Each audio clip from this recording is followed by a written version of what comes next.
a heart. Oh, lay down your weapons. It is not too late for my mercy. Oh, oh, come and look upon the heart. Upon the heart. Oh, oh, oh, I'm a god. How can you kill a god? What a grand and intoxicating innocence. I'm a god. How can you kill a god? Shame on you, sweet Nerevar. I'm a god. I'm a god. I'm a god, god. I'm a god. I'm a god. I'm a god. Cloud, the moon and star, come to me through fire and war. Oh, oh, come Nerevar, come and look upon the heart. Upon the heart.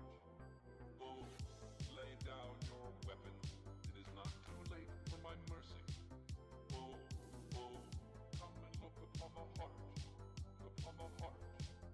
Oh, oh, oh, I'm a god. How can you kill a god? What a grand and intoxicating innocence. I'm a god. How can you kill a god? Shame on you, sweet Nerevar. I'm a god. I'm a god. I'm a god, god. I'm a god. I'm a god. I'm a god. No recall or intervention can work in this place. There is no escape. No recall or intervention can work in this place. There is no escape. No recall or intervention can work in this place. There is no escape. No recall or intervention can work in this place. There is no escape. Oh, I'm a god. How can you kill a god? What a grand and intoxicating innocence. I'm a god. How can you kill a god? Shame on you, sweet Nerevar. I'm a god. I'm a god. I'm a god, god. I'm a god.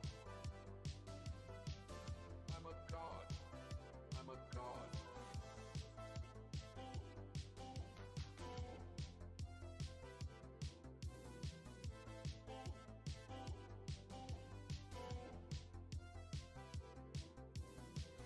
Cloud, the moon and star, come to me through fire and war. Oh, oh, come Nerevar, come and look upon the heart. Upon the heart. Oh, lay down your weapons. It is not too late for my mercy. Oh, oh, come and look upon the heart. Upon the heart. Oh, oh, oh, I'm a god. How can you kill a god? What a grand and intoxicating innocence. I'm a god. How can you kill a god? Shame on you, sweet Nerevar. I'm a god. I'm a god. I'm a god, god. I'm a god. I'm a god. I'm a god. Cloud, the moon and star, come to me through fire and war. Oh, oh, come Nerevar, come and look upon the heart. Upon the heart. Oh, lay down your weapons. It is not too late for my mercy. Oh, oh, come and look upon the heart. Upon the heart. Oh, oh, oh, I'm a god. How can you kill a god? What a grand and intoxicating innocence. I'm a god. How can you kill a god? Shame on you, sweet Nerevar. I'm a god. I'm a god. I'm a god, god. I'm a god. I'm a god. I'm a god. No recall or intervention can work in this place. There is no escape. No recall or intervention can work in this place. There is no escape. No recall or intervention can work in this place. There is no escape. No recall or intervention can work in this place. There is no escape. Oh, I'm a god. How can you kill a god? What a grand and intoxicating innocence. I'm a god. How can you kill a god? Shame on you, sweet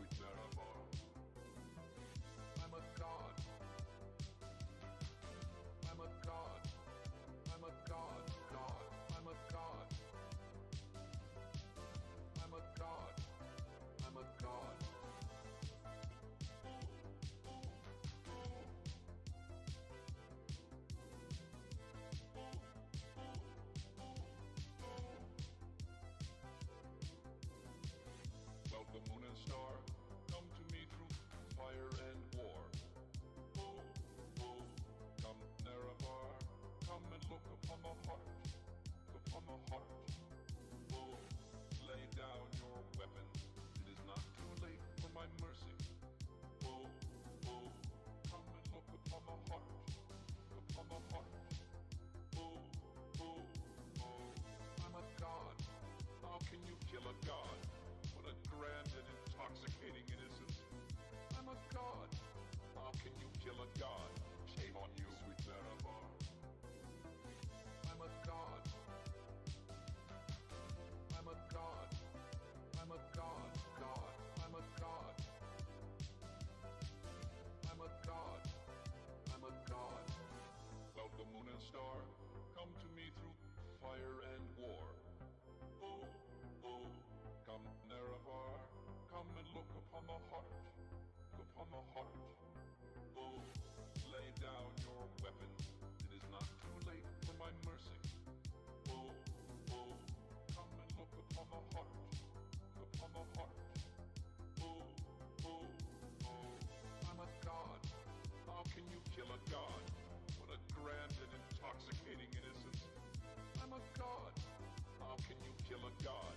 Shame on you, sweet Nerevar. I'm a god.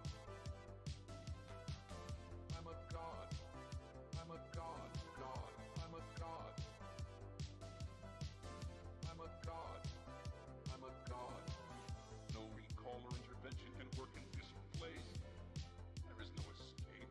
Wait a minute, why am I still chatting? I'm done with my backlog things. Alright, let me give the music. Let's go Skyrim today, because the last time I tried to play other background music annoyed me with all the copyright flags. So we're just gonna go and do safe Skyrim for today. Alright. Now, next we need to change. Hello, Kakuma. Roku, hello, welcome.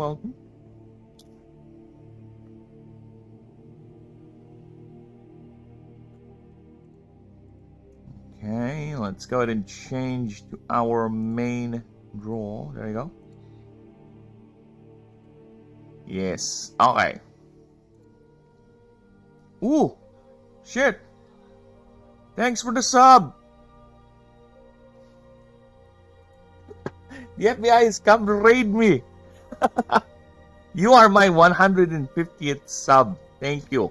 And for that, I am willing to accept a creature idea for you. So, give me an idea for a creature. Alright, I'll go ahead and do it for you. It will be in the back burner, but I swear it will be a priority creature design. Alright? For you are my 150th. You are my Mewtwo. And my favorite is Mew. So the 151st will be even more specialer.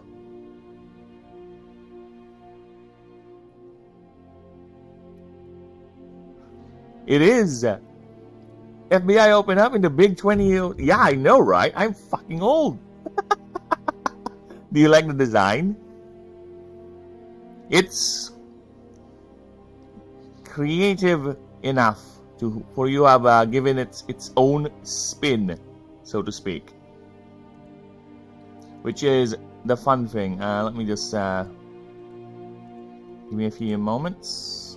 Dude, it's so hard to click on YouTube chat to go to people's channels for some reason. They're making it either too slow to respond, where when I already push the button, it goes some other place.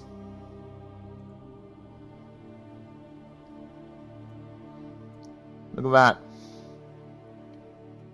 A backroom entity. Oh.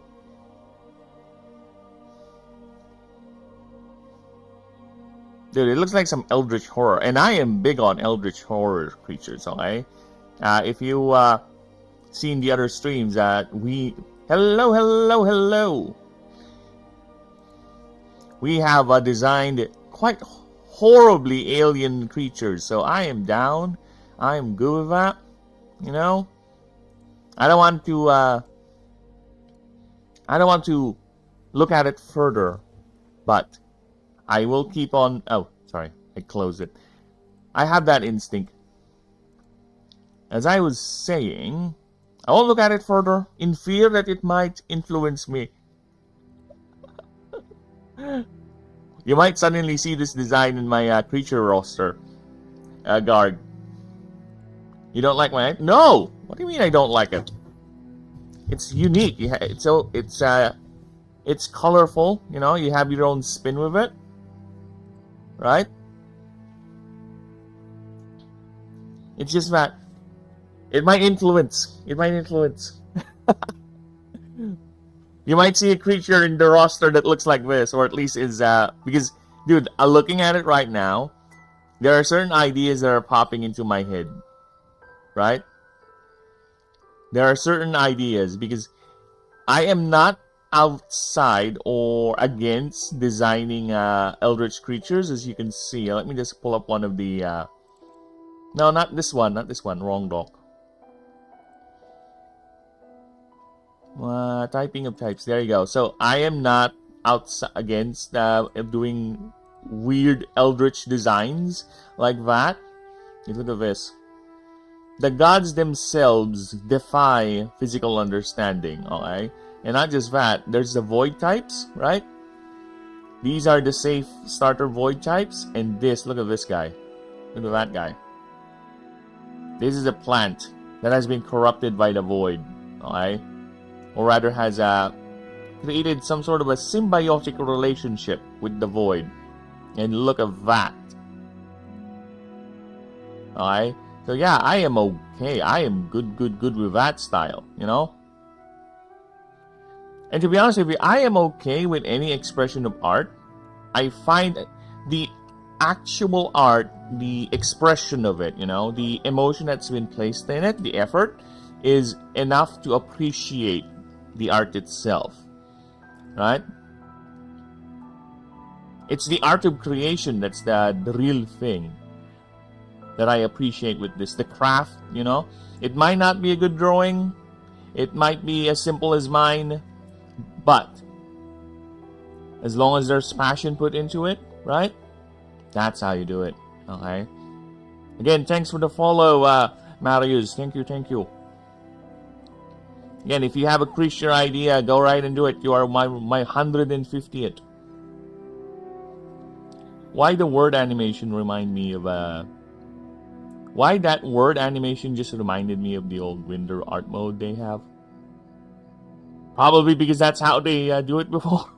Dude, nostalgia is a powerful thing, okay? It is a powerful thing.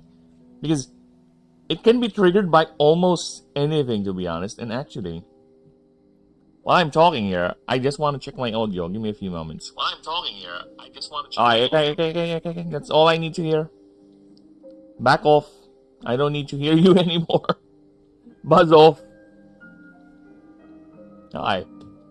As I was saying, yeah, nostalgia is a powerful thing because it can be triggered by almost anything. It's just, the other day I was just looking at a picture, it's like, oh shit, this is reminding me of some odd, misplaced memory I had with as a child.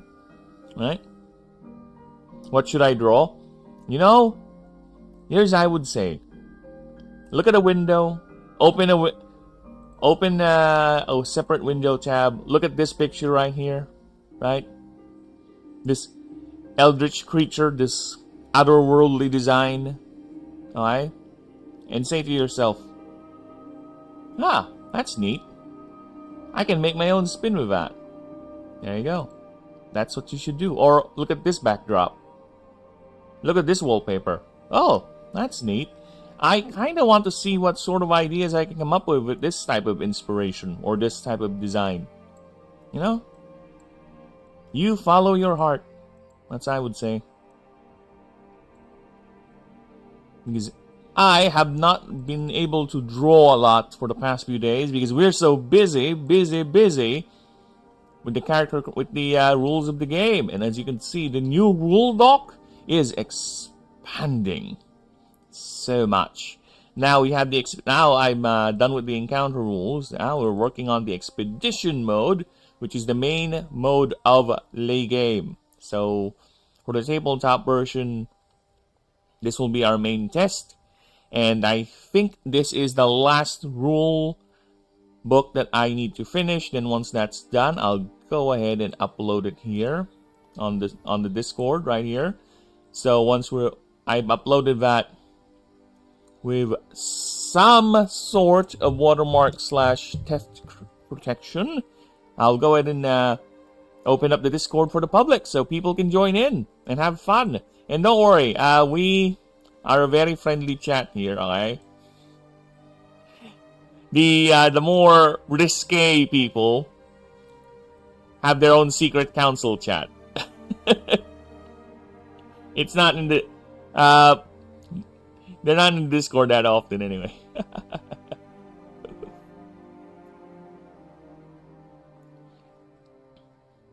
Should I draw real steel or something? Oh, Roblox again. You follow your heart, Steven. And you know what? Since you've given me 2 options, let's go ahead and toss a coin, okay? If we are so keen in me answering that question, let's do a coin toss, alright? Coin toss online, alright. Simple. Oh, flip again. Okay, heads for real steel, tails for Roblox, alright? We flip. And tails, do Roblox. There you go. I have answered thy question using the fairest method of all. Random chance. I don't have Discord. Well, I think it's time. My bungholes later like sofa. I understand what you mean there, Jijinmon. Hey, Jijinmon, are you I'm not familiar with your name. Are you an ultimate level Digimon? Are you a champion? From judging from your message, I think you're more on the champion to ultimate side, to be honest. Dude, Digimon is one of those franchises that I grew and has a very strong nostalgic attachment to it. Right? To the point that I have the latest game over here. I 100% the bastard game. Yeah, and Garg, I think it's high time to get one then. Well, it's up to you, of course. It's up to you. Because again, we'll be doing the test games. If you want to participate in the test games, people, once we get the tabletop rules set and up and running, because we will get there quicker than I anticipate. Right? So once we get there, we will be hosting the games on Discord. So basically, I will be in a Discord call with you guys, right? On one of the voice channels. And we'll be hosting the game there. Alright? I'll be streaming the game there, my PC screen, and you just tell me what to do. Alright? It's gonna be interesting, of course. We will be DMing the game. And don't worry, if you don't have a mic, I am okay. If you can just chat on the Discord chat, we're fine. We can deal with that. Alright? Because, of course, the test games, I will be asking permission for you guys if you want it to be streamed or not.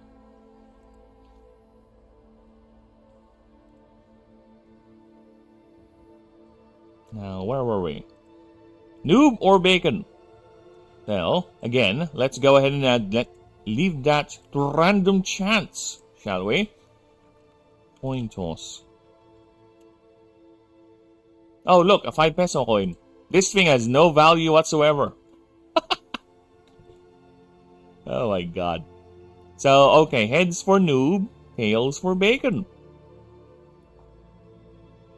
We are going for bacon, and who does not like bacon? Apparently some people do, but it's their culture.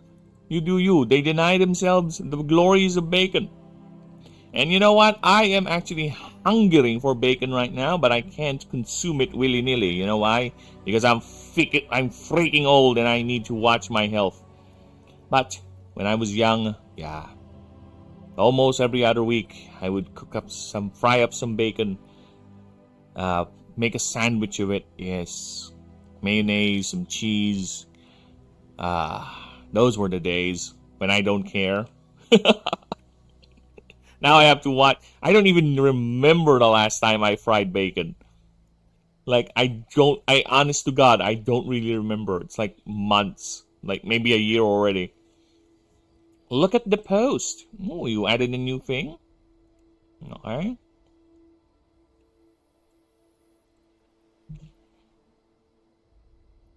Aha!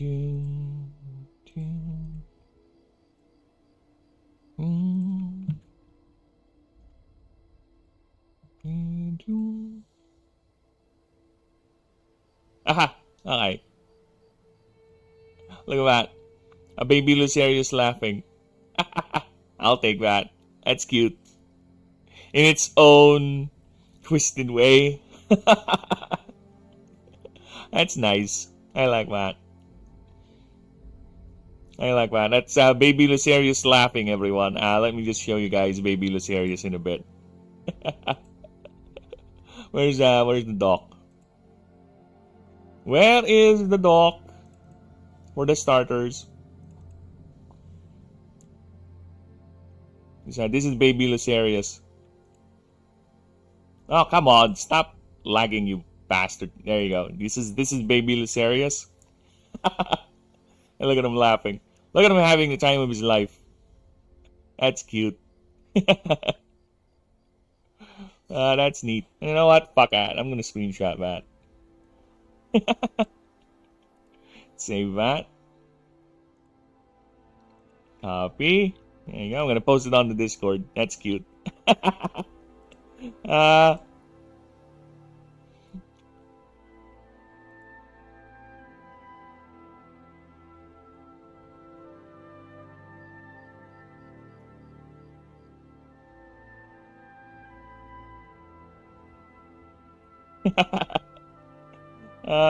I like that. That's cute.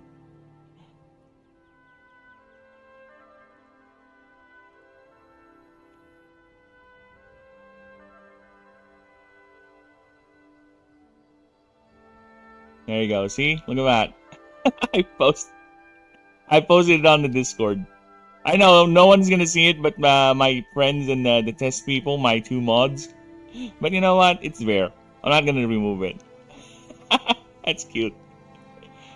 Look at that little goober. Goobering it up. Alright. That's nice. Alright, let's continue.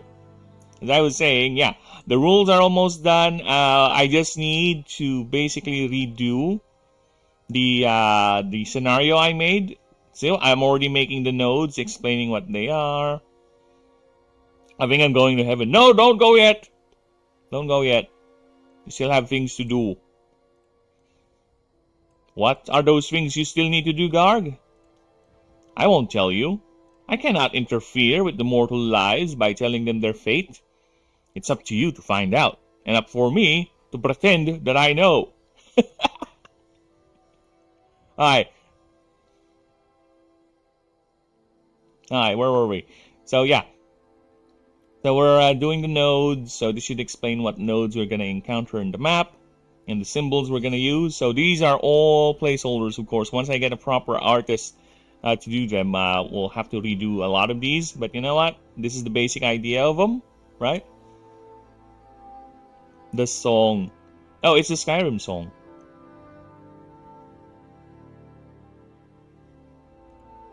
Wait a minute. I'm getting paranoid.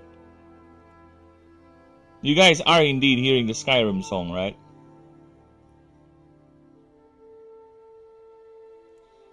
It's not the other playlist.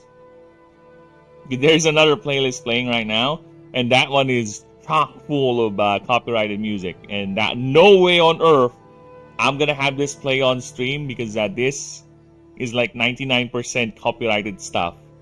And back in the day, okay, it's fine to actually play music like this in the background. Nowadays, no, it's not. It's gonna fuck you up. So as long as you guys aren't hearing that, I think we're fine. In fact, I'm gonna double check because I'm paranoid with copyright. Yeah, there you go. Okay. Alright. I'm not hearing the other music. So, with that, again, I will continue that later to offline, of course, if I have time. But our goal for today is simple. Oh, fuck off. Open the dock, you bastard.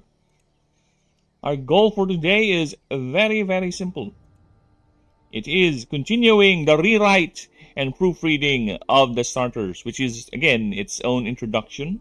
But currently, for the game, there are 17 types of creatures, and there are 16 starters for all 17 plus 1 secret.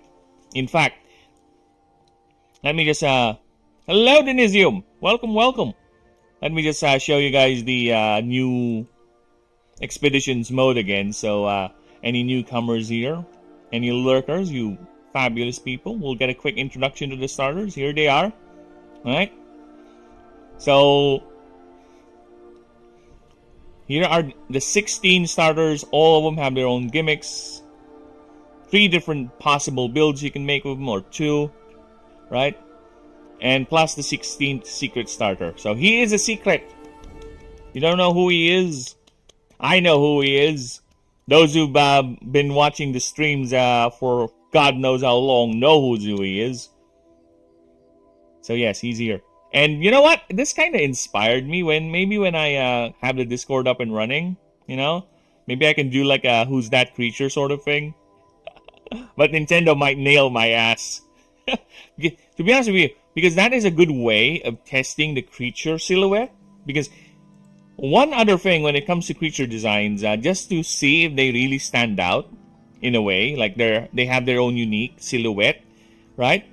They don't blend together with other. No, it doesn't look generic enough. Where the silhouette is just a base, you know, something that it's just a rabbit, right?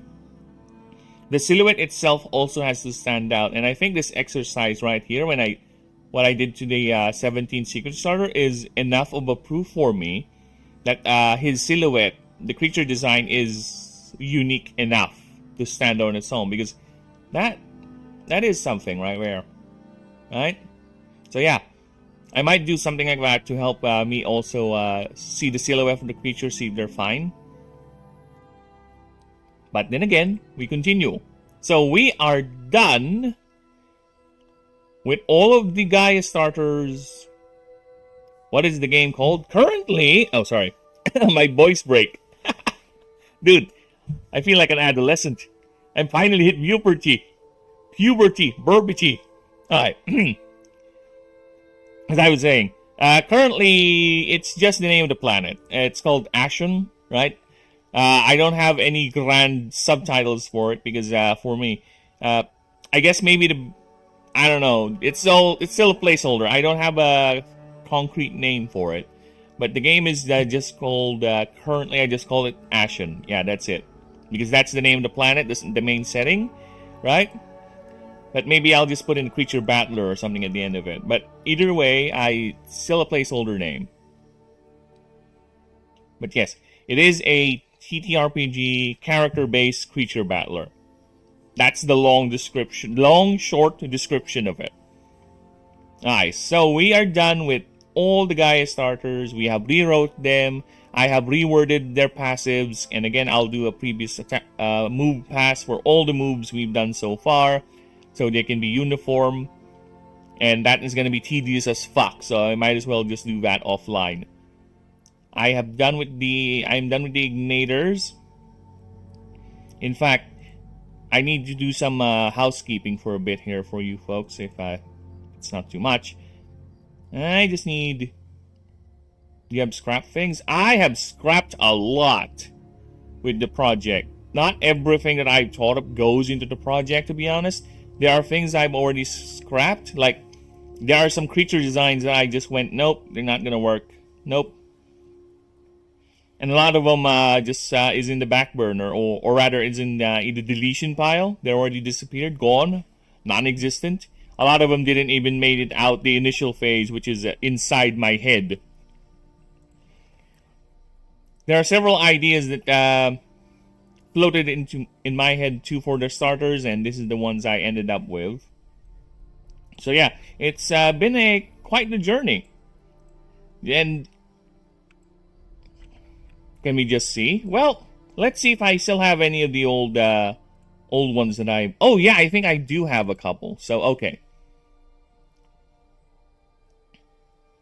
Because some of them are name changes, terminology changes, where Cracilis, I think Denisium was here.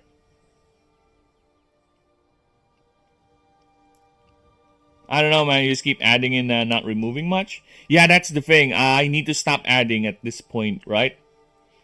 Because I don't want the game to be overly complex. And that is why the initial idea is I just want to make the races, right?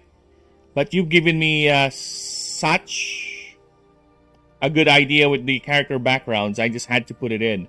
But yeah, at this point, I don't want to add anything more that's too much, you know? I think we have gotten to the point in the game where the setup is okay. We just need now to keep on making the stats, I mean the creatures, the assets. Just focus on that, because we are now, I'm almost done now with the rewrite. I just need to get that expedition thing done, then we're good to go. Like I said earlier in the stream, I'm going to go ahead and post that on the Discord, and I'm going to open up the Discord after I'm done with the expedition doc. I'm going to post a public link for you guys to join in, because I'm going to putting in the rules there, because that's it. That is the alpha rules. I don't see anything else I can add at the moment, right? That is it. As for the creatures, yeah. We are fixing the wordings with this, and as for the profiles, yeah, there has been a lot of expansion, and I gotta say, I think it's okay, because some of the descriptions for the creature profiles are, well, let's just say they are a bit lacking on that regard. So I had to add a bit more expansion to those. But yes. So as I was trying to show up here, here is a scrapped creature design. Do I remember correctly that at one point you said it was hard? Yes, I did. I did, Denisium, you're right. To be honest with you, I too am surprised. I just got my 150th today. It was Marcius. I just got my 150th sub today, and goddamn, it was something. Because I cannot believe that all it took me to get to this rapid phase in growth in YouTube was to actually just post my passion project. And you know what? I should have done this earlier. I should have done this earlier, right at the very beginning when I had the initial idea. Maybe I should have just started streaming it. And you know what? I appreciate all that, because again, it means that there are people who are really interested with the idea, right?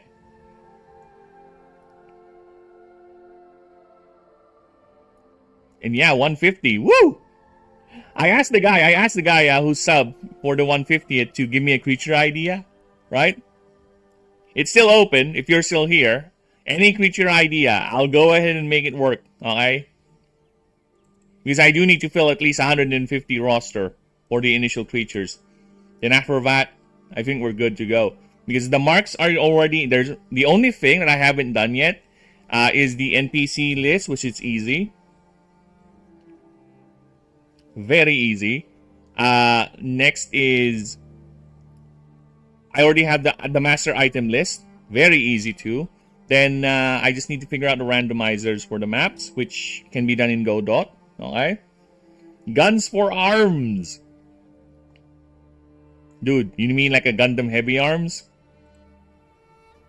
You have no idea how much I like that idea of a multi-gun mecha holding a gun. Or any gun-toting sniper rifle, dude. That is my main jam, dude. Whenever I play any game, I'm always the long-range sniper, okay? I played Marvel Rivals as Black Widow, and fuck all you, I am getting MVP as Black Widow, okay? I can, you mean like this? Gundam heavy arms? Something like that? Look at that. Yeah, boy. That is actually in the game. I can do that, actually. You know what? Let me just go ahead and put that in the back burner. But first, let me just show Garg the discarded creature designs I had. Okay, so here is the original Astra design right here. Just to show you an idea, this is the original. the American region starter. Dude, I can make it to a bald eagle-like creature, a gun-toting bald eagle sort of thing, right? And its coloration is gonna be red, white, and blue. Why not? I need to think of that. But yes, this is the original Astor design, right? And now it's that. It's now, and I've changed it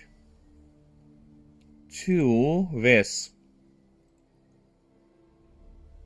This is now the new Astor design. As you can see, it's much more different, but the basic overall shape is there, right? Making something like a tiger mask from Street Fighter. If I remember correctly, tiger mask, Street Fighter. Are you referring to the leopard guy? Because I think there's a leopard-headed fighting game character. It's not from Street Fighter, though. Tiger mask, Street Fighter. Oh, there is one. Yeah, I think you're referring to this guy. This is not from Street Fighter. It's from King of Fighters sort of thing. Yeah, this guy.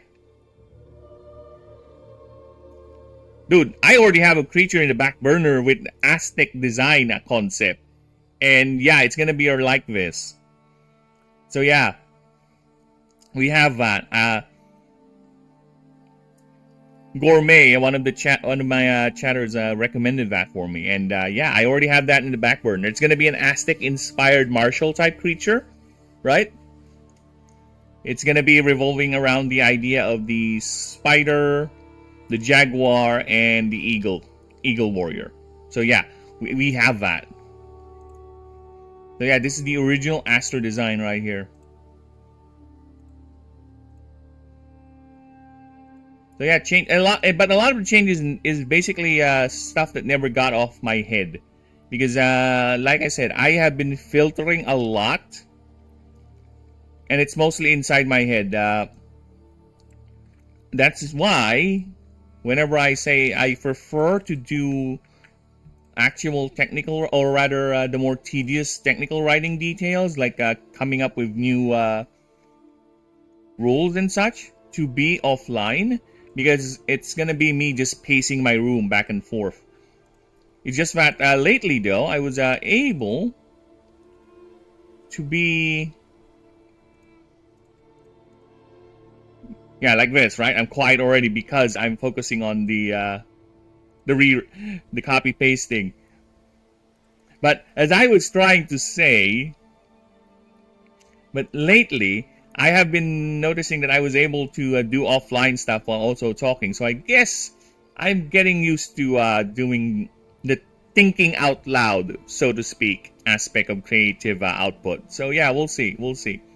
But yes, we're done. And yeah, look at that. The passive for Celadon has been changed so much. And I think I prefer the wording now. It's much more cleaner. Because like I said, some of the passives, the wordings on the passives are quite weird and very, very confusing. So I'm glad I was able to get back to them and go ahead and update them, which we will do with the moves offline. If the setting is sci-fi, as I understand, there should be some crazy tech mortars, maybe. Yeah, there is. Remember, one of the starters is basically a drone-producing Triceratops, right? If we go to the starters here, for the Thaumaturge Spear, we literally have a jet fighter Skyracosaur. It is a hovering VTOL Skyracosaur, right? Used as a patrol aircraft by the Constabulary of Grand Gate. Right, of the Castellan, basically. See, look at that. They're being used as hovering helicopters, patrol craft for search and rescue and all that. And we also have its final form, which is Proceratron, which is basically a floating Triceratops that creates drones. Its unique move is basically create a drone. And here it is in combat. Look at that.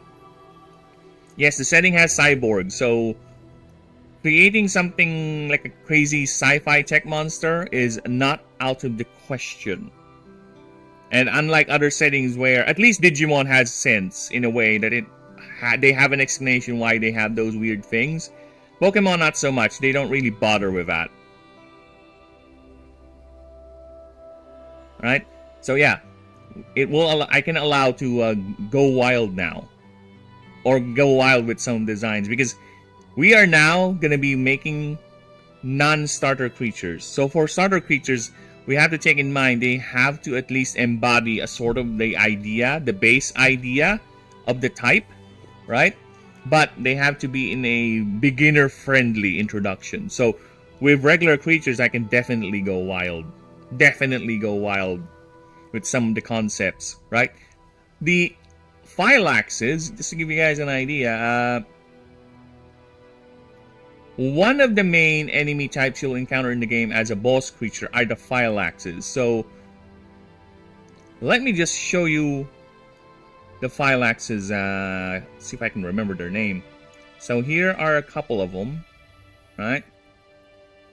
So these are, I would consider them as your boss creatures, but again, you can still bond with them. There is a way you can get them, right? And it involves a certain god. So yeah, here are the Phylaxes.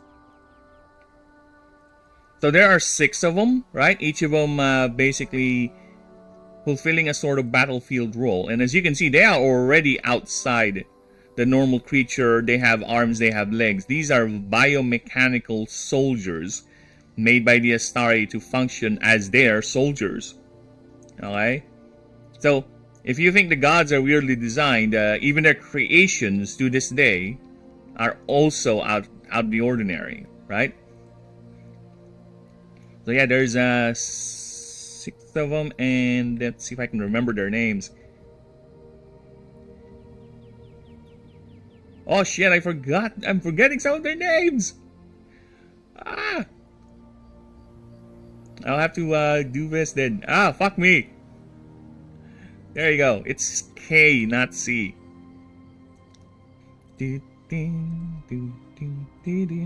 Yeah, take a good look at these bastards. So these are the other creature types that was supposed to be in the Pantheon doc, but I did not put them in because technically they are not gods. They are not part of the Pantheon. They are, like I said, they are the soldiers of the old empire, right? Dude, I have read, it's the last manga I read, Blam. And it's very dialogue not heavy. It's very efficient with its dialogue. The main draw is indeed the surrealist art. That is correct.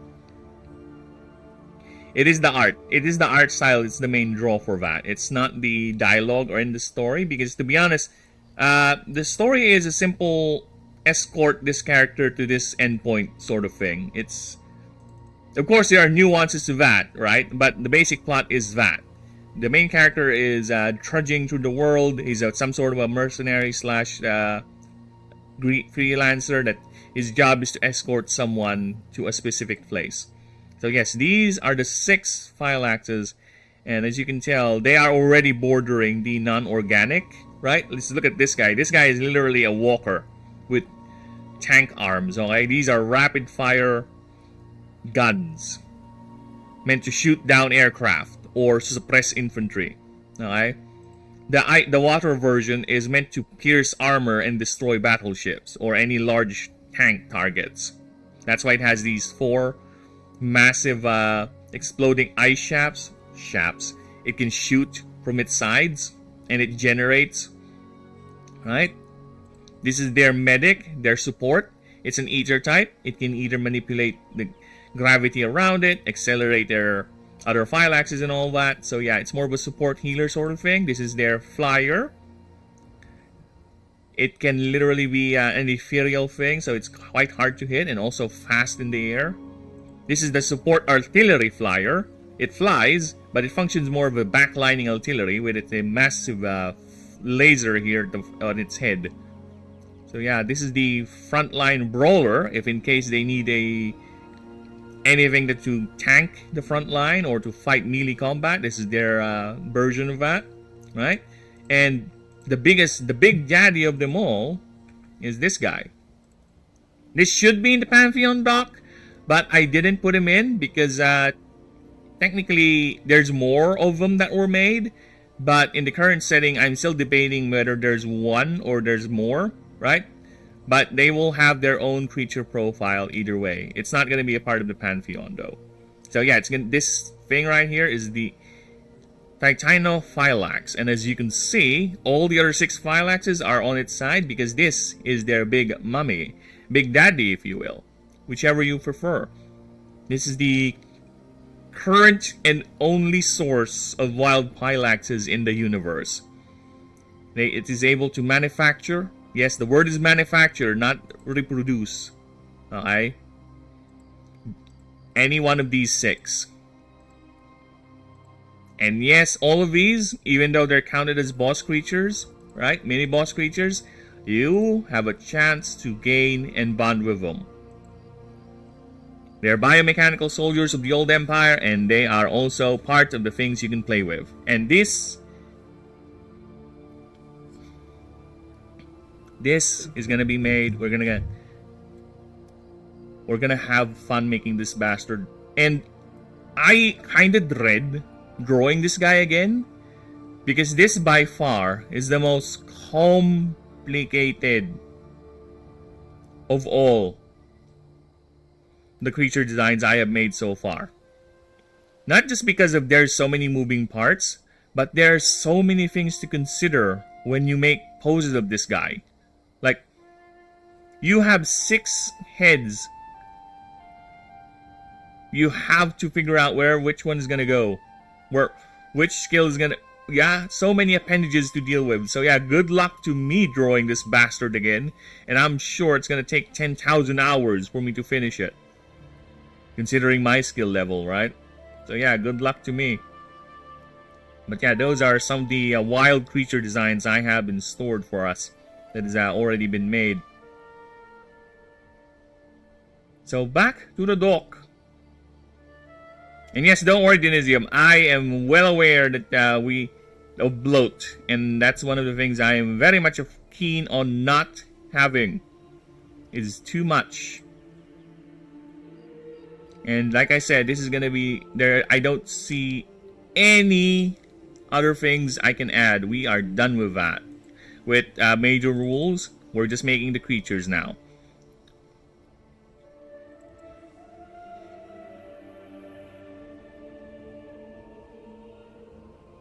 And yeah, and I was also, where were we? Okay, we are now at Lorenzi.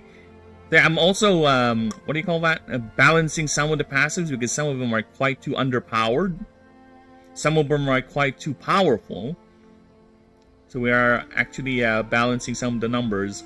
Because I have been running simulations as well, but I prefer to actually have the valid simulations with actual people rather than have the Claude or Gemini run some numbers for me, because that is I don't trust AI. Okay, done. Well, good, Stephen. All right. Sloop balloon. Add sloop balloon. I think we already come up with a creature like that. Remember yesterday, the Angry Bird sort of thing? Or...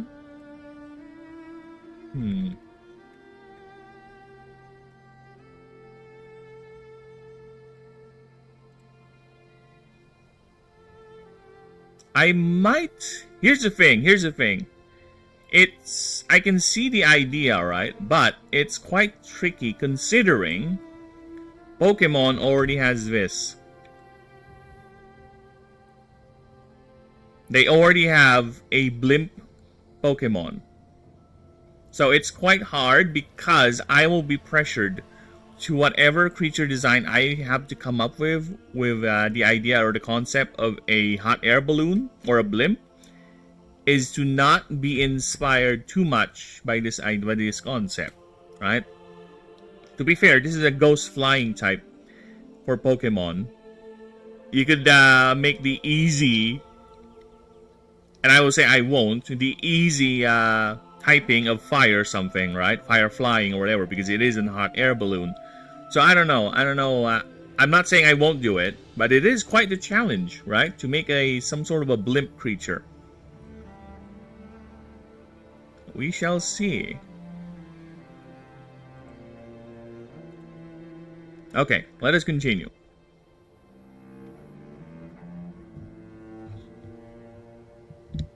I don't know. It depends.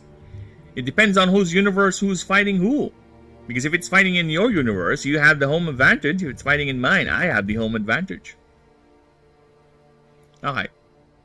So let us continue with the proofing here. So Lauren Bulbous is the passive of Lorenzi. At the start of combat, choose a creature. It gains +4 stun once your turn.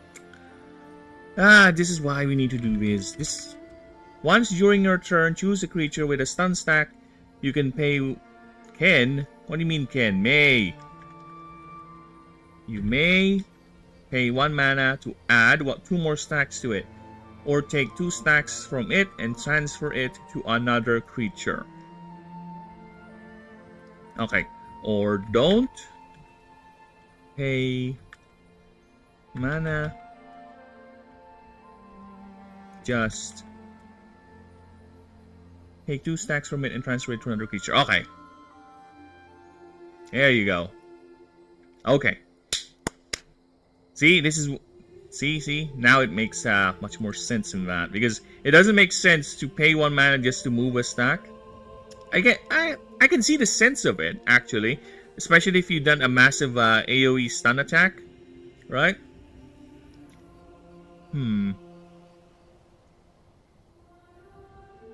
If that's the case, then okay.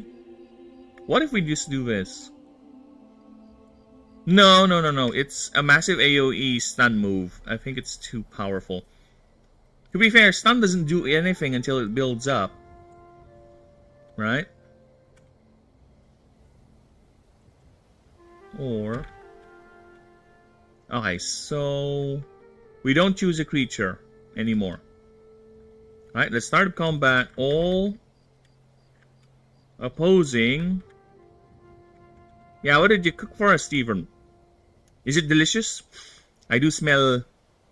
Actually, nothing. It's quite quiet here from where I am. It's 4 a.m., by the way. So the sun is still rising up. And all I can see from the outside is darkness. All opposing creatures gain +4 stun. There you go.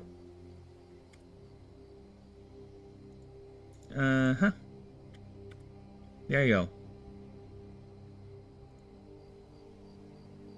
Now let's see. When a move exclusively targets this creature, pay 1 mana. You may pay 1 mana. It is not mandatory.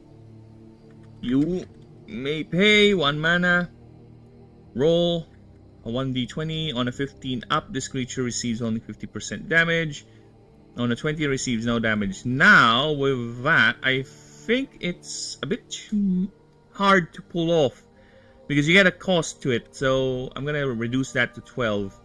Because, yeah, you do have a cost to activate it. And it's still going to get hit by the damage anyway. Anything else applies. The attacker gets +3 stun.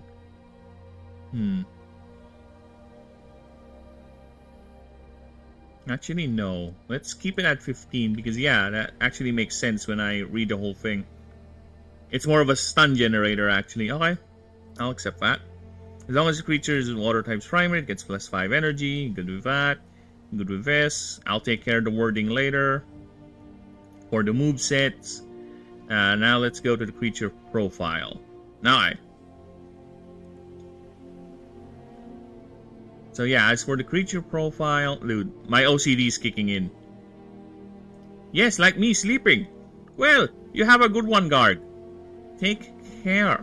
Have a nice Slumberland holiday.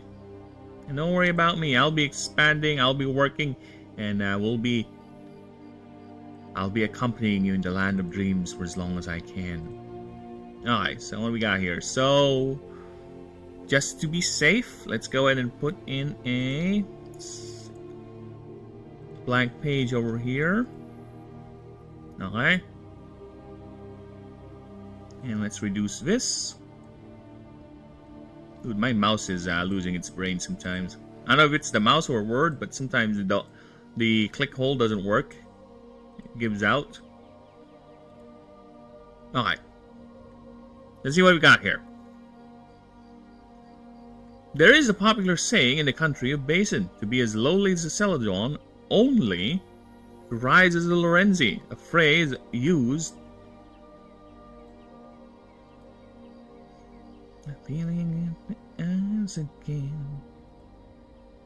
Come to me on a southern breeze. A phrase used for those who climb from humble beginnings only to become opportunistic, wasteful, and excessive. Such harsh qualities, look at that. Such harsh qualities to assign to what biologists consider as a great leap of arcana behavioral adaptations. For a Lorenzi is indeed an opportunistic hunter. For the creature's main method is just to float above the surface of the water, watching and waiting for its highly attuned senses to pick up any electrical synapses of prey at a range of at least half a mile. Want to clear this up. At least half a mile. This, of course, is affected by mana, by arcane frequency, arcane saturation, arcane presence, and weather phenomena.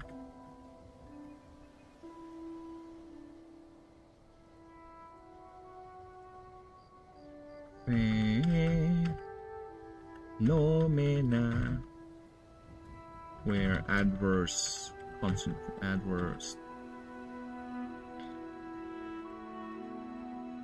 storms and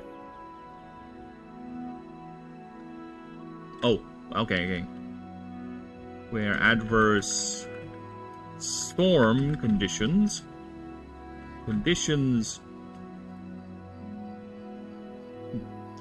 hinder this detection, adverse storm conditions and mass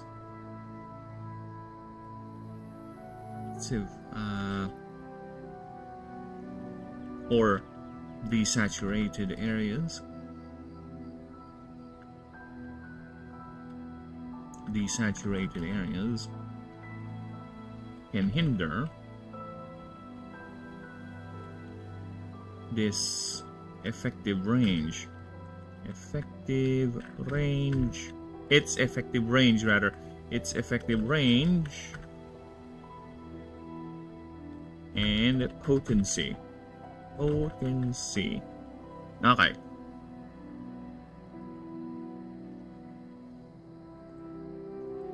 Question number one, why your live stream so late? Because I'm one of those guys, but I'm okay to start the time. Which one you want? Okay. Well, it's not that I stream late. I stream late for half of the world, to be honest. But on my end, I actually stream early. Right? From where I'm at, it's actually 4:27 a.m. But in the US, you are correct. Or in the Western Hemisphere, it is a bit late over there. And there's nothing I can do. We are all slaves to big time. To big corpo time. Right? And they dictate on what time we should follow. But the world is flat. No, fuck that. I am not in the mood to play the fucking flat earther today. But yeah, a serious answer, yes.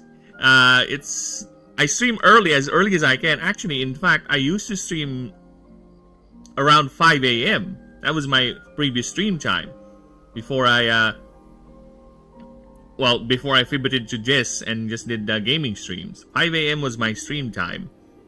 Because I usually just do other things, mainly this project offline, not streaming it. Then after this, I would just go ahead and do a stream for the game, whatever I have, whatever I'm streaming it at the time.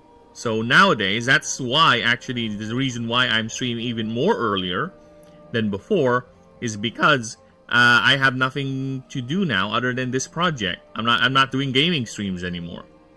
So yeah, and and that's basically it. I'm not streaming late. Technically, I'm streaming earlier than ever.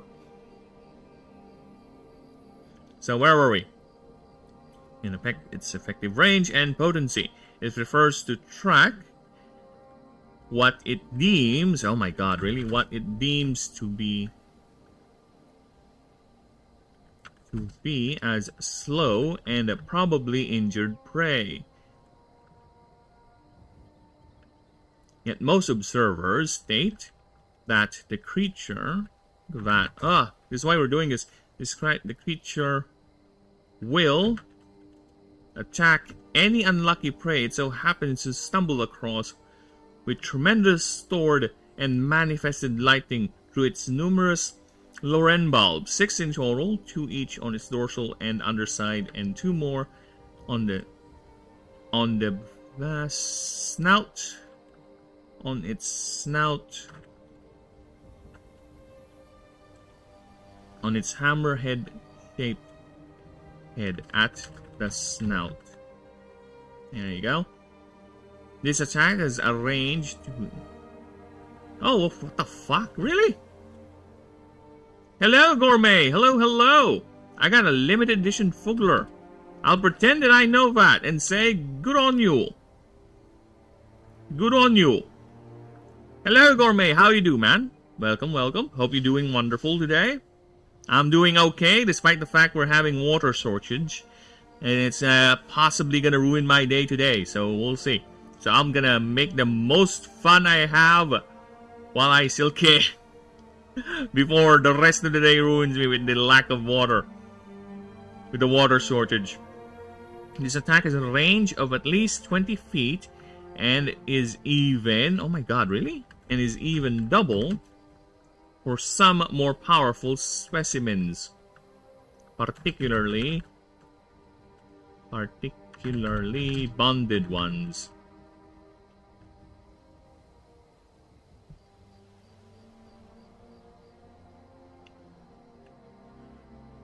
Great, posted 2 videos. Might need sandbags for you. Ooh, I'll check them as soon as I'm done. You know what? Just so I won't forget them, because I do have the memory of a goldfish. You know what? I am going to put on your channel right now. See? Look at that. It's here. And we're going to go and check this in a bit. Alright? Yes, Gourmet here has a mapping channel, basically, where he shows you some neat facts about the world and its geography. So, have fun there. I'm going to go ahead and check him out. Hello, hello. After we're done. And look at that. Look at that. Already at 1K views. Damn, look at that. Them virals be viraling really, really quick. Very nice.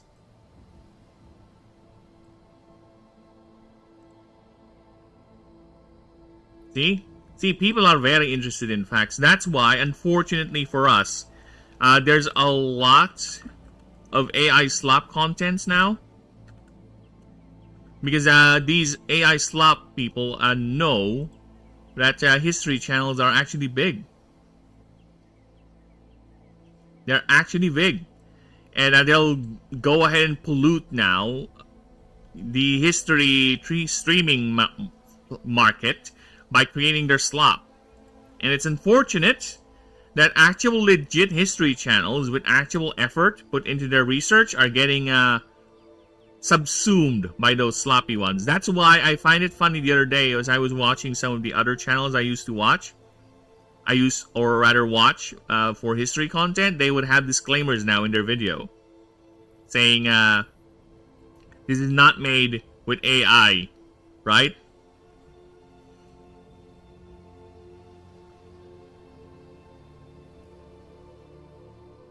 I have searched Fugler, and what I got are a lot of seagulls. Oh, I don't know if that's what you mean, but yeah, I've searched Fugler bird. Steven.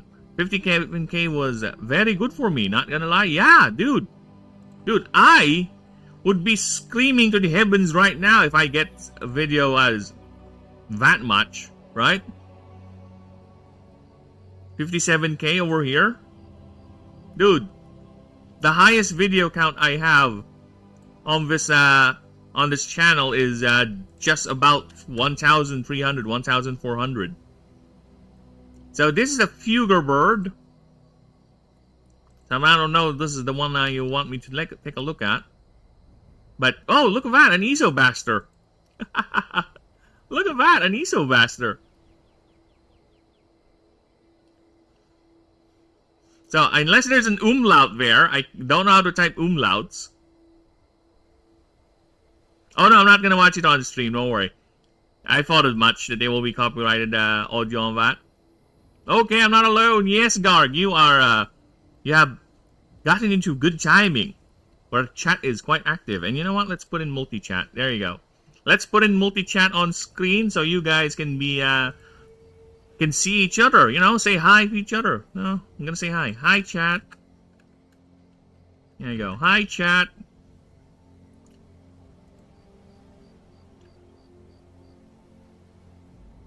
Thanks, I guess.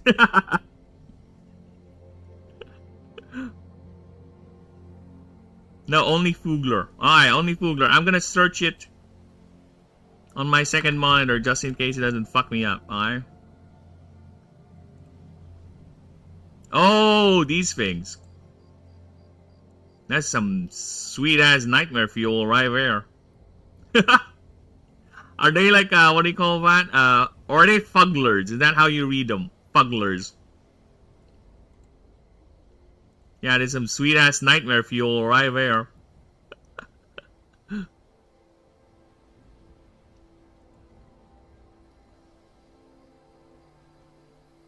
Hi, chat. Yeah, Denisium is over on, he's over on Twitch. He's my one and only Twitch watcher. I don't even need to look at the view count on Twitch because I know Twitch is very top heavy and I don't even consider Twitch. I just have a Twitch account because my Twitch account is actually monetized. To be honest, I earn money on Twitch whenever I get an ad. Whenever people sub, I used to have someone who would sub to me every week, every month, every week. Whenever they get there's, and it should net me at least $1, right? But yeah, I am monetized on Twitch. So now that I multi-stream, I was like, you know what? Let's just have the old Twitch channel up and running because my Twitch channel is there. It's monetized, so might as well just have it up and running. And besides, I think certain people like Denisium prefers Twitch because it's faster, to be honest, than YouTube. And I gotta be honest too, I think I prefer Twitch chat because it has emotes, personalized emotes, unlike YouTube chat where I need to put 500 subs first before you can allow me to upload my own emotes. Oh, fuck you then. At least Discord allows me to create my own emotes right away.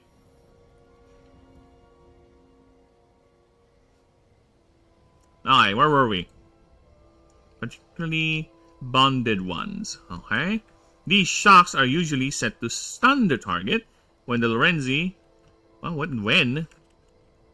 The stun the target, and upon successful contact,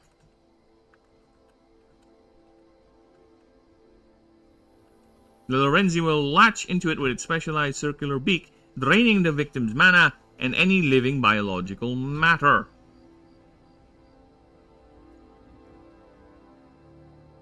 Hell, why? What happened? Did I say something? Did I L it up?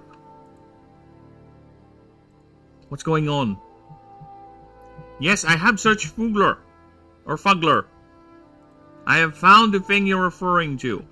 Alright? I think. These things. They are quite the... Oh. Yeah, unfortunately for me, that's the reason why I stopped streaming on Twitch, Garg. It's because Twitch is quite annoying, and it's very hard to grow on Twitch, to be honest. Dude, I'm 150 now on YouTube. Something that I could never dream on Twitch. Ever. Ever. Philippine edit for you soon, yes. I am actually curious about that. What are you gonna store? Because again, there's not much Philippine history content out there. Not much. There is not much Philippine content out there in terms of history. And we do have a rich history, considering we've been, the islands has been alive for, what, a few thousand years? Because the islands, to be fair, we don't have dinosaurs here. We don't have dinosaurs here. The largest possibly fossil was probably some sort of a large mammal. Probably a buffalo or maybe a dwarf elephant. But we don't have dinosaurs here because the islands were birthed from a series of volcanic activities a few thousand years ago. So yeah. But we do have a rich history when it comes to politics and, of course, our several revolutions and colonizations. And, of course, not to mention our own history made by our own people. I have already searched Fugler, Stephen. I've done it twice. Alright. This attack is a range, particularly... Okay, we need to correct that. Oh, hi, I'm Baldy. I just have low eyebrows, Garg, but I understand your feeling. I have low eyebrows. I always, for some reason, I cannot seem to get the word upon correctly spelled. Every goddamn time I would mix up the O and the U. It's annoying me. Upon successful contact, the Lorenzi will latch on to the... just leave him be. He is just passionate and all that. But of course.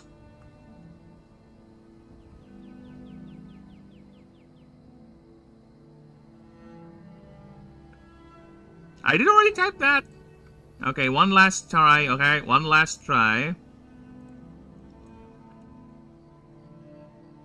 Yeah, I did. It's the exact same thing that's coming up every time. These shocks are usually set... okay, now Denisium is asking. Okay, we have to show it again. Here is a Fugler. According to Google, it is some sort of a plushie with a very nightmarish face about it. Right? I would say a face only a mother can love. But yes, I have searched this 3 times. Once was a bird. The other one was correct. But I think I've showed them. I showed it on chat, but I could be wrong. But here it is. Enjoy. Enjoy the nightmare fuel, everyone. It's like Funko Pops, but with interesting faces. And softer. Alright. I don't even know if I'm reading it right. Fugler. My eyes. Why? Why, Garg? Why do you have to remind me of this SpongeBob meme? Now I'm getting sidetracked. I had to do it. I had to do... My eyes! My eyes! I had to do it. I have to do it. I have to do it.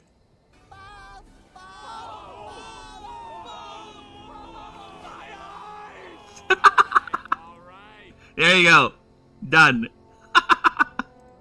I had to do it. I had to do it. It triggered my SpongeBob nostalgia. Fuck off. Alright. These shots are usually set to stun, and upon successful contact, Lorenzi will latch to a biological matter. However...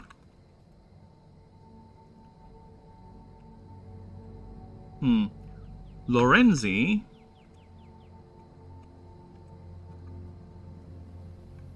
Okay. The creature...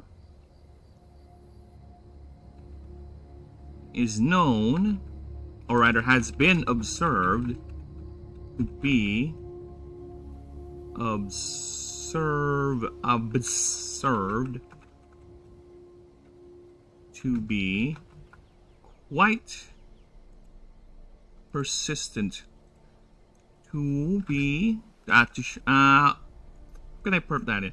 To be quite tenacious. There you go. That's a word. Tenacious in pursuing a selected prey, to the point it will attempt multiple hits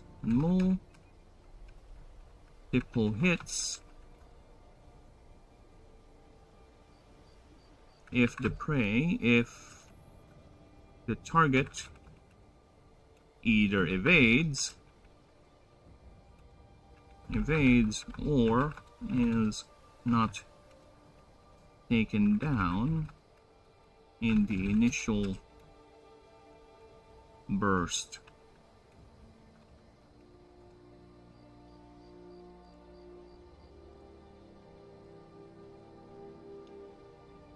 When you look up Fugler, first thing I came up was that, yeah, the word Fulmar. Yep, there you go.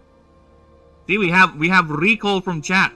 Thank you, Gourmet. Thank you for recalling that. Fulmar.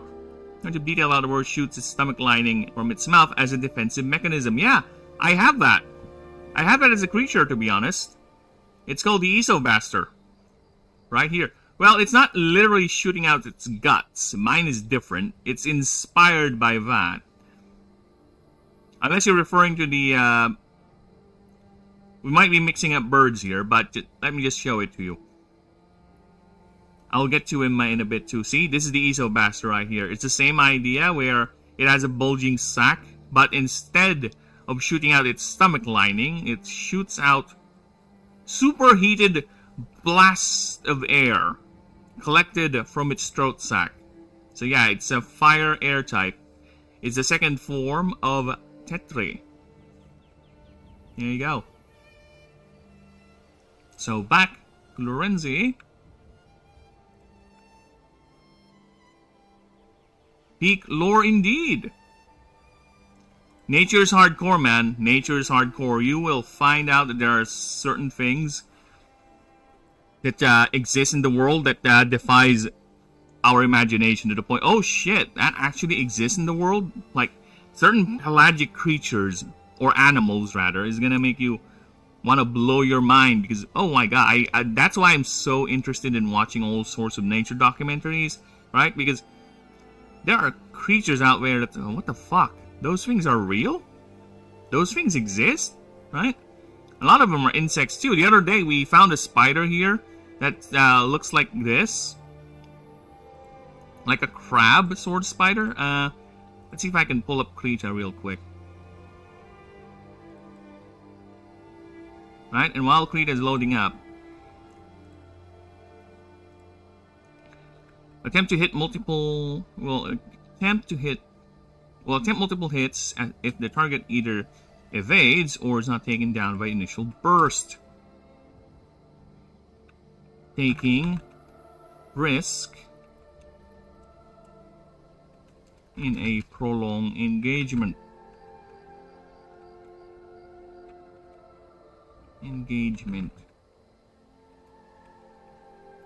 And will only retreat if sufficiently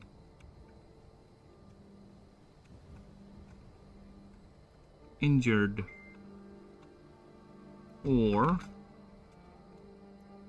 depleted its reserves. There you go. Next up. Next part is over here. Yeah, this is we're getting easier and easier now with rewriting these because a lot of them have already enough explanations for me as to not to expand them even further because the other earlier ones are quite thin on the explanations, on the lore, so to speak. My hands is burning. Why is my color chart pink? I want green. Well, that's your hands. Your hands burned so much it fucked up your color chart. You have to douse that. You know how? Put it in a bucket of water. What? You're expecting something creative? Fuck that. You need those hands working right off the bat. Douse them. I don't care how you do it. Put alcohol in it. I don't care. If it works, it works. But seriously. This. Seriously. Continuing the blurb. This is where the wasteful stereotype originates from. For as soon as the victim oh, what?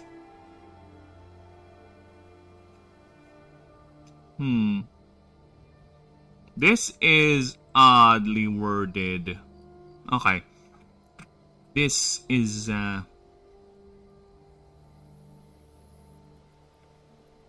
originates from this behavior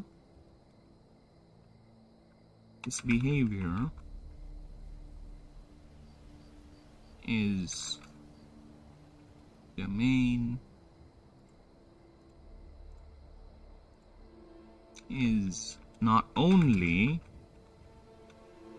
the reasoning for the creature being described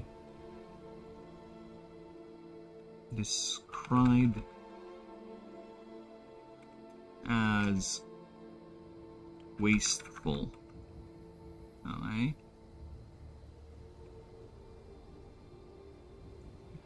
MCIB, my chat is black? Purple? Yes, it is alternating. You have your own color designations too. I wish I can change them. You know, that would put some level of interactivity with chat too, if they want to request different colors. But it's assigned by the multi-chat. So I cannot do anything about it. You'll just have to be lucky. Because sometimes it changes colors. Sometimes I would get, especially for chatters that have been going on for so long, sometimes it would change their color for some reason. But usually it just stays as is, and it's being assigned. I think it depends on your mood.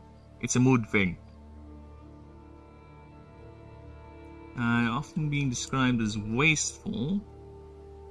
Okay, Mr. Buckethead Zombie, give me your bucket. No, don't grab that one. That one's already been busted up. I think it has holes in it too. Grab the football zombie one. Yeah, that one is a more solid helmet. I'm sure it's gonna hold on water. Not the screen door shield one. That's not gonna work. Re-describe his face. Oh. Another reason for the stereotype is as soon as the victim expires, the Lorenzi immediately discards the body to sink down to the bottom.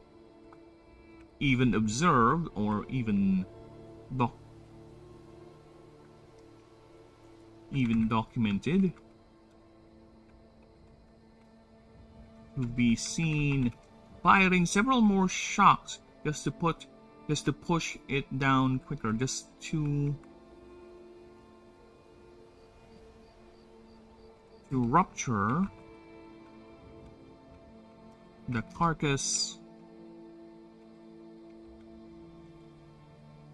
making it float or sink down. Sink down is a bit redundant, right? Because you're already going down when you're sinking to make it sink faster. Yeah, that is redundant. The 2009 helmet? OG helmet? Why not? Grab the OG helmet.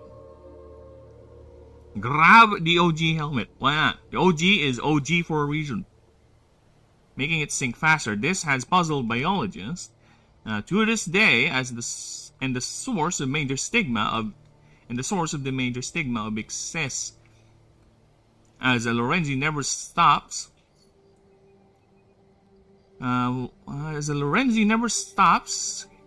my God, really, the wording on this profile is making my eyes bleed.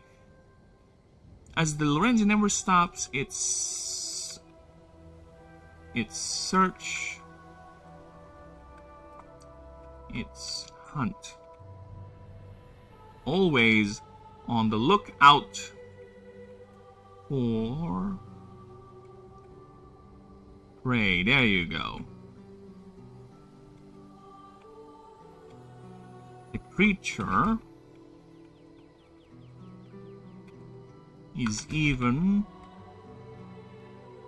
known to venture over land. I'm gonna use my own bucket. My hands are not burning. Sleep time. Night, night, Garg. So this is the actual sleepy times. Sleepytism, Garg. You have a good one, Garg. You sleep well, alright? I already said, I told you that I will accompany you in the land of tisms and dreams, and I shall do so again. Alright? Appreciate for you being here, and see you next time, brother. Aye. Where were we?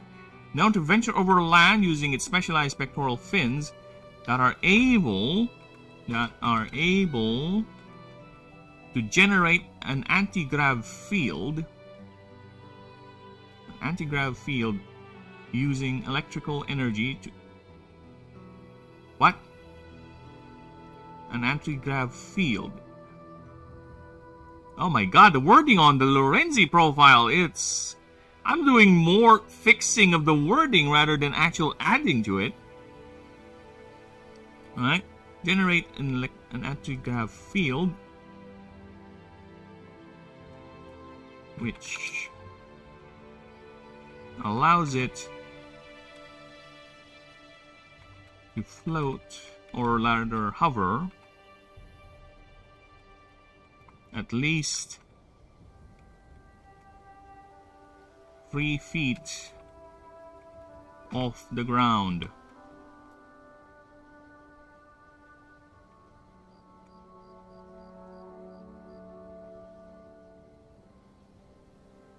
This same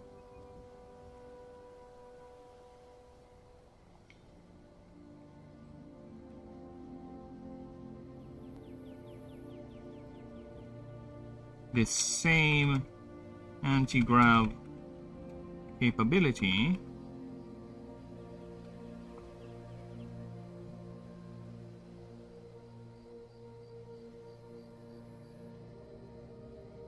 is utilized,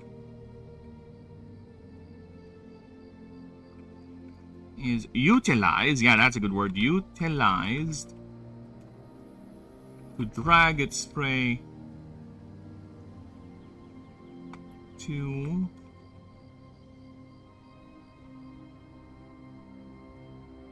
partially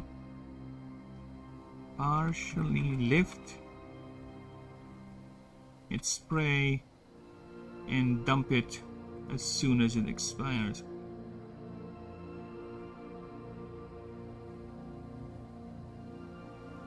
And proceed with the drain dump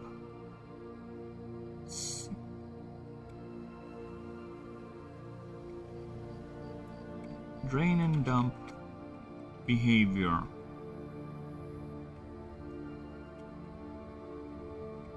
As soon as it returns to the water.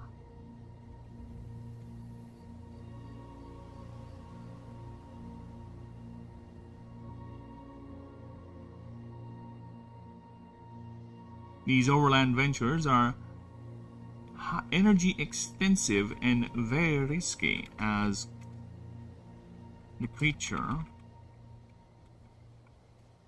is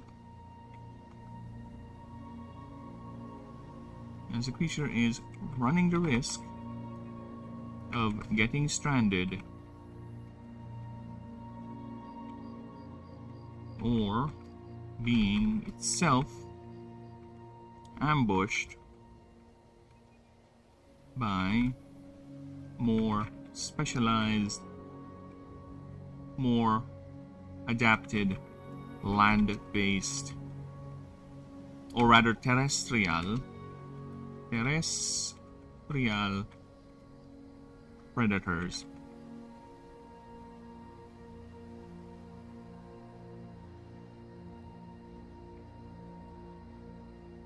This is why it's Lorenzi's are more cautious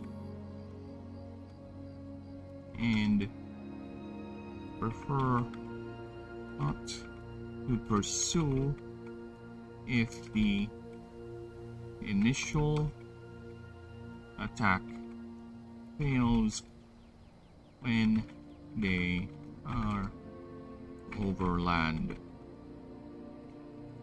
Here we go! Ah, fuck me in the ass with a rake. Not literally. Hey, snakes! Speaking of fucking asses in the rake, with a rake. How you doing, man? Your timing is always impeccable, brother. Welcome, welcome. Welcome to the land of the burb. I hope you're doing good. Snakes, celebrate with me, brother. I have reached the big 150. Aha! Look at that. Shit. Where's my... There it is. Look at this, snakes. Look at this. I know, you're a big channel. Oh shit, I'm now at Mew! Yes, Mew numbers, baby! Woo! 151. Look at that. I don't know who is the 151st subscriber, but whomever you are, thank you. You are now my Mew. Okay? My muse, if you will. Oh yeah, thank you. Oh my god. Ah, what a good day. And I know I'm gonna be annoyed after this, 100% sure now. Because I'll have to deal with the lack of water, or the water shortage we have here in our location. Yes, celebrations are indeed at hand. Maybe I should do like a 24-hour stream or something. I can't... Someone's gonna be angry at me 100% if I do that. Like, a subathon where I won't stop streaming. Like, every sub will extend the stream for 1 hour. That's gonna fucking kill me. And that's gonna cause all sorts of marital problems. Because the wife is very much keen on my health, okay? So she doesn't like me whenever I push myself too hard. I appreciate that. Thank you, wifey. So yeah. But I have been contemplating of doing some sort of a celebratory thing, right? A subathon or whatever, maybe just an extra stream, something, I don't know. I'm thinking it's not gonna cause my marital offline dealings to be an annoying thing, alright? The last thing I want is to deal with an angry woman. We don't want that. No one wants that. Okay, where were we?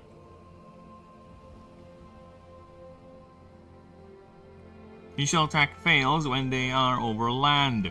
Even when done nocturnally, which is the most preferred time to do these expeditions, it is very much advised for travelers and citizens living in areas with these creatures to always wear anti-shock gear to deter attacks. For indeed a Lorenzi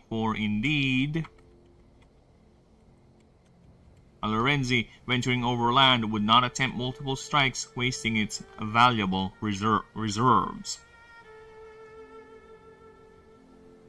Okay. To add more to this puzzle, much like Celadons, the creature can or is able to survive only on feeding. Only on feeding? Able to survive only on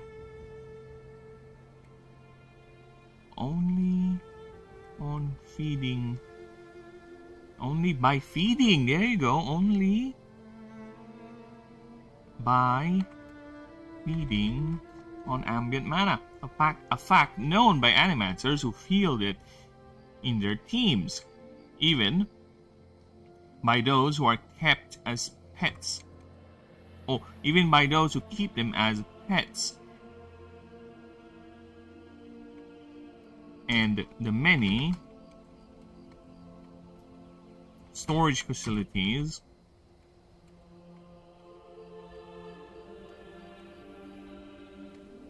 housing these creatures for their animancers.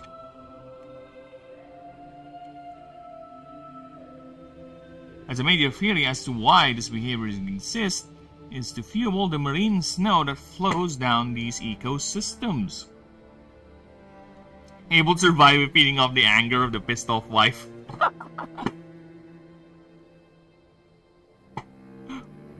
Who? The kids or the cat? Because that is not me. That is nowhere near close me, okay, snakes? Everything I do revolves around seeing that woman smile and be happy, alright? That is the final goal. He deserves it. But enough drama. I already have too much of that in this setting. Alright, we're moving on. Besides, you know the saying, hell hath no wrath, like a woman annoyed. No, it's not a woman's fury, no. Just annoyed. In fact, it's not even just annoyed. It's a woman who is undergoing the visitations of Aunt Irma, the invasions of the Japanese Imperial Army, or basically is just seeing red. Women are such fascinating creatures. They really are. Maybe I just make an all-woman creature. They exist by having sex with other... Oh, good. That's the... Dude, that's just the Mass Effect race. I forgot the name. Oh my god, really? I forgot the name of that Mass Effect alien race. The one that's an all-female race. Where they actually have sex with other sentient beings. That's how they get pregnant. By a psychic energy or whatever. Forgot the name. Asari! There you go. They're the Asari. Oh my god, I hate being old. My memory is not as sharp as ever. Okay. Blows down its ecosystem and helps feed the Celadons below.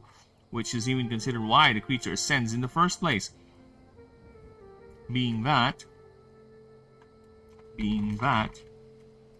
there is a shortage of available material down below.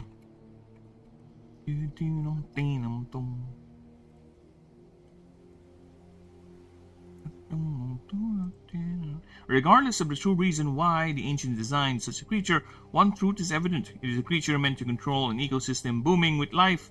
Or at least, that's the theory. Okay, now that's done. Let's go ahead. Did you say 6? I just said it. Right now. 6. 6. 6. See? I said it 4 more times. Or, are you referring to the way the Germans read or say the number 6? It's 6. 1, 2, 3, 4, 6. 7. 8. 9, 9, 9, 9, 9. Alright.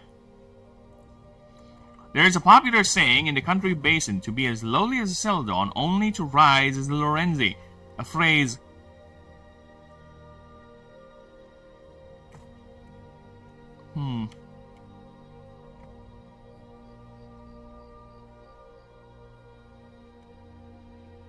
a phrase used for those who climb from humble beginnings only to become opportunistic, wasteful, and excessive.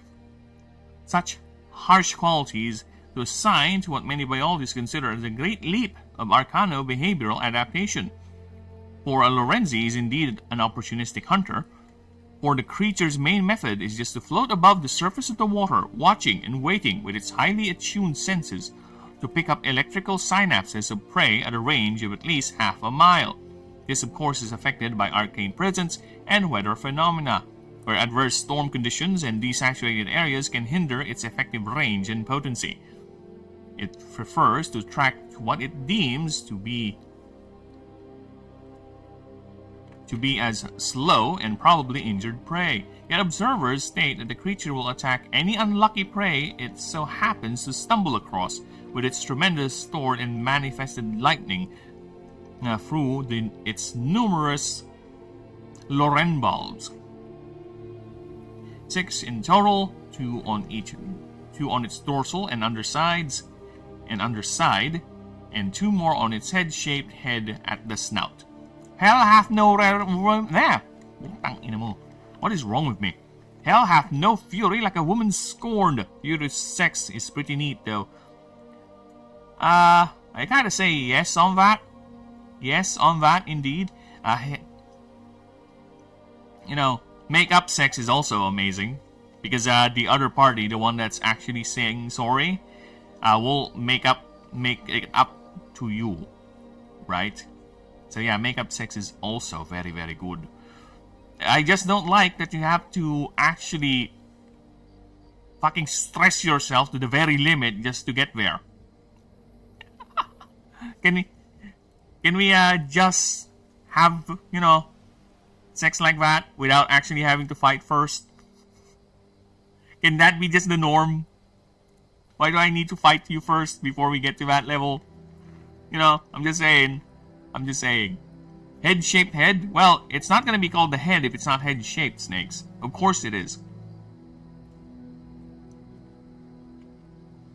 This attack has a range of at least 20 feet and is even doubled in some more powerful specimens, particularly bonded ones.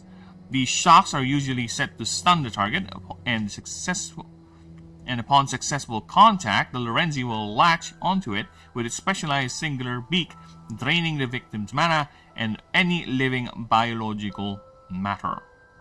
Okay? The creature has been observed to be quite tenacious in pursuing a selected prey item.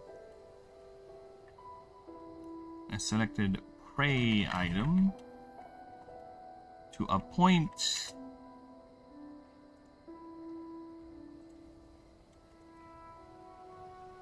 I'm a kid, bro, and you said sex? Yes, I did, and I will keep on saying it. You know why? Because I told YouTube this is a non-kid stream. If you're a kid and you're here, then it's YouTube's fault. Or you're mature enough to understand that it is context that matters. It's not because you just said the word, right? Here's the thing you gotta understand, people. I am a person who is very context heavy when it comes to either being offended or being slighted by certain words and phrases, okay? If you were to call me a certain thing that are considered to be taboo, I'm gonna see, are you joking? Are you just having fun? Right? But if you're just doing it to demean or to ridicule, yeah, that's gonna be a problem. But for me, if we're just having fun, just, kidding around, fucking around, why not? Have fun with it. I don't care. Context matters, right? Context matters, always. Having a blanket thing on anything is not a good idea. Because you're going to be forced into situations where you're going to be like, oh shit, this is testing my belief system now. And you'd have no caveats because you're the type of people who's, I'm not going to say sorry. Oh, I'm never going to say sorry to anything I've ever done. Then you're an idiot.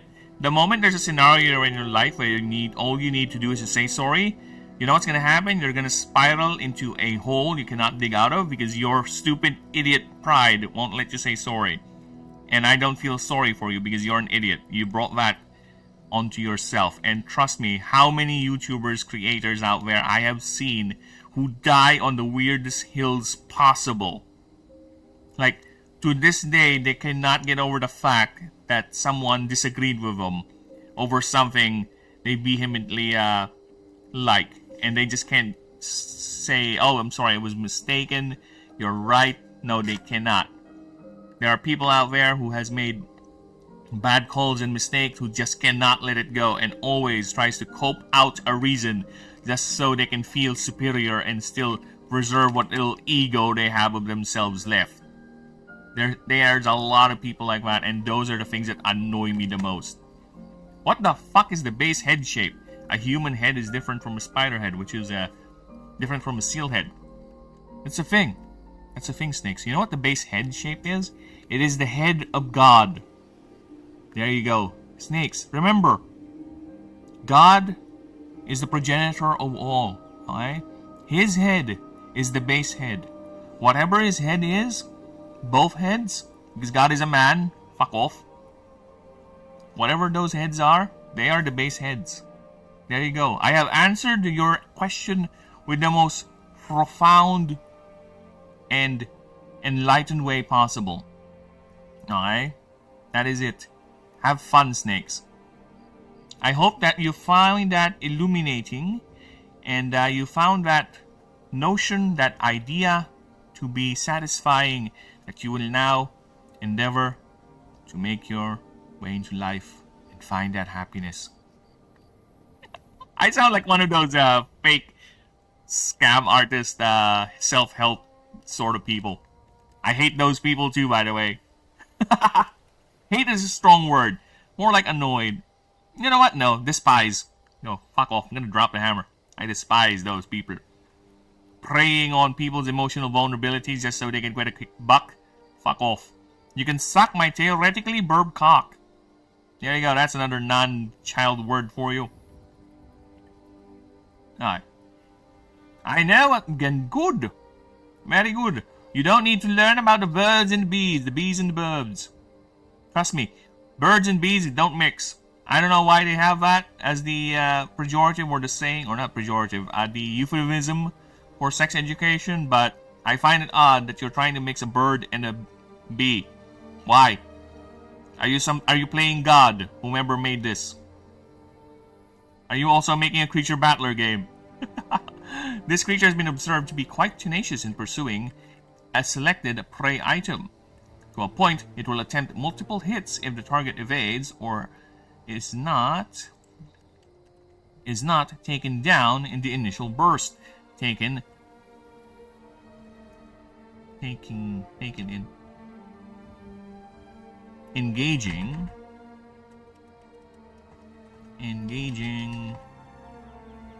in prolonged in oh my god, really? Okay, engaging in prolonged engagements. Engaging in prolonged combat.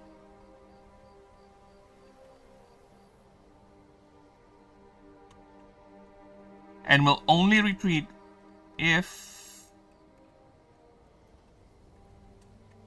sufficiently injured or depleted its reserves. This behavior is not the only reason for the creature being described as wasteful. Another reason for the stereotype: as soon as the victim expires, the Lorenzi immediately discards the body, sink down to the bottom, even documented to be seen firing several more shocks to rupture the carcass, making it sink faster. This has puzzled biologists to this day, and the source of the major stigma of excess, as the Lorenzi never stops its hunt, always on the lookout for prey. The creature is even known to venture over land. Okay.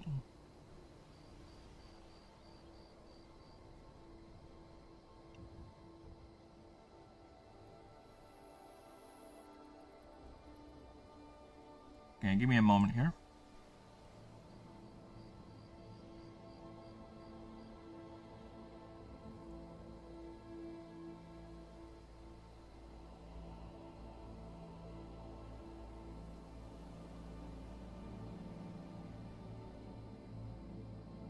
The bee would die from the initial burst from the bird. I know, right?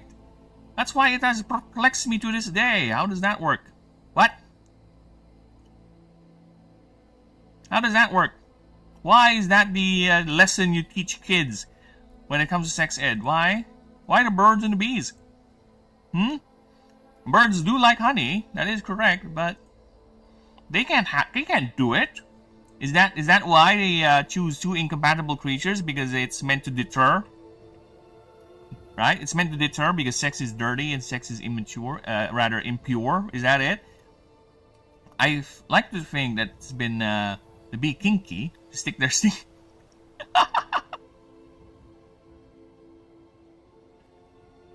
Probably. It is quite the kink. I'll give you that. It is quite the kink. Because that's a one-way kink, snakes. You know what happens to bees, right? When they sting you? You know what happens to bees when they sting you, right? Yeah, exactly. That's what happened to bees when they sting you. They die. So yeah, that is quite the kink. A bee. And you know what? I gotta give props to animals like that. A praying mantis will literally have sex in order to pass its genes, right? No problem, Steven. Here you go, and beers and R's and B's. I'll be right back. I'll be over here. You know, a praying mantis will let its enormous mate eat its head just so it can get some. I gotta applaud that tenacity, alright? That willingness, that horniness. And there's a lot of humans out there who are following that example.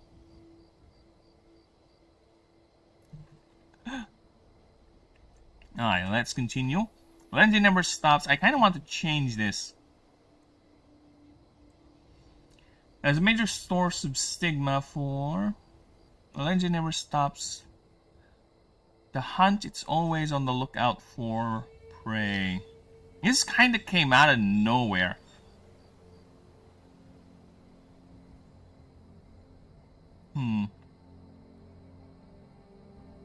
Faster, always on the lookout for prey. Even.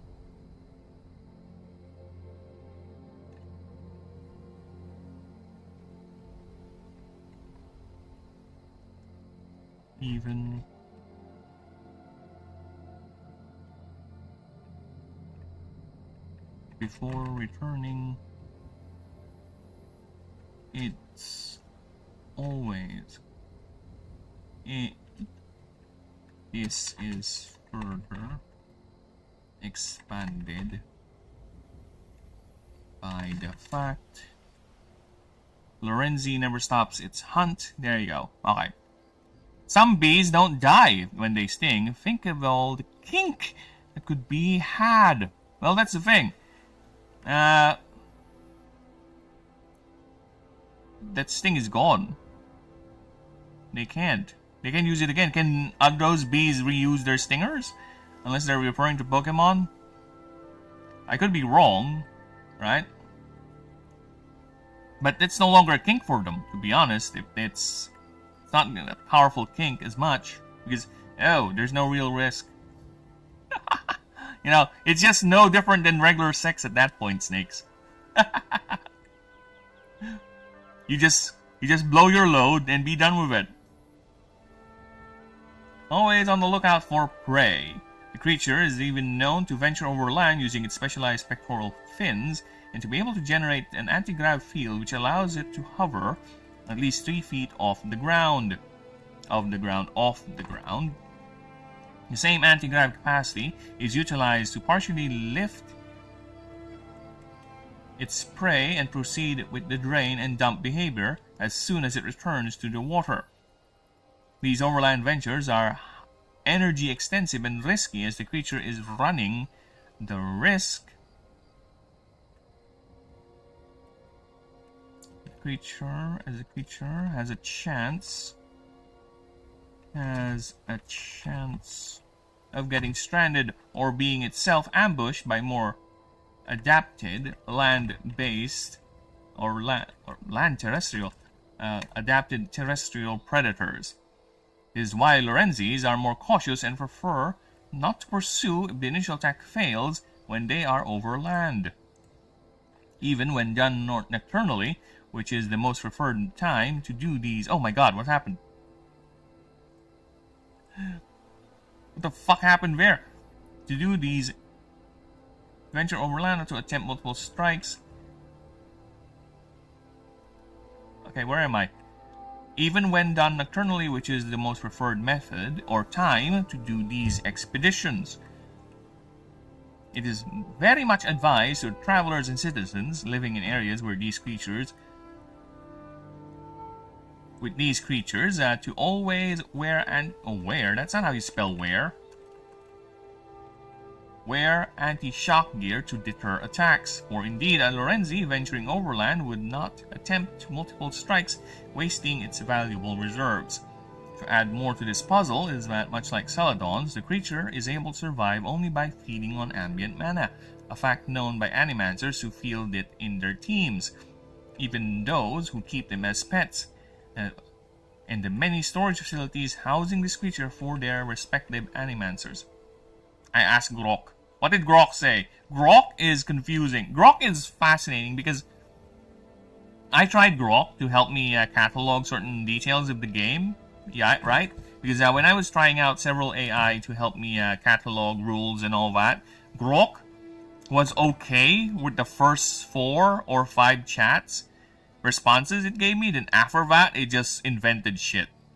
It's like consistent with every experiment I had with it.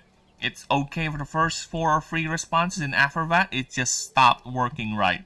It just keeps on inventing shit over and over again to the point that, okay, fuck you, Grok. Gemini is still better. I'm gonna use that as my catalog. And I've never went back to Grok ever again. In fact, the only reason why I'm using this AI tools is just basically to catalog my rules and just give me a thesaurus or something like that to do math for me. Other than that, no. None of the creative process of me creating creatures, passives, or whatever is me taking a 1-for-1 thing from AI. Fuck that, no. Best thing you can do for me is to inspire me.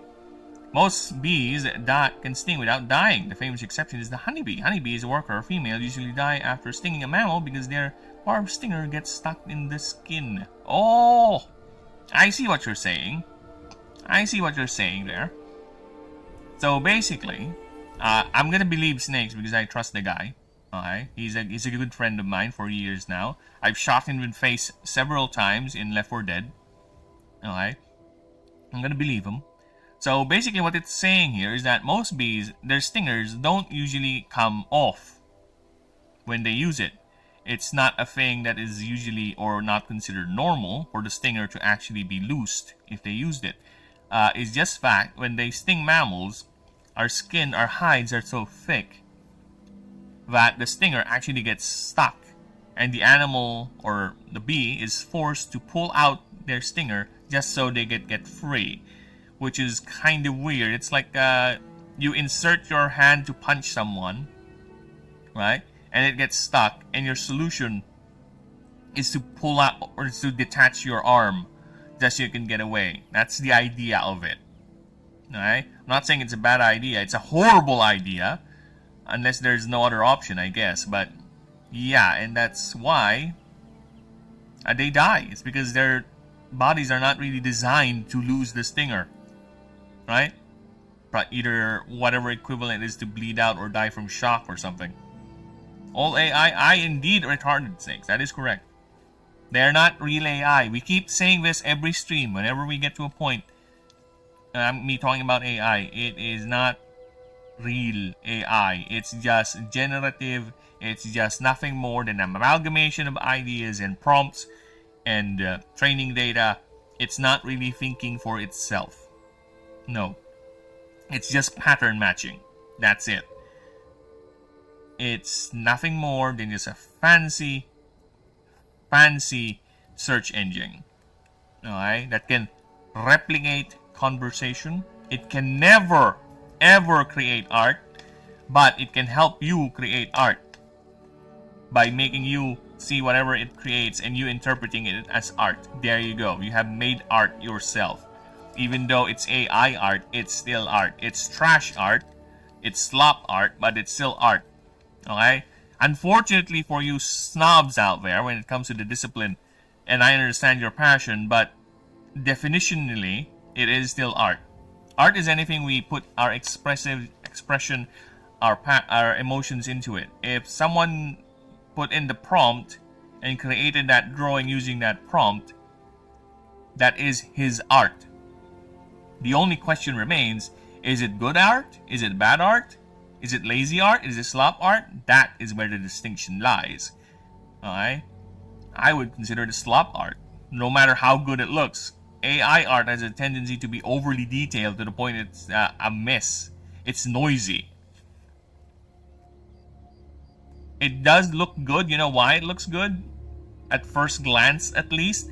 Because again, it's an amalgamation of the popular things it finds online. So, it looks for the things that what are popular, right? What are the first things which search engine it's going to come up with? Then it's going to smash that together and create the slop for you. That's why at the initial viewing it looks nice. But the more you look at it, actually no. There are mistakes. What is this fuckery thing? This doesn't make sense, right?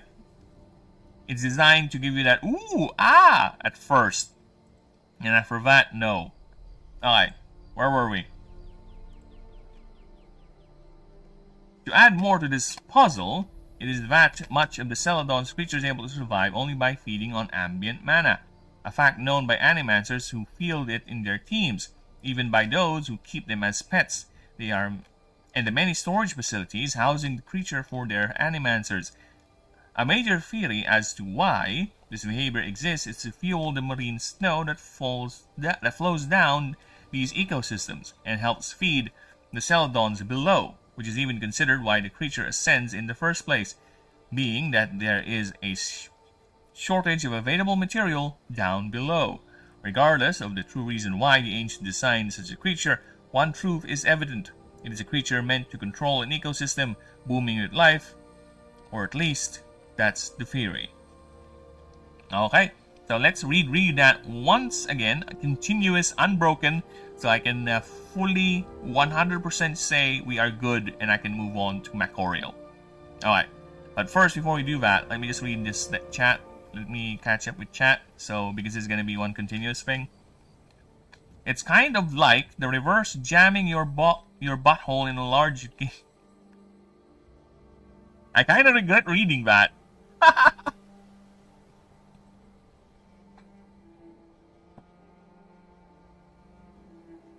I kind of regret reading that, Snakes. There's a pang of regret.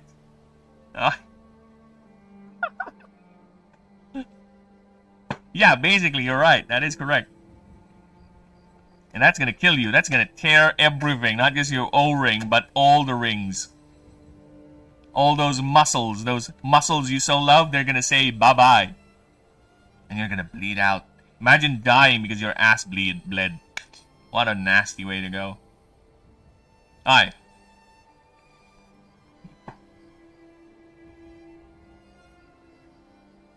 There is a popular saying in the country of Basin to be as lowly as a Celadon, only to rise at the Lorenzi, a phrase used for those who climb from humble beginnings only to become opportunistic, wasteful, and excessive.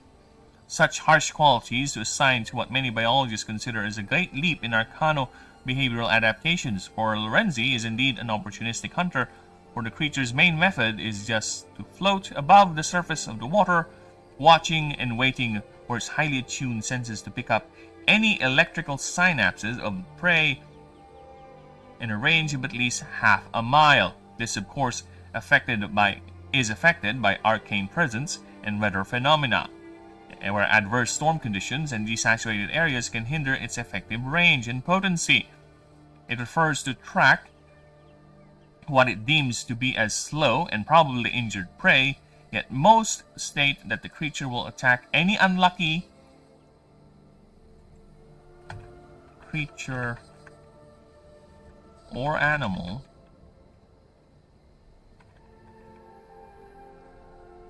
it so happens to stumble across it with tremendous stored and manifested lightning through its numerous Loren bulbs, 6 in total, 2 on each dorsal and underside, and 2 more on the hammer-shaped head at the snout.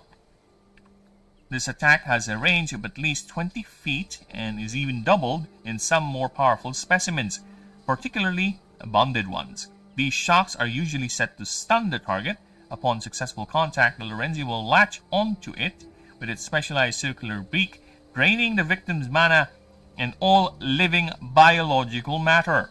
The creature has been observed to be quite tenacious in pursuing a selected prey, only to a point it will attempt multiple hits if the target either evades or is not taken down in the initial burst, engaging in a prolonged combat and only retreating if sufficiently injured or depleted its reserves. The behavior is not the only reason for the creature being described as wasteful.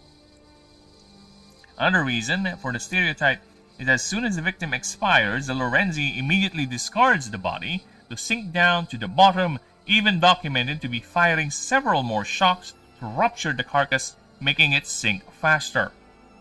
This has puzzled biologists to this day as a source of major stigma of excess. This is further expanded by the fact Lorenzi never stops its hunt, always on the lookout for prey. The creature is even known to venture over land, using its specialized pectoral fins that are able to generate anti-grav fields, which allows it to hover at least 3 feet off the ground. This same anti-grav capability is utilized to partially lift its prey and proceed with the drain and dump behavior as soon as it returns to the water. These overland ventures are energy extensive and risky, as the creature has a chance of getting stranded or getting itself ambushed by more adapted terrestrial predators. This is why Lorenzi are more cautious and prefer not to pursue if the initial attack fails when they are over land. Even when done nocturnally, which is the most preferred time to do these expeditions, it is very much advised for travelers and citizens living in areas with these creatures. Need to correct that. There you go. Creatures to always wear anti-shock gear to deter attacks, for indeed a Lorenzi venturing overland would not attempt multiple strikes, wasting its valuable reserves. To add more to this puzzle is that much like Celadons, the creature is able to survive only by feeding on ambient mana, a fact known by animancers who field it in their teams, even by those who keep them as pets, and the many storage facilities housing this creature for their animancers. A major theory as to why this behavior exists is to fuel the marine snow that fuels down these ecosystems and help feed the Celadons below, which is even considered, oh my god, why the creature ascends in the first place, being that there is a shortage of available material down below. One proof is evident, however, and the creature is meant to control an ecosystem booming with life, or at least that's the theory. I wish I could have sex, but always patience, Stephen, patience. All good things come to those who wait and plan. Right? You don't need to rush things. Trust me, rushing things never produces good outcomes. And I need to go ahead and grab a drink. Give me a few moments. I will be back. Let me just put up the BRB for you people. Okay.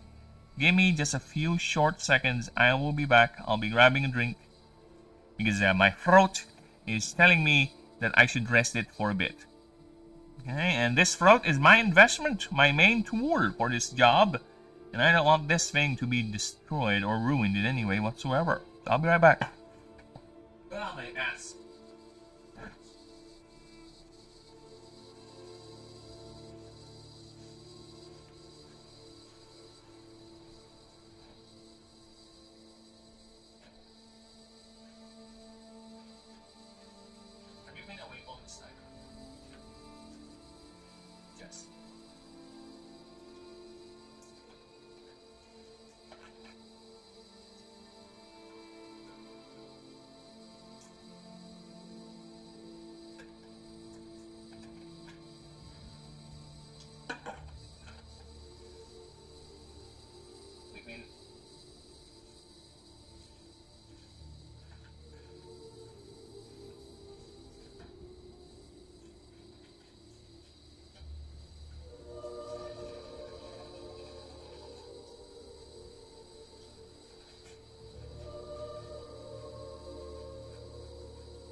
And I am back. Wait, think I'm gonna be the same way. My knees away, wait. Read my last message. Oh, I am back. Read my last message. Also, did you really have the nerve to call creature Celadon? Celadon is different from my Celadon, alright? It is very, very much differento. Snakes. It's so different that it's actually spelled different. Look at that. See, it's S, not C. It is legally distinct. And also, Caladon is not it's Celadon City, snakes. Snakes. I will correct you on that. This is how it's fucking spelled. I will correct you so much that I'm gonna do this. Okay. You alcohol-based life form. Celadon cities. Celadon is French, by the way. Oh, ho, ho. I wish I could do a French accent. I already did. Well, there's a delay. Okay, I will use the streamer defense. There is a delay. I think 30 seconds on YouTube. On Twitch, it's like 7 or 6 seconds. But the delay is much more wider on YouTube. I did set up low latency. So that should ease up the delay a bit. Ho ho ho, it is I. I am Le Frenchman. Oh, baguette and all that. I wish I can do it. I wish I can do it. There was a time that I can, but now my brain is not working properly. No words, no French words are coming up. Oh, merci, beaucoup, baguette, ennui. Yeah, there you go. You didn't read my last message. Which one? I think it got snakes. Snakes. I think you got victimized by YouTube's new way of censorship. Did you type a message and you saw it pop up on the chat? Because if it did, and I have not seen it on my end, most likely YouTube censored it. Because YouTube nowadays have a way of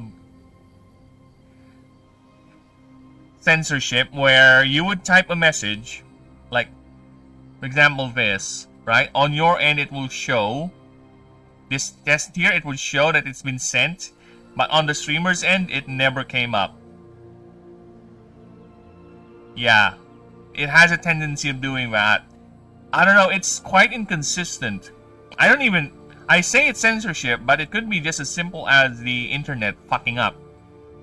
Can you make me a mod? No. Being a mod is not as easy as asking. There is a responsibility. There is power to be had, Stephen. It is not a badge to be taken lightly.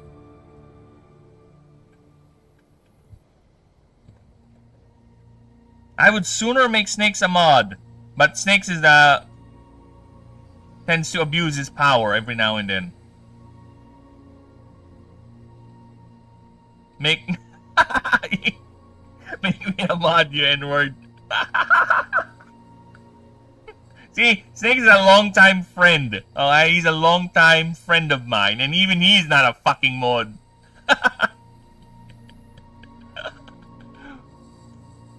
I think I only have one mod in this channel, that's Alia.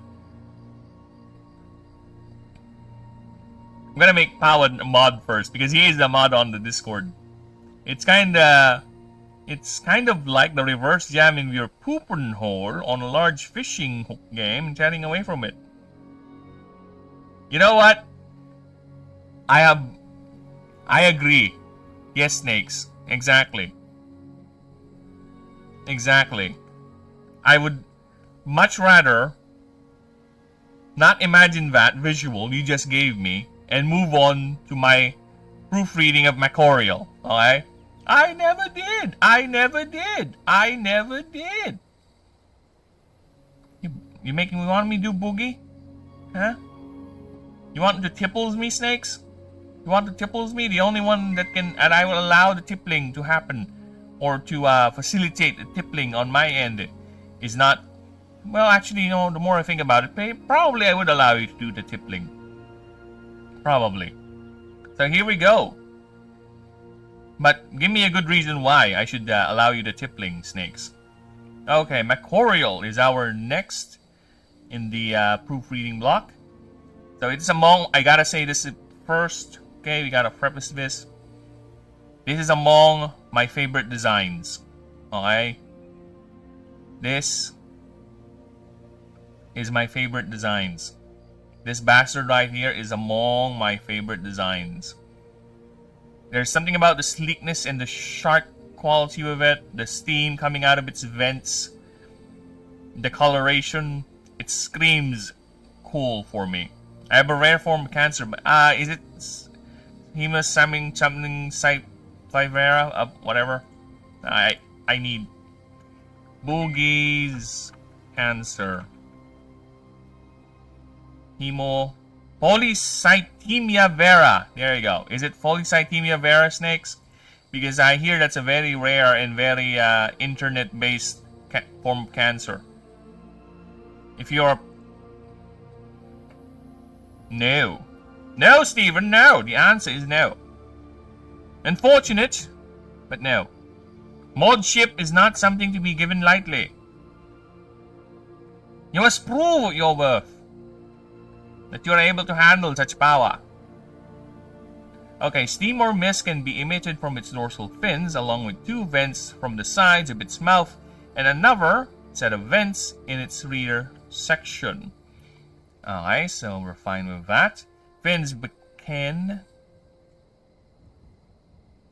became more solid and blade-like structures which can be manipulated to either be harder, sharper, or be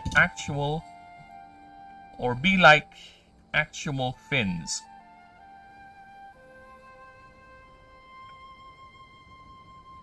Creature is an internal mana engine that generates tremendous amounts of heat known to project flames. Alright, we're fine with that. Yes, I'm dying slowly. I don't want anyone to give me money. Hint, hint. Hey, wait a minute. Aren't we all dying slowly? Snakes.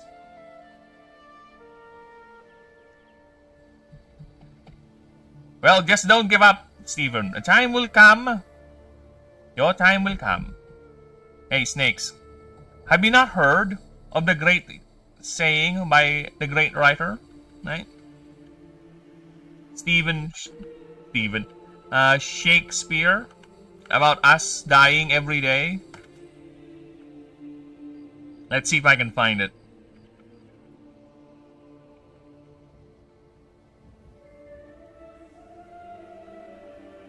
See, I will read you the quote.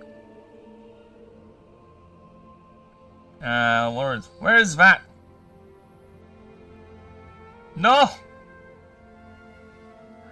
Fuck!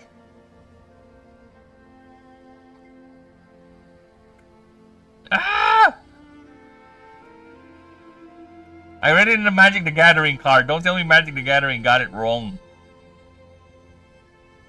Yeah, not the cowards diving. The other one. God damn it. It's from a Magic the Gathering card. Ah! It's not the cowards diving. It's about us dying every day. And we lose a bit of ourselves. Right? That's the thing. Sword-like weapons? All men have sword-like weapons, snakes. Even women have sword-like weapons. It's called their gaze.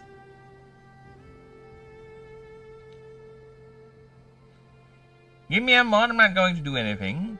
Well, that's the thing. If I'm gonna make anyone... This is a serious answer, by the way. This is me serious. Serious mode. Alright? If I'm gonna give anyone modship, they have to do a job of a mod. It's not because it's for prestige or anything, no. If you're a mod in any of my channels, you will have responsibilities to do.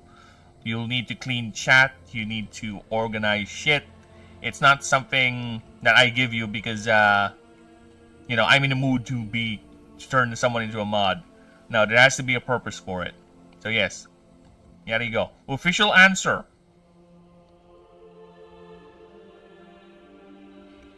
Shakespeare was indeed a British cigarette. His name itself is quite cigarette-y. You shake the spear. That's a euphemism for beating your meat. Am I right or am I not? Mr. Meat Beater. Okay, Will. Yeah. Yeah, sure. You chronic baiter of mass. Actively limber. This creature only received half the stacks. Half stacks from stun, rattled, and lethargic. While under these effects, it gains +5 speed and +1 power for each stack.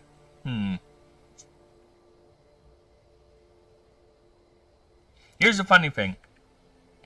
Stun has no effect on speed. Rattled has no effect for speed. Lethargic has an effect for speed. Right? It reduces speed by 5% per stack of lethargic. So, it kinda contradicts with this one. The +5 speed stack over here. So it kinda contradicts that. In a way. So I need to either remove lethargic or to change the ruling of actively limber against lethargic. Okay? Because the idea is the creature is much more limber. Its muscles are, well, flexible, right? So even though it's slowing down, it's getting sedated, it's still able to move quite well. So I am thinking I need to check my status effects because I might remove lethargic, because again, it does not make sense and it's gonna confuse a whole lot of people. If lethargic reduces speed by 5% per stack, then you get this guy who gets +5 speed every time you get a stack of lethargic. So yeah, I modded for Ethan Van Sciver, artist for the most popular Green Lantern comic. So fuck you. Well, I'm no Ethan Van Sciver, Snakes. Have you considered that? I'm not Ethan Van Sciver. Isn't Ethan Van Sciver quite a pariah nowadays too? Serious question. Is Ethan Van Sciver the one that was friends with Gary and the others, but because of his schisms he got ostracized, and now he's kind of a low cloud too? Yeah, it's him. There you go.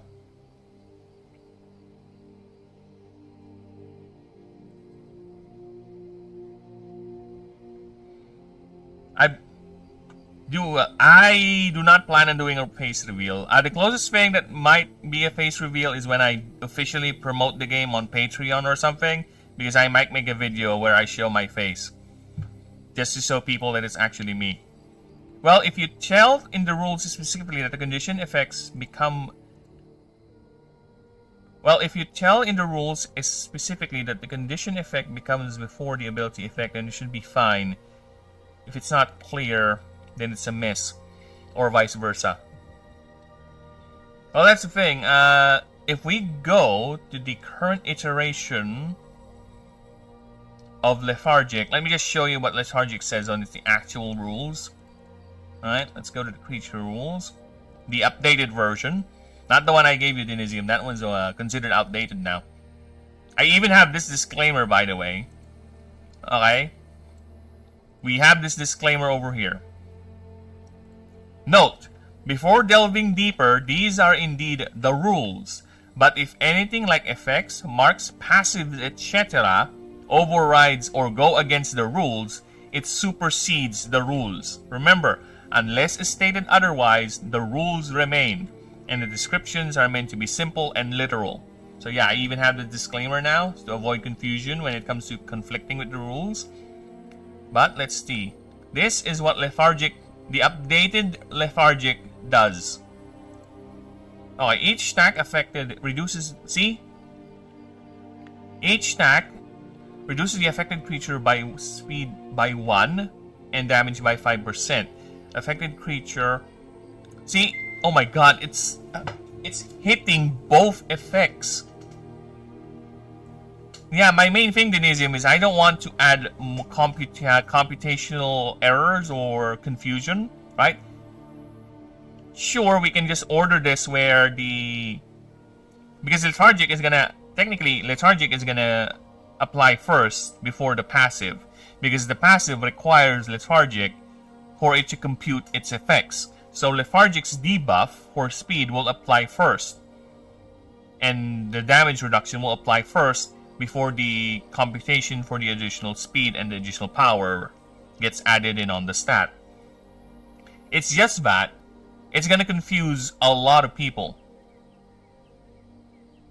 Yeah, right? Having any effects do anything. So just have to say which one goes first. So the status of the ability. It's the status that's going to go first.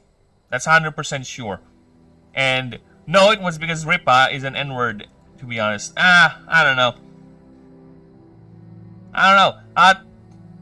I have seen a couple of Ethan Van Sciver videos too, by the way, Snakes, but it's through the lens of Nicholas Diorio, and Nicholas can be quite the biased person when it comes to his portrayal of people he covers. So I'm not sure, but I have watched Ethan's videos back in the day, a couple.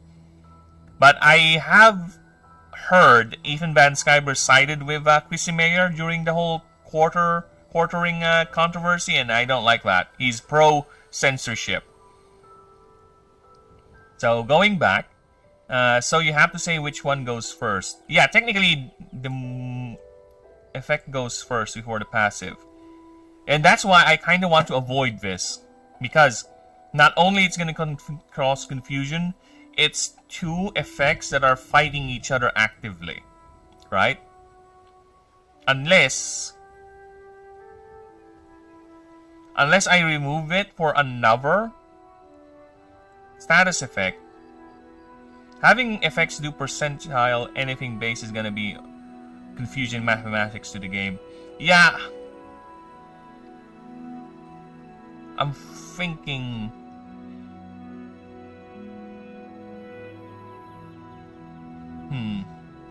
maybe you just have lethargic just do less power, right? I think, yeah.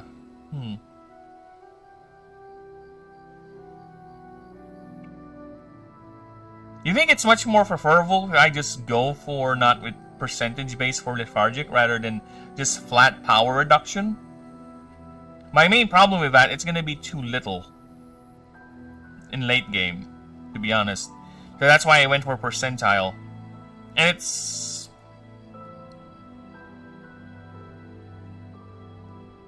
percentages are quite easy to compute anyway. 10%, 5%, yeah. I don't know. But the main contention for me right now is dealing with this passive ability for my Corial.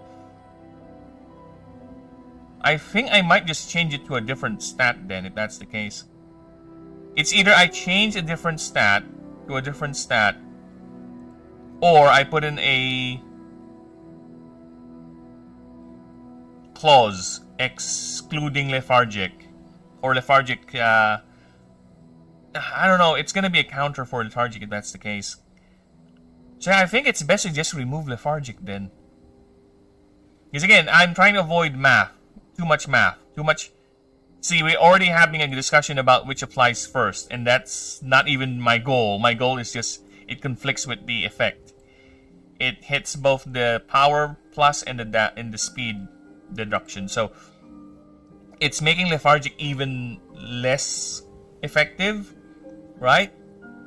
While for the rest of the other status effects it doesn't change anything. It's just a modifier to determine how many bonus the creature gets. While with lethargic, it's actively fighting with the stat. So yeah, I don't need that level of confusion. It's already too much. So I think I might just end up changing it with something else, just to be right. I think I might just end up.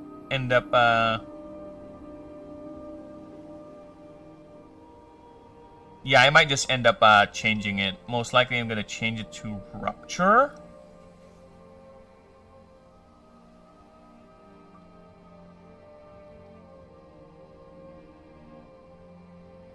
Rupture, rattled. Lethargic. Yeah, we're gonna... It makes sense lore-wise, but game-wise, it's gonna be a nightmare to execute. But you're right. It's just gonna add unnecessary confusion mathematics into the game. Considering you're already dealing with percentile calculation with the damage reduction, right? Which is indeed hanging by a thread right now, to be honest with you. So yeah, I might change the percentile scaling to maybe just reduction in flat power, because that would help too. So we will see about that. I watched EVS for years, longer than I have known you, Burb. Ethan said dumb shit for the views. He did already take Chris's side. He just gave her the benefit of the doubt without the context.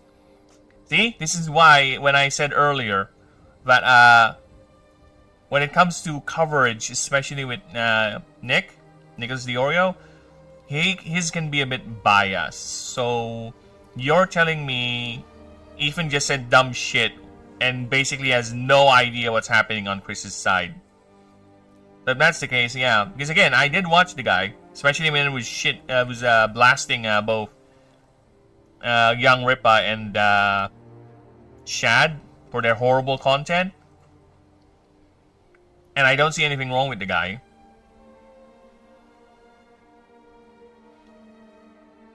So yeah, I think it's safer to just go ahead and remove lethargic, even though it does not. It was in, and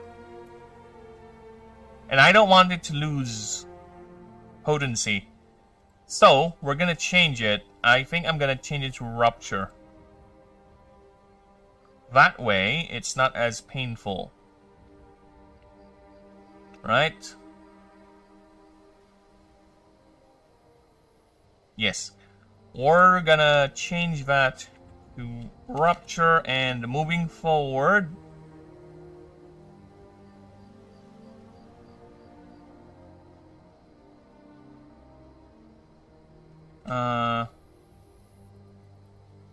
yes, moving forward, I have taken your advice, Denisium. I have removed Rupture's percentile additions and just gave it a flat number increase per stack. Because, yeah, that's already a lot. Okay. And considering a lot of moves that apply Rupture, they do apply like more than one. So that's an additional flat 15 more damage, which is actually a lot. Alright? Before we compute resistance and weakness hits too. So, yeah. So I think the new Rupture is okay with plus flat more damage. And the largest Rupture applications I have in the game is like 15. So that's 5 times 15. That's like additional 75 more damage. So yeah, that's a lot. And I think we're fine with that for Rupture.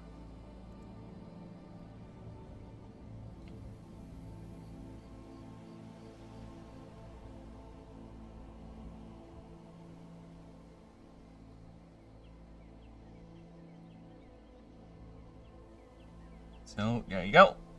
We are now going to change this to Rupture. There you go. Imagine a streamer does anything like anything and someone tells them to goon. Huh, who was that? Who was that? Probably a Marvel Rivals streamer? Because Marvel Rivals is a very, very heavy goon game. I gotta say, it's among the heaviest goon games to ever goon the game. Alright, they know what they're doing when they goon those games. Next up is Vaporous Estates. At the start of a round, choose either Steam, Fire and Water moves apply +1 Scorch and cost 1 less mana, or Mist. Opposing creatures start with +1 stack of Rattle. Both yours and opponent's moves deal 10 more damage. So no need to change there. That is clear enough as is. Water efficient, as long as it's water primary, its moves cost 1 less mana. So yeah, good with that. Again, we're gonna do a reading pass for the moves sometime in the future. So let's go ahead and get to its profile, shall we? Even supported Ripa in the beginning. Ripa contacted EVS first for advice. EVS was helping him, then Ripa went full N-word. Oh, did he burn the bridge or something? What did curious about this. Give me some sweet deets. Okay. What happened? What did Ripa do? Did Ripa just said, "Oh, I don't like Eden Ban Skyver, he's a moron," something like that? Right? I still have a copy of Isum 2, which featured EVS art on the cover art. Yeah. Then I guess there is something that's quite the bridge that was burned with those two. And I don't know. I have not heard anything. The funny thing is, even though Gary and Ripa are supposed to be friends, I never heard once them promoting or reviewing that comic book, which is very telling to me. It's very telling. Actually, it's the same with the entire EFAP sphere. I never heard them review each other's work, which I guess is fine if you want to preserve the friendship, right? Right? If you want to preserve the friendship, just go ahead and not this. You know, I don't want to talk about your shitty fan project. Fuck off. But I don't know, for me it's telling, it's kind of telling as to the quality of the work. You know what I'm saying? Especially if there's a lot of backlash about that work being horrible, right? It kind of makes me think about their real opinion on it. I don't know. Just a thing. And to be fair, they didn't even watch Mube's short film. It didn't, it went under my radar. I was not really interested in it. I don't know. Well, I don't know either. But, either way, it's time we go to Mercurial. Look at that. Look at that mist-laden fuck. Look at this. Ooh. This is still, to this day, the most impressively ambitious drawing I've ever done in this entire roster. And I love it. Look, it's eating a Lorenzi right there. I could draw a head of a Lorenzi actually just over here, but it's gonna drown out the drawing a bit more. So I just drew the side of its head part. Alright. So let's see. Again, I don't see any changes with Mercurial too much, but we'll see. A Mercurial in night is Dread Delight, while at sea it's Sailor's Delight, a saying that's more than engraved on the minds of the people of Basin.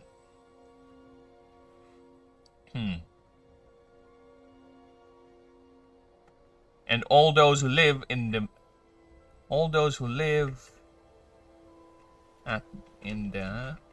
many coastal settlements of the world. Even ask him about free 3D art assets that the artist for ISOM used. And then it went to shit. I also was banned by Ripa and as by asking about 3D art assets used. Ah, okay.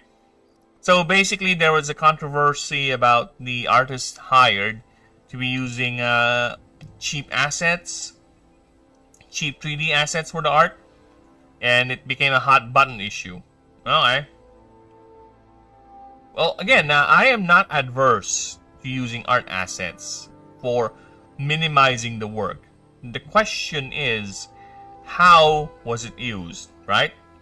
Because those assets exist to help you in making your job, your project, whatever it is, easier, right? Because they're pre-made, they're already there.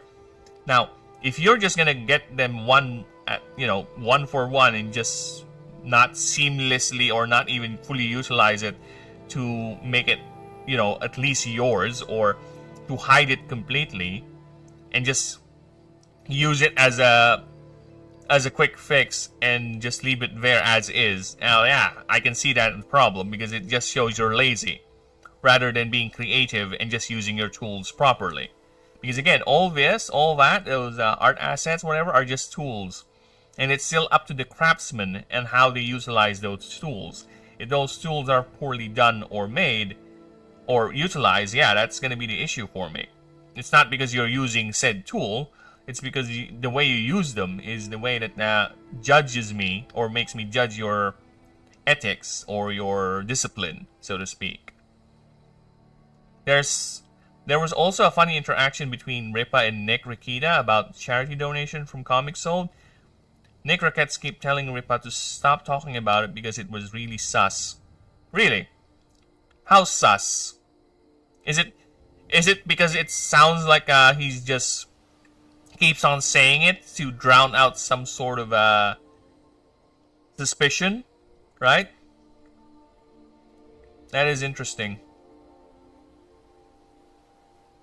Let me just read this real quick. This dual reputation is not just born out of mere superstition, as Macorials are among the few creatures who innately are capable of using hydro blankets, a spell where one coats themselves in a layer of water, allowing to swim, allowing them.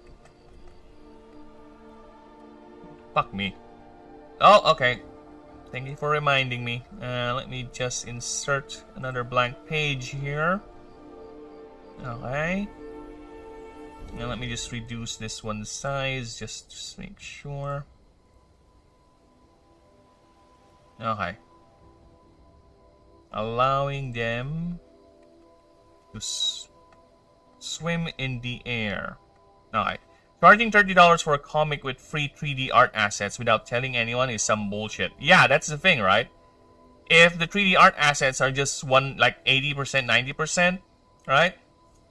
And you're charging it for that much, I don't see that as valuable enough to be charged that much. Again, it's how you use it. If you solely depended on it, and instead of just using it to supplement or make the job a bit easier, yeah, that's going to be a real issue, especially if you're charging it for that much. Dude, I don't even know if what the art I'm doing for the rule books and the creature profiles that I'm going to eventually post on my Discord for people to read and enjoy, quote unquote, is even valuable enough to be sold, to be honest. To be honest with you, I don't know. If you ask me how much I'm going to sell this art book right here, with all the proofreading and all the art that I've already made and the rules, the ideas, I don't know. I can't give you an amount. I really can't. I can't give you an amount. Because for me, it's not even enough. Not even enough. I am my own worst enemy when it comes to criticizing my own work. Trust me when I say that. It's not that I don't value my work. You would see me celebrate or fucking blow my mind away whenever I do certain ideas or drawings. It's just that I don't know. I really have no honest answer for you how much I'm going to charge people for this if at this current setting right now. If you're going to ask me to charge it. I don't know. I don't know if it's even worth it to be charged, to be honest. Right? That adaptation is allowed to venture onto land. With the blankets being a more efficient and less energy intensive than the antigravs of Lorenzi.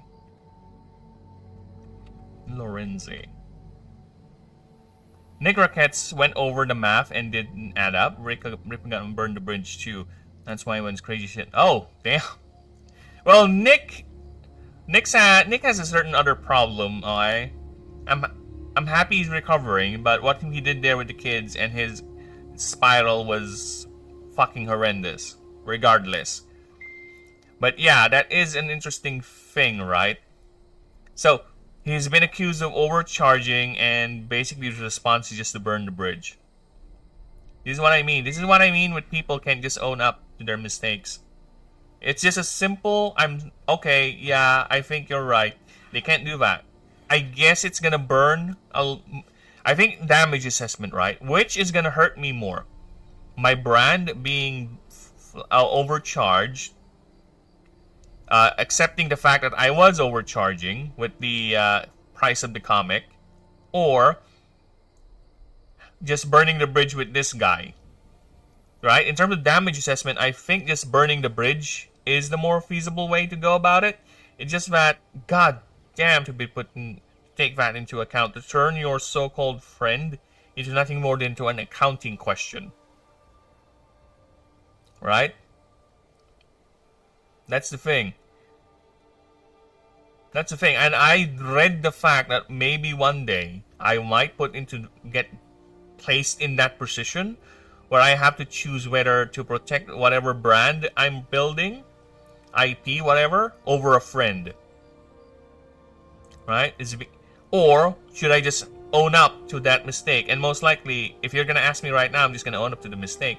And if refunds are going to be involved, then by hell or high water, there will be refunds. Like, if people request to ask for refunds or to get the $5 back or $10 back due to my price reduction, then so be it. But then again, this is me, working with a hypothetical. I haven't been there myself. So I don't know. But if you're going to ask me with that hypothetical, that's what I'm going to do. That's what I'm going to do. $5! $5! It's only $5! Alright? It's nothing to you. Which is, for me, it's like $300, $250 worth my money. Alright? Which is a lot. You've already put in more work than Ripa did. Oh, really? Oh, thank you. I will take your word on that, Snakes. Thank you. Alright. Then the anti-grav of Lorenzi. Anti-grav of Lorenzi. Efficient quieter.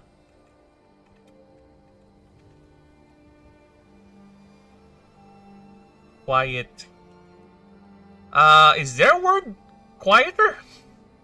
Is there a word for quiet? Less quiet. Words for less quiet. Because if there is no other word for less quiet that sounds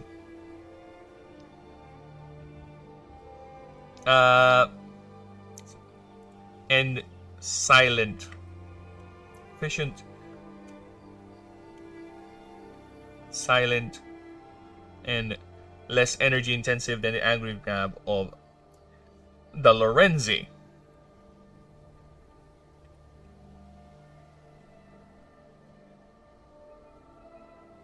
Okay, return to land. And seek prey. Alright. We are cutting that into a new sentence.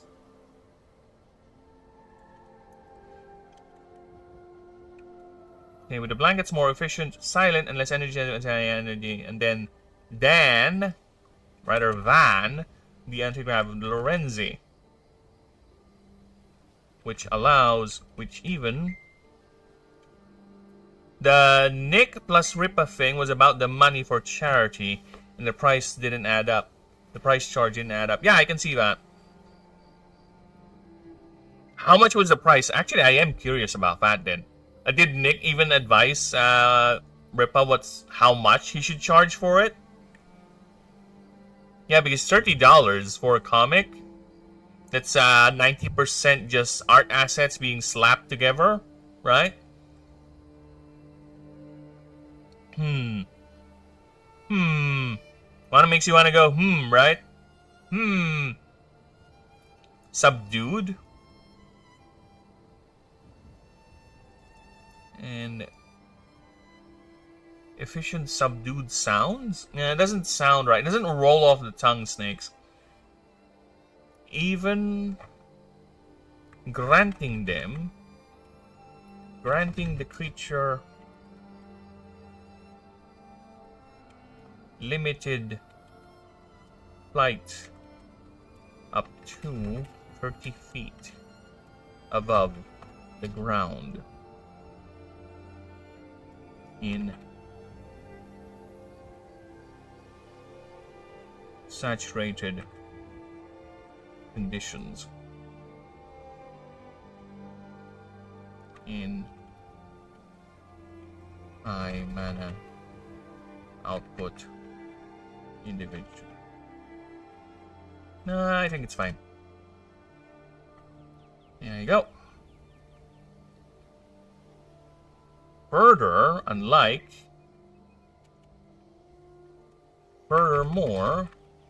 unlike its previous incarnation, is not how you spell furthermore. Furthermore.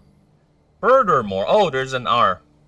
Furthermore, its previous incarnation, unlike its previous incarnation, Mycorial only eats those that fit inside its mouth.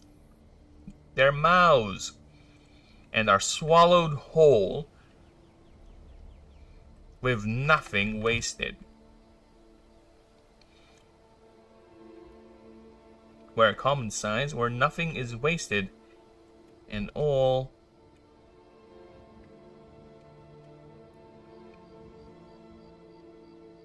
with no waste material generated, as all are broken down by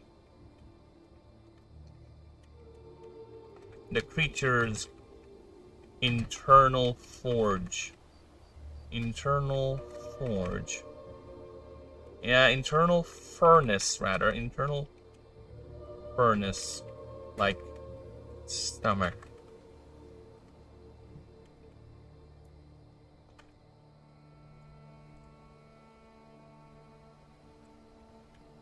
Nick just told him to stop talking about it, trying to protect him, but Ripa just... okay. That's the thing, right? I think probably for Ripa, it's a point of pride, right? Look at me, I'm doing this. Look at me. Because I can see Ripa as a type of person that likes to boast a lot. He does have that energy. He does have the swagger. He does have the, the drive. Or not the drive, the swagger, the arrogance to be always boasting about things like that. Right? So yeah, I can see that as being advised or told to do that is going to hurt his pride.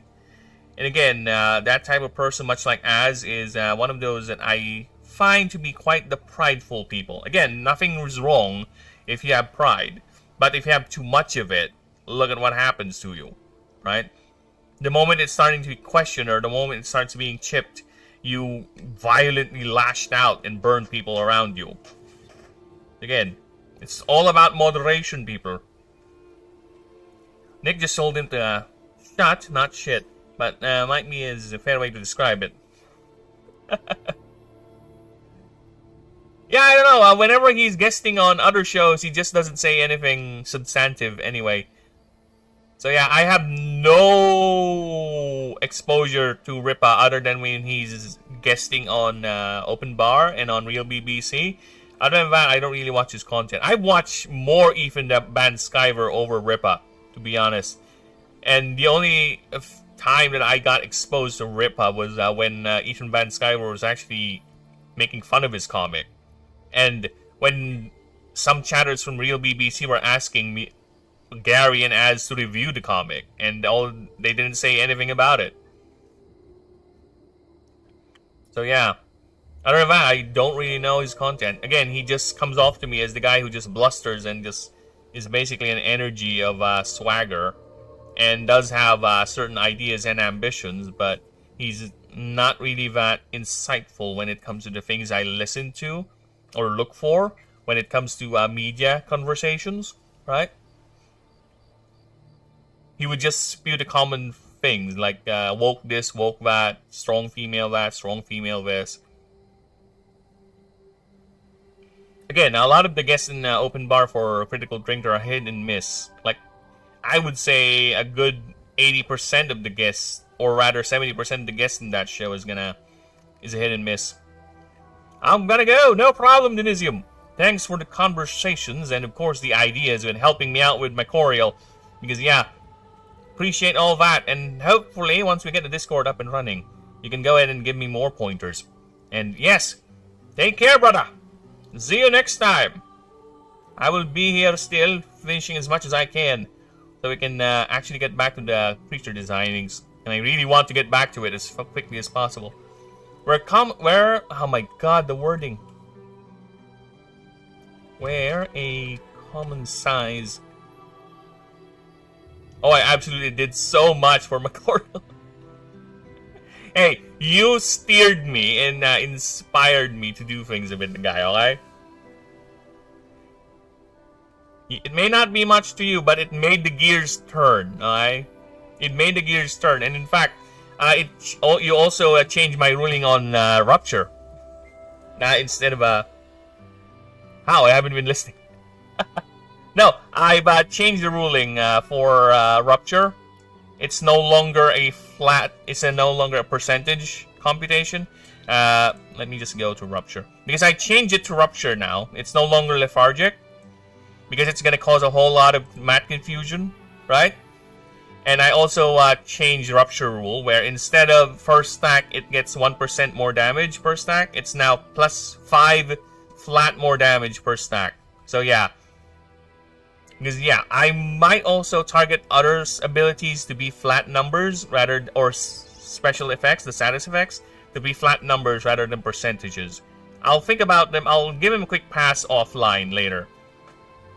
But yeah, less math, the better. You are correct on that. Low-key, the whole game should be mostly rid. Yeah, I get what you mean there. We'll see about that. But currently, yeah, no problem, man. I'll just have to say, currently, I would say the percentages are more on passives rather than actual activatable abilities. And I would even say they're around a healthy margin of 60-40. Or rather 70-30. 70% raw numbers rather than the percentages. Okay, notice how FNT Open Bar and others in the Spear, even Az, don't really talk about Ripa anymore? Yeah, I know, right? The only one that I see every now and then that pops up is the Ripa and Az collab podcast. But other than that, no.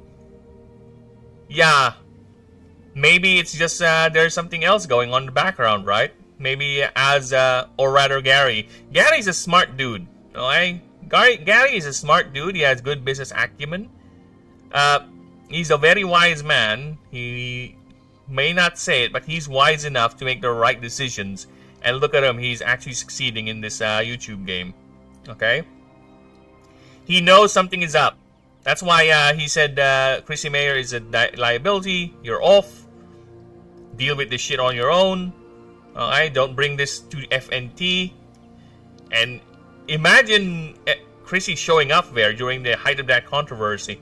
They were already getting hammered by the oranges. Imagine her being there, right? So yeah, that was a good call. So yeah, Gary knows things. He knows how to handle things. And I don't know, what else is going on? Is there really something going on with Ripa Snakes that I should know? Give me some sweet juice, brother. Let's go ahead and gossip. Let's go ahead and gossip. Why not?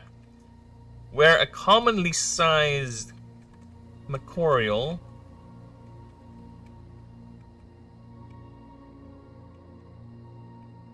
Macorial is about 15 feet in length. With even larger specimens, with even larger specimens recorded, or have been, with even larger specimens have been recorded, no. Like that of the legendary Mistwalker of Kelper, which was reported to be at least 25 feet long and has been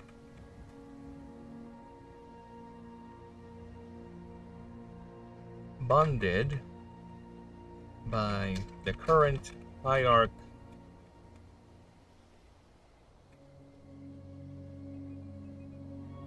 This is gonna be a long name, okay? This is a long name. I need to pull up the doc, snakes. You'll see what I mean, chat, okay? When I say this is a long name. Alright, I need to get to the Astari so I can get the name of the... This is the name of the hierarch. Alright? Because Oprixes really love to flaunt their names.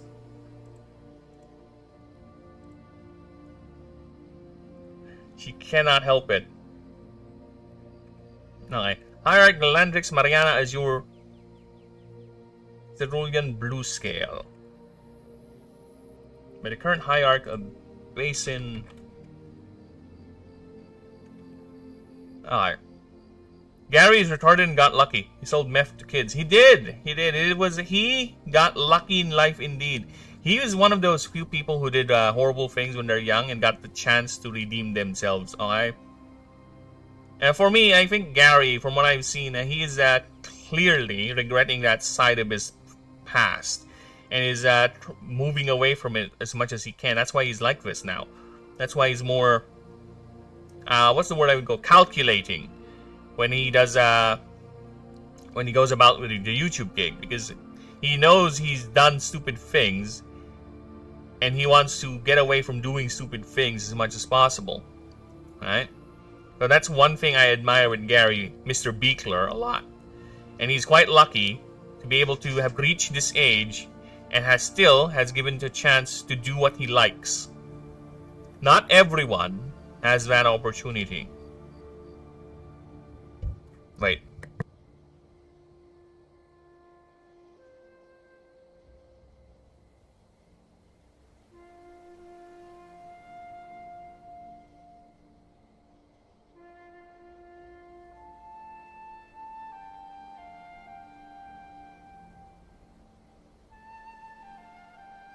I'm not on mute anymore. Alright. This creature has developed an internal... okay. We already said that.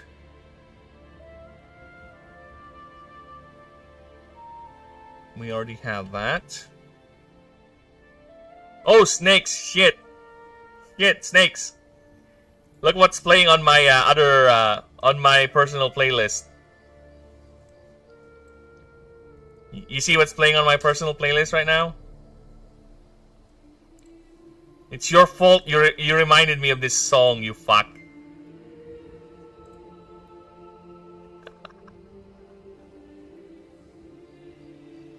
This is the song that's playing in my ears right now. I wish I could sing it, but I'm not I'm not even half the talent this guy is. And this is gonna hit me with a copyright if I ever do play it, so I can't. This way, kicking ass. Go, go chicken, go, go chicken, guy. It's on time. Chicken, go, go chicken, go. Oh fuck you, snakes. All right.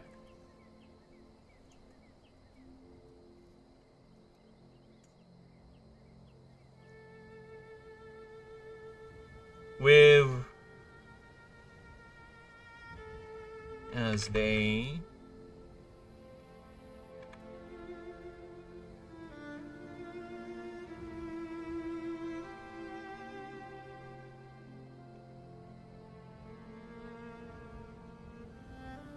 go, they have an efficient digestive system, though the internal furnace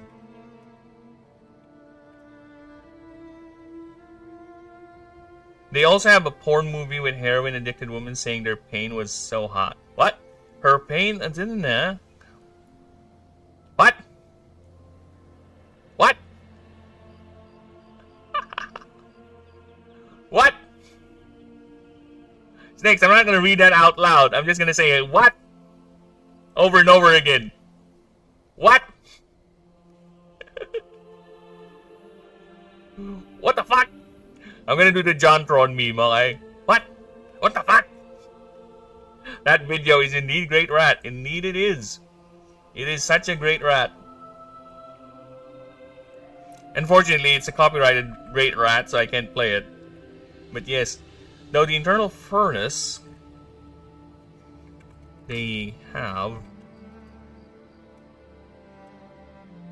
is a true marvel of Arcano adaptation.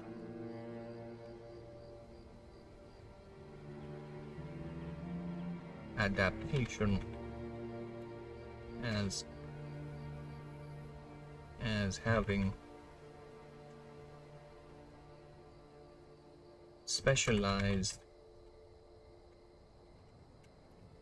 insulation inside their own bodies to keep the furnace the intense temperature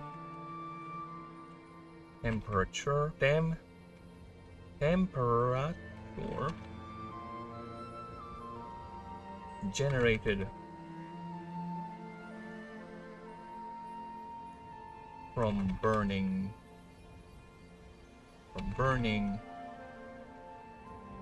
them from the inside. I'm pretty sure Ripa was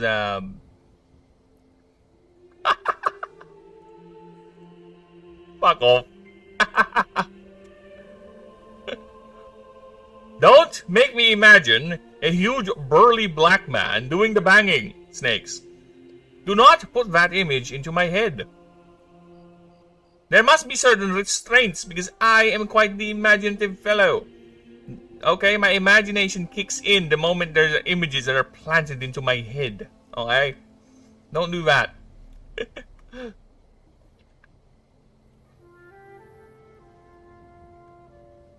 They have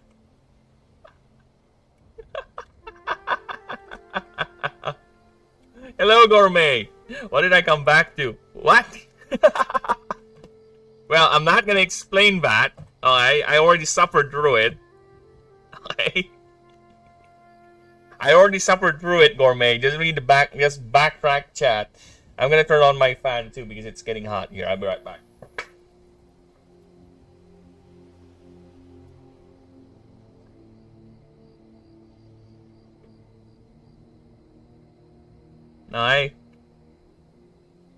Let's just say I asked Snakes for some juicy gossip, and I regretted the decision a few chats. No, not right away, but a few chats along the way. Alright, they have specialized insulation made from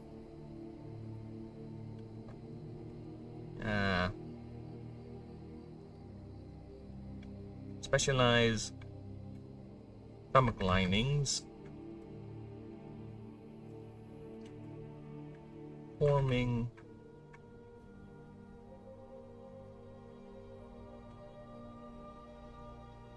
inside their own bodies.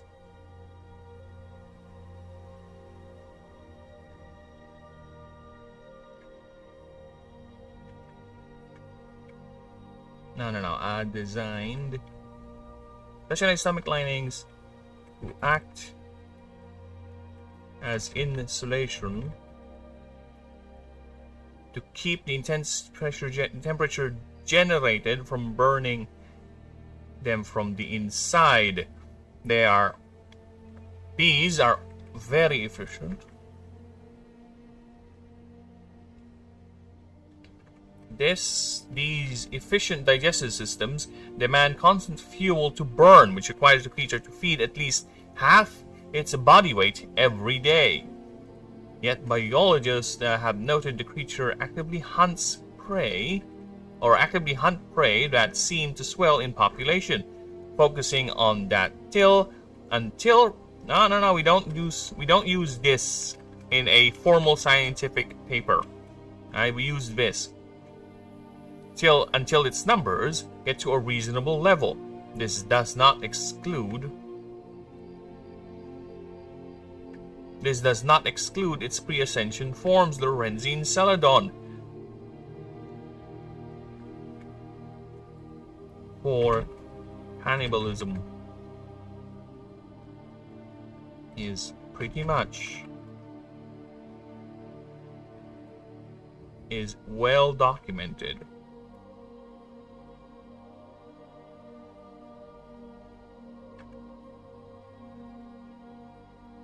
With some claiming it to be the primary reason for ascension. Heyo! Heyo! They are ambush predators preferring to swim in the mesopelagic and abyssopelagic zones, then striking its prey from below and above, below or above, with tremendous force, using the 4 vents at its rear to create explosive energy akin to a hydrothermal vent bursting. The prey is swallowed up whole before even knowing what has happened. Okay.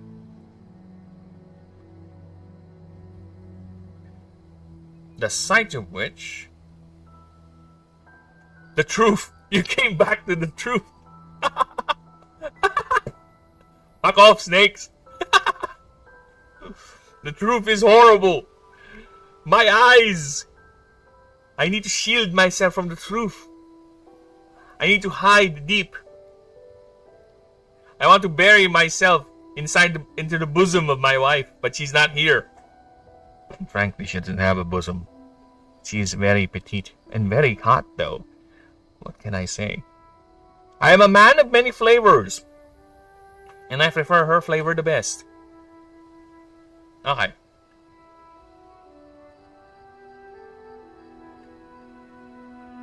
This is considered a spectacle to behold when seen by sailors and citizens alike.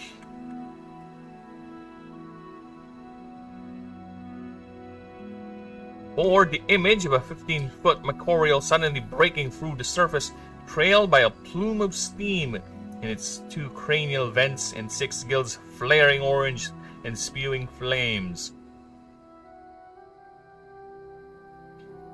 With its plume of steam from its 2 cranial vents, while 6 gills flaring orange and spewing flames. Fishing communities particularly find this a sign of a great catch to come. You have come. I know you would have, but you've come. Yes, I have come. Dude, of all the things I have to stick into my brain that cannot be removed so easily, or basically the things that I still remember is that stupid cum line from that stupid Jesus clip.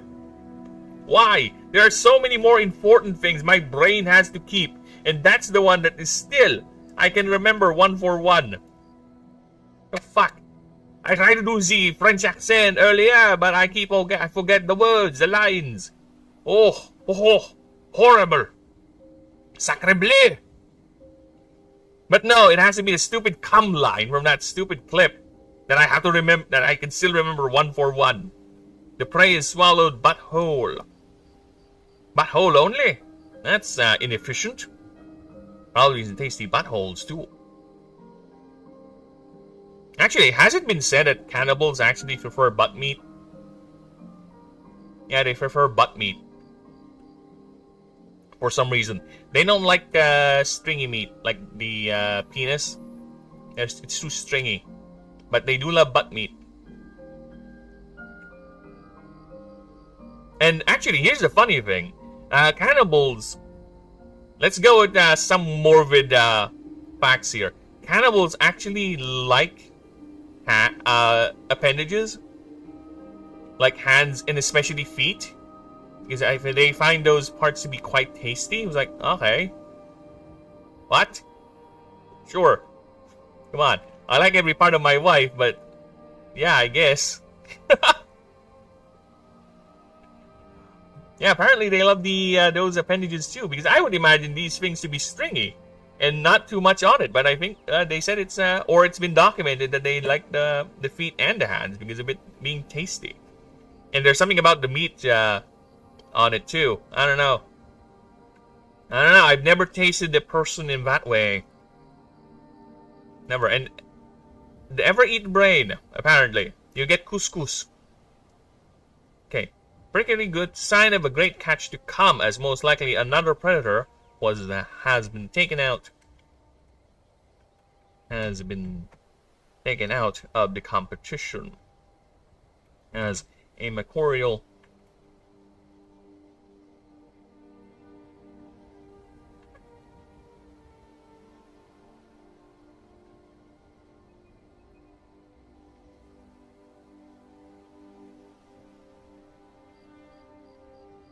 while even rarer or even grander spectacles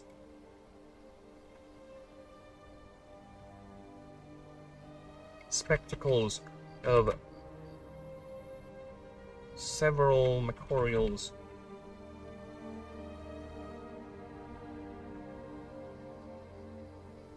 breaching in quick succession.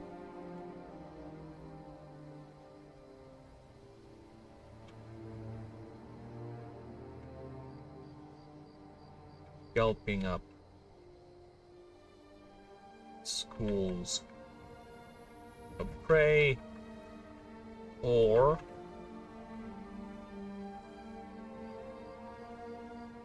overpowering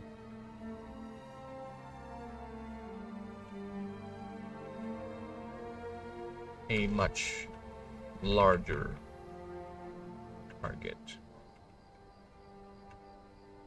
Okay, so much.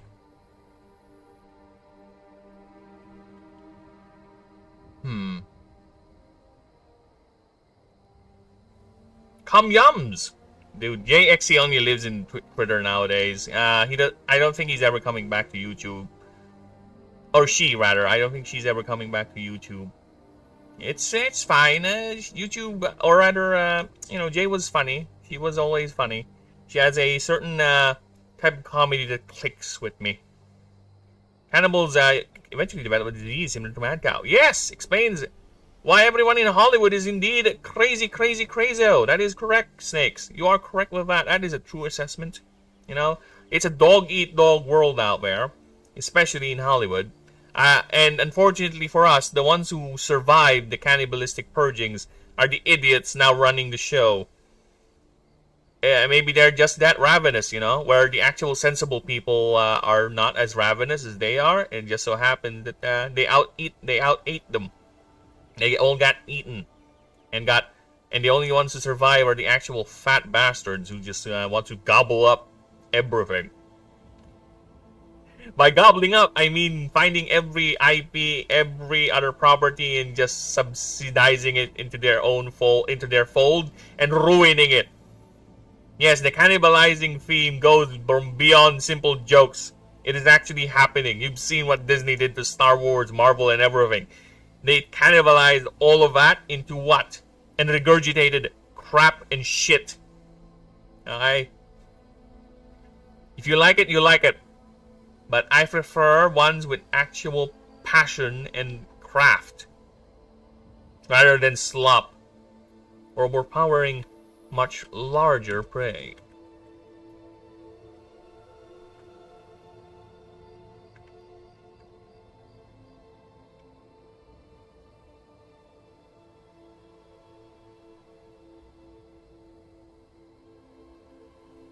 Like, okay.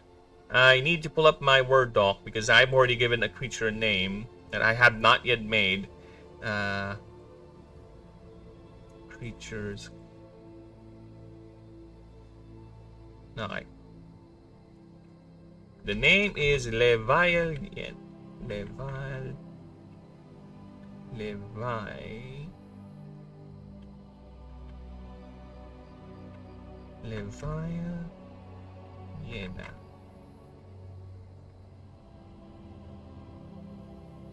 Leviathan. Okay. Like the Leviathan. The massive. Might be.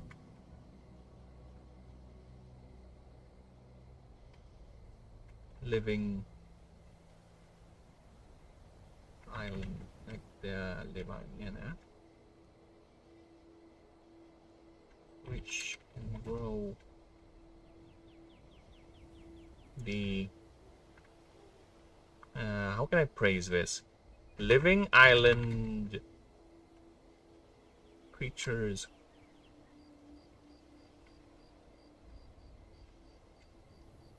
which are the largest creatures in Ashen. Which are among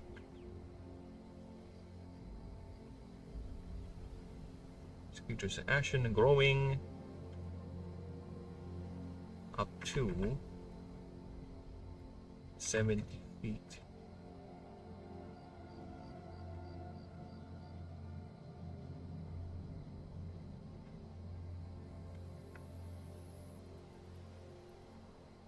Okay. Burb, did you hear how Ellen DeGeneres is spelling? I don't know how you spell that name. Would feed human meat to people, particularly baby meat, including her agency show? What? I don't know if that's true, Snakes. But to be fair, there are, let's just say there is a country which actually does serve fetus meat. Yes.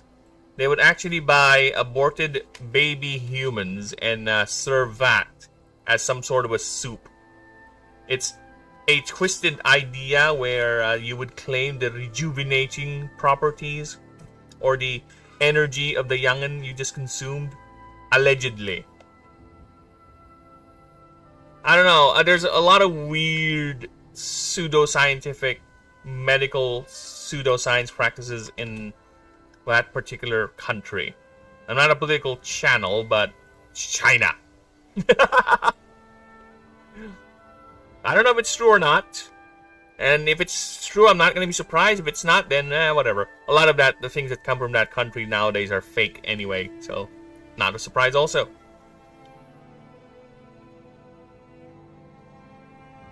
Growing up to 70 feet. For this exact reason why Lorenzi would ascend for this.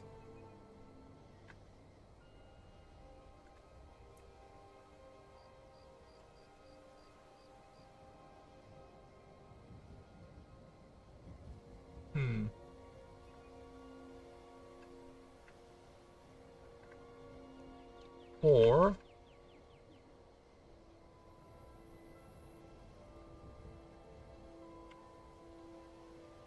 I think I should change it. Lorenzi's would typically ascend. Typically ascend when a certain population threshold is reached. To be 1 per 200 individuals in a... They all would refer to it as jerky.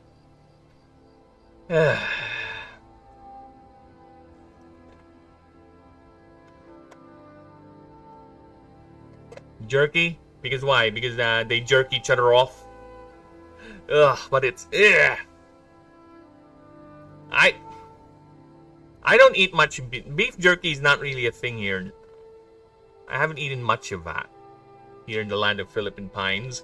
And actually, I don't even know if I actually tasted beef jerky before.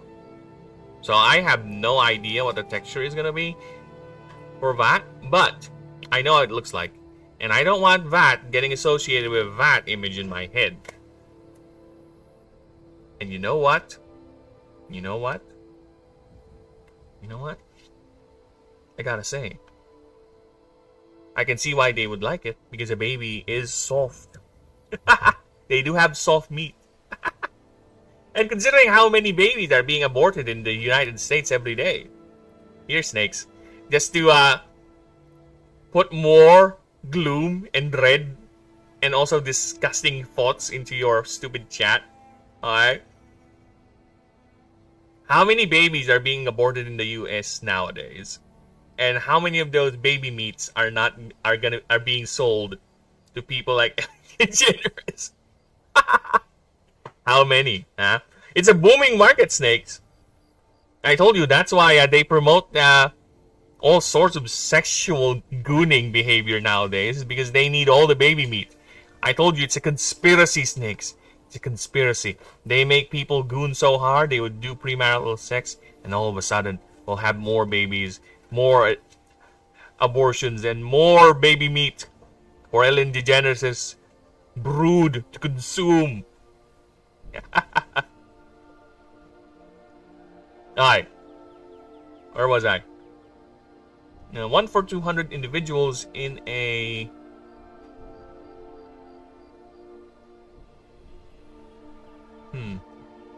in a given territory.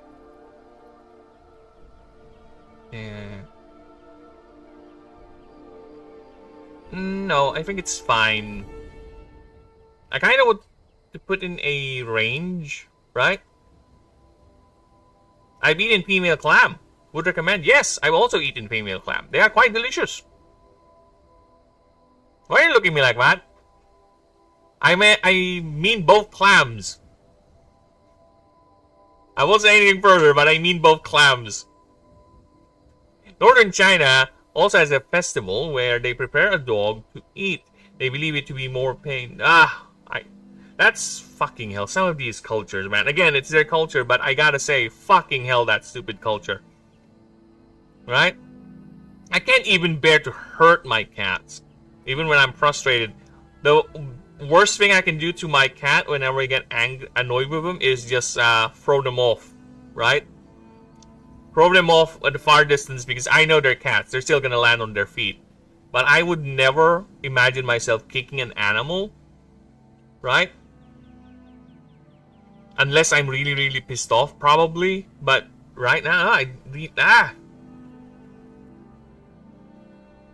It's 1 to 3.1.6 million abortions a year in the US. I expect China's buying you. Probably. Not snakes. I don't think China's buying it. I think it's being smuggled out. It's being stolen. They're not buying it. They're smuggling it. No one's profiting from it. Yeah, even more conspiracy theories. The entire population threshold would need to be 1 per 200 individuals. Lab, Snakes has a message for you. However, many citizens carry personal tuned mana shields when walking at night due to their tendencies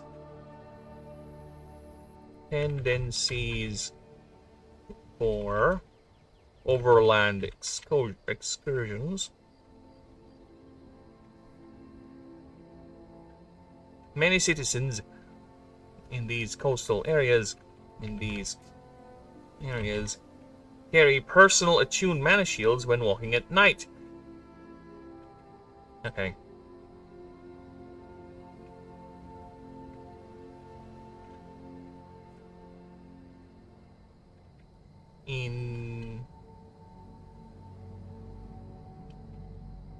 Many citizens carry personal attuned mana shields when walking at night in any coastal settlements or locations to deter mercurial attacks, as the creature has a natural aversion to certain arcane frequencies, to a certain arcane frequency of a specific type of shield.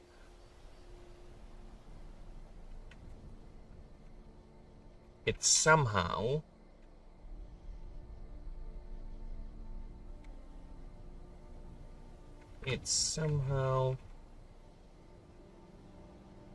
causes them severe irritation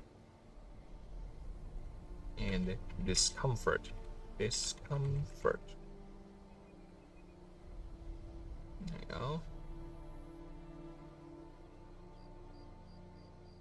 Ay, ay, ay.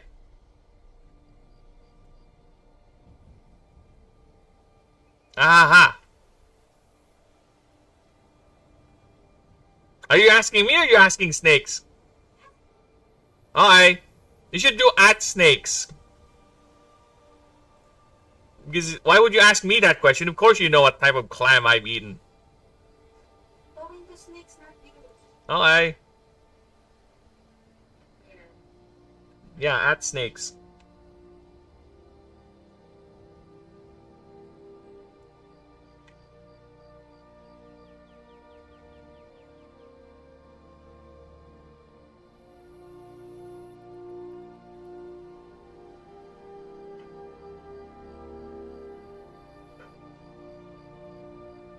He's eating the Latina kind of, the stabbing Latina kind. Features another version of we can see it somehow causes them severe irritation and discomfort. Jesus Christ, verb, help! Do you look up to me? Struggling as you brought about this discomfort, this tragedy into your life? I look down upon you, snakes, and say, nay. Deal with it!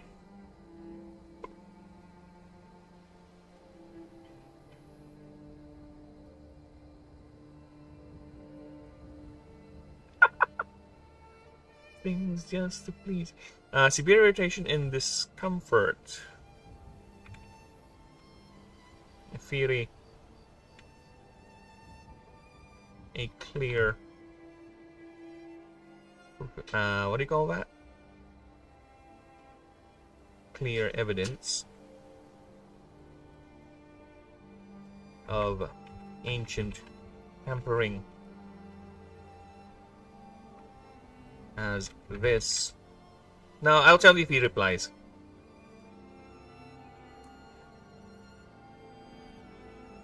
Unless you want to reply to him. Your voice is so adorable, daw, love. Yeah, she can hear your voice. You have... I know! She's not just adorable. She is hot as fuck. Okay? I won't show you what she looks like, of course, but she is hot as fuck. She is the perfect flavor of woman for me. The evidence that happening as this disappears as this discomfort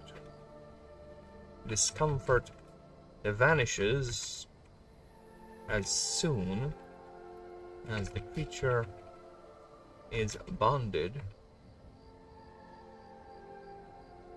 to a animancer. Stop me falling from your ladder, come.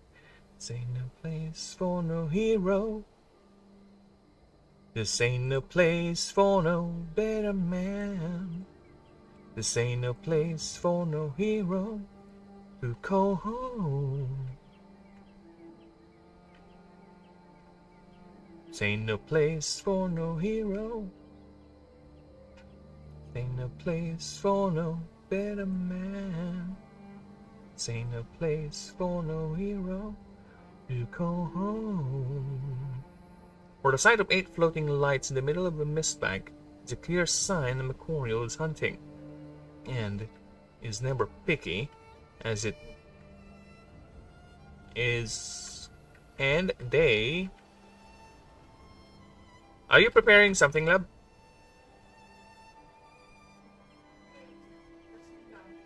Okay. Lab Snakes, now I have to act properly because you're here watching. You made Snakes behave. You made Snakes lose his edge. This is the power of a good woman, okay? You know, that's why I'm so keen with my health now. I'm so keen on sleeping every day. I don't miss sleep. I always drink water. It's because that is the power of a good woman. Alright? So if you find yourself a good delinquent out there, you find themself or himself, herself, a good opposing partner, a woman in particular, and they will put that into straight and narrow. And of course, if the woman is clearly interested on the guy. If a woman doesn't really care, that's not going to happen. There has to be a clear, visible chemistry / partnership.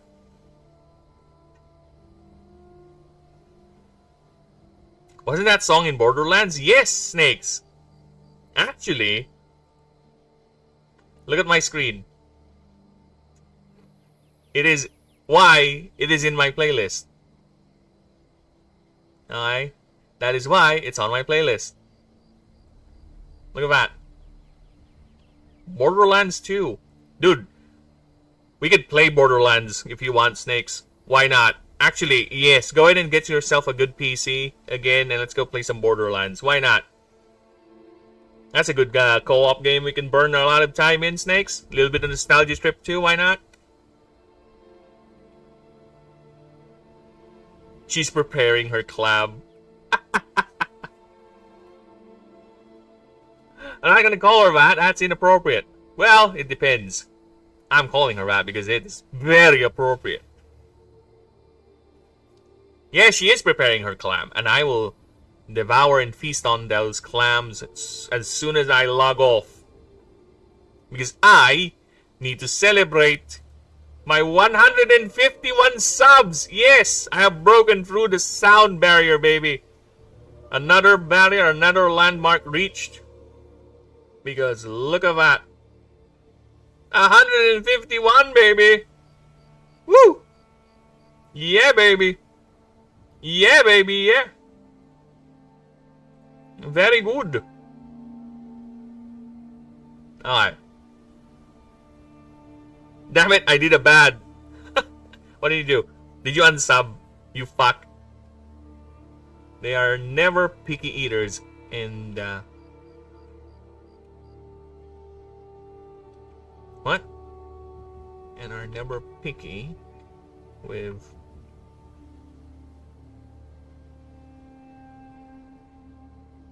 what they take. As long as it fits inside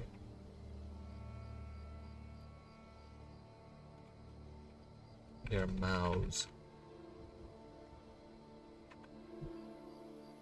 This shift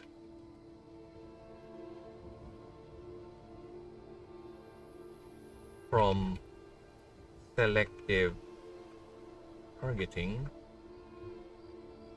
of prey to voracious feeding. Yeah, boy! Yeah, boy, indeed. No place for no better man. This ain't no place for no hero. You go home. No. This ain't no place for no hero. This ain't no place for no better man. This ain't no place for no hero to go home. Of prey to voracious feeding. Voracious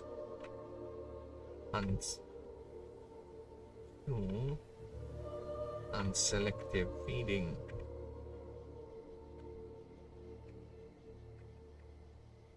As experts hypothesize, this cause is due to... I'm gonna sing some Swahili music, alright? You want to hear some Swahili? I might butcher it, but this is some Swahili. Alright, we're gonna sing some Swahili.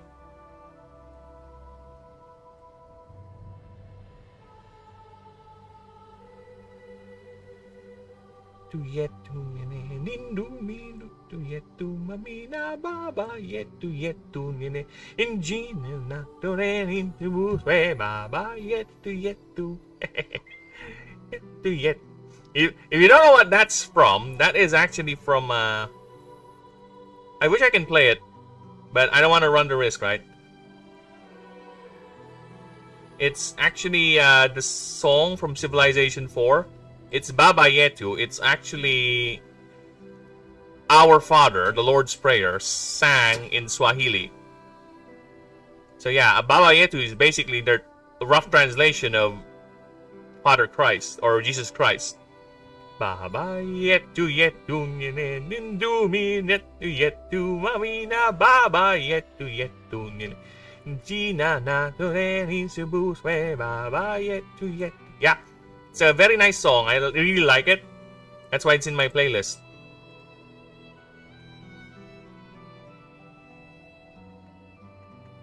Fit inside their mouths.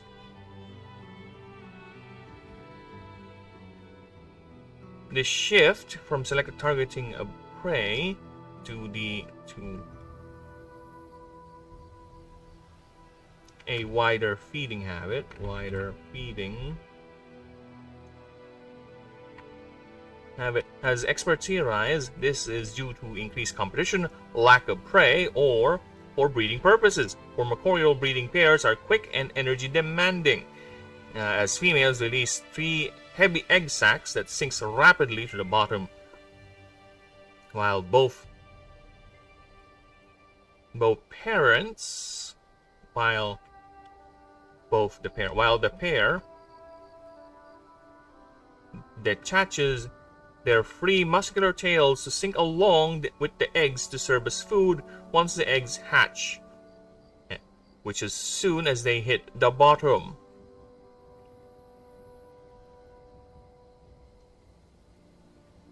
This will... That's neat. Oh yeah, I know, right? I wish I can play it, but I think this song is copyrighted. Let me just double check.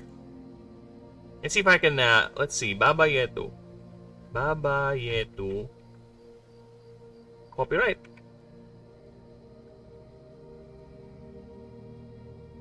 Oh shit! Is not royalty free. See? So yeah, I don't want to play it. I don't want to get flagged again. Unfortunate, but it is. If you just want to look for it, just type in this Baba Yetu official music video. Not this stupid Sprite commercial. No, fuck this. I am not endorsed by Sprite nor Pido Dido. Well, that's 7 Up. Fuck off. Okay, this one. Just search for this one, right? then you should be good. This is title. Baba Yato official video by the Soweto Gospel Choir. It is a very, very good rat.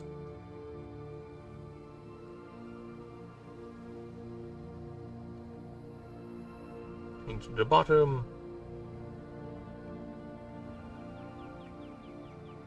Another. Ah! Stick with the font, please!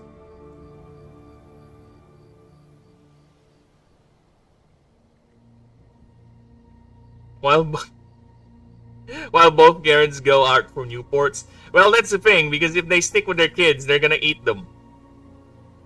Macorials are cannibalistic, okay? They might have the instinct to eat their kids, so that's why they would do that. They would just detach the tails, because the tails will be eaten by the kids once they hatch, reach the bottom. And another reason is these tails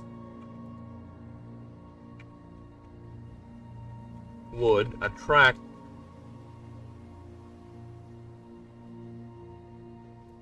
Celadons to defend, to help ensure their offspring's survival. There you go.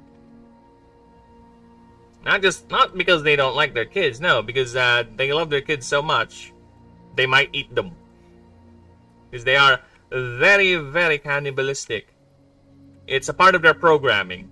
They would eat their own kind if their lower forms are overpopulating the seas.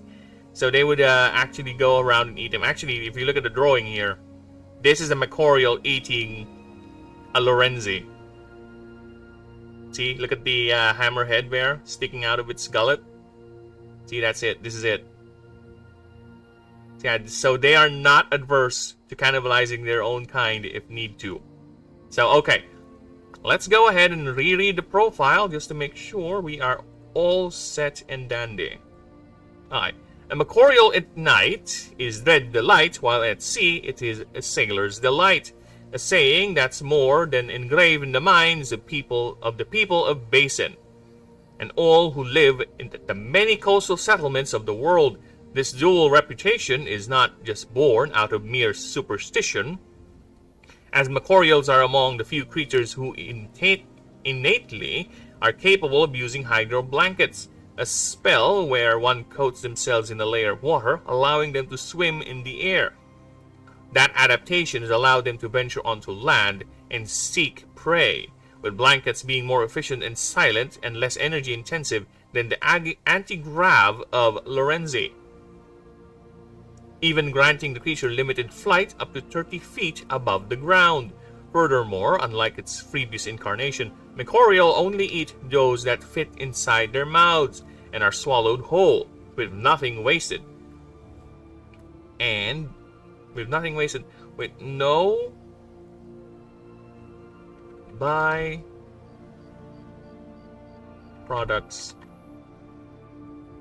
generated, as all are broken down by the creature's internal furnace-like stomach, where a commonly sized Macorial is about 15 feet in length, with even larger specimens like that of the legendary Misk Walker Kelper, which has been reported to be at least 25 feet long and has been since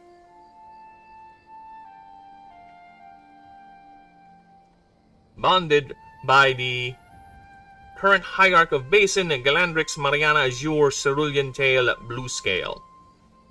Though their internal furnace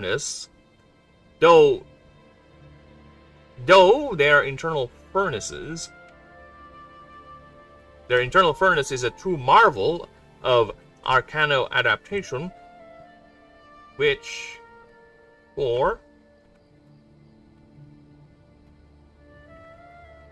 they have specialized stomach linings to act as insulation to keep the intense temperature generated from burning them from the inside. These efficient digestive systems This should be capitalized. This efficient digestive system demands constant fuel to burn, which requires a creature to feed at least half its body weight every day. Yet biologists have noted the creature actively hunt prey that seem to swell in population, focusing on that until its numbers get to a reasonable level. This does not exclude its pre-ascension forms, Lorenzi and Celadon, for cannibalism is well documented, with some claiming it to be the primary reason for ascension. They are ambush predators, preferring to swim in the mesopelagic and abyssopelagic zones, and striking its prey from below or above with tremendous force, using the 4 vents at its rear to create explosive energy akin to a hydrothermal vent bursting. The prey is swallowed before even knowing what has happened. Right? This is considered a spectacle to behold when seen by sailors and citizens alike, for an image of a 15-foot macorial suddenly breaking through the surface, trailed by a plume of steam from its 2 cranial vents, while 6 gills flaring orange and spewing flames. What? And spewing flames.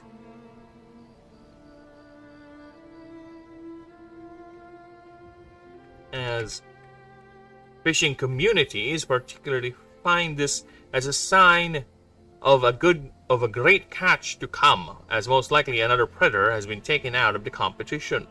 While even grander spectacles of several macorials breaching in quick succession.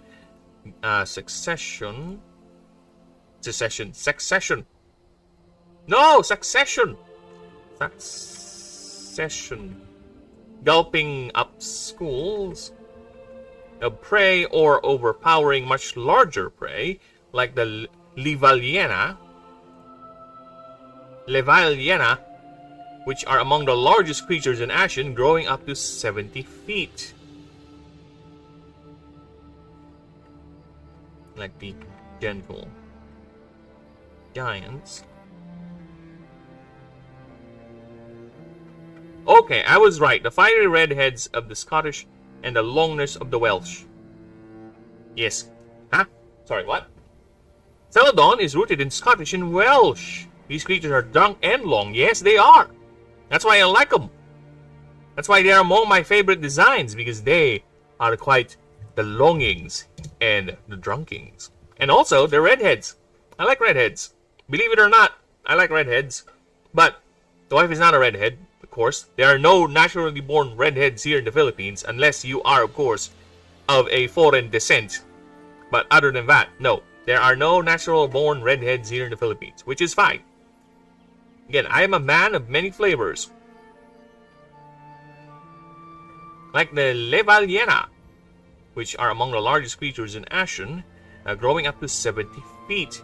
Lorenzi would typically ascend when a certain population threshold is reached. Estimated to be 1 per 200 individuals.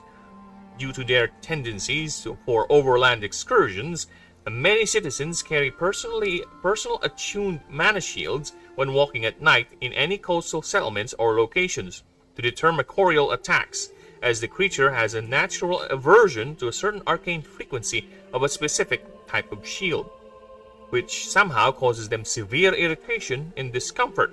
Clear evidence of ancient tampering, as this discomfort vanishes as soon as the creature is bonded to an animancer. For the sight of 8 floating lights in the middle of the mistbank is a clear sign a macorial is indeed hunting. And they are never picky with that.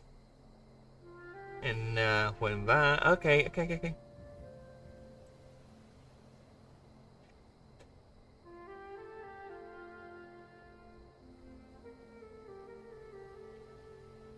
Or when they do...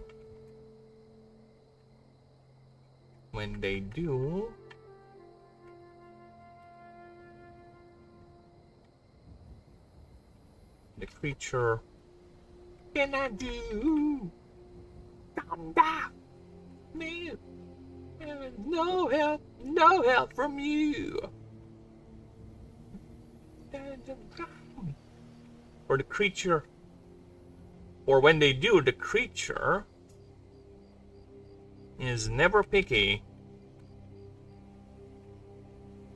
With that, oh my god, what is the wording? With never picky, with that they take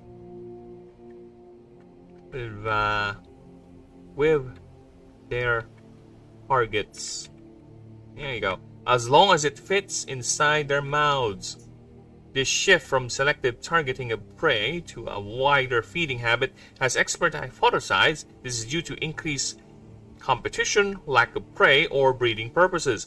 For macorial, breeding pairs are quick and energy demanding as females release 3 heavy egg sacs that sinks rapidly to the bottom, while the pair detaches their 3 muscular tails to sink along with the eggs.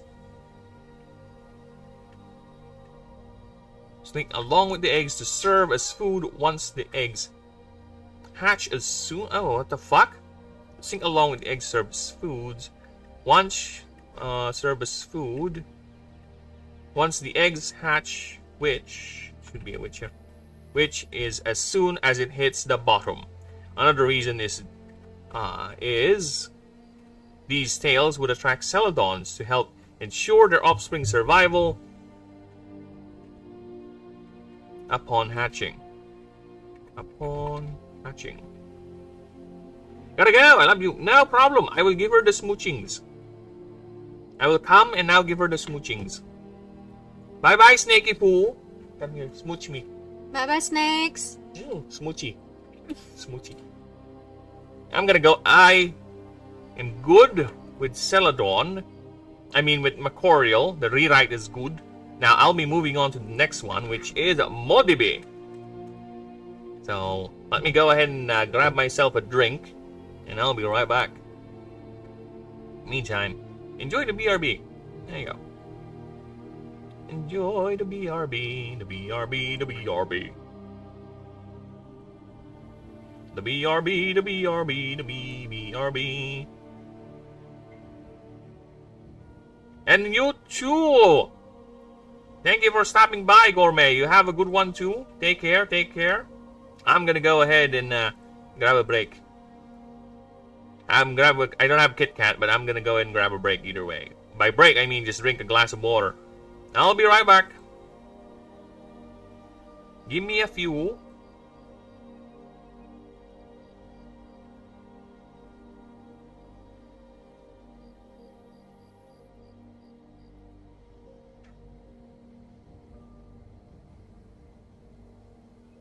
Bye-bye. Have a good one, brother. What am I doing? Oh, yeah. God damn it. There I go. Sorry, I was checking something before I go ahead and leave.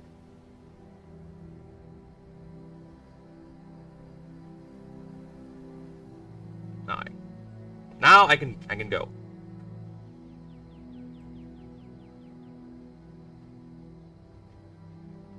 Ah.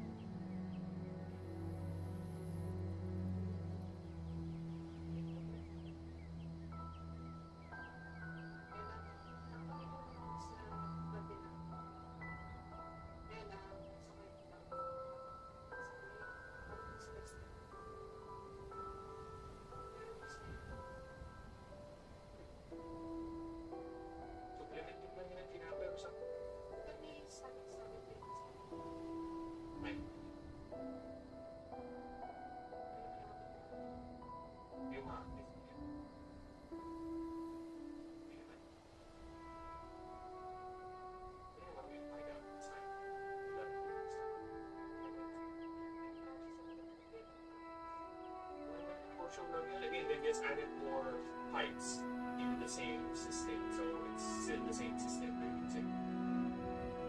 Right, it's still the same source. They didn't add more sources, they just added more pipes to the source.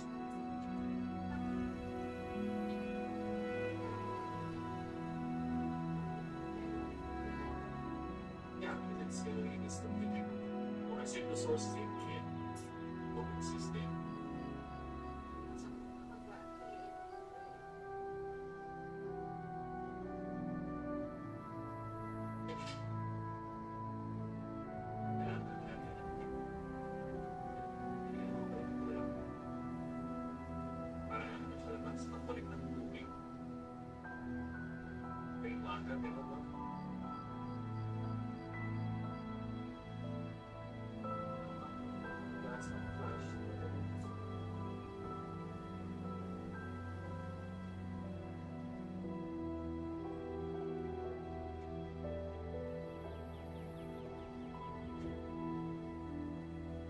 Okay, we're back.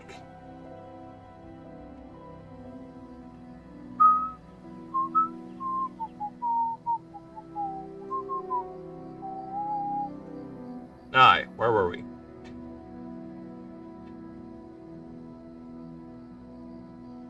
Are you ready? I don't know, are you? Oh shit, I didn't switch the... Back to the scene! There you go.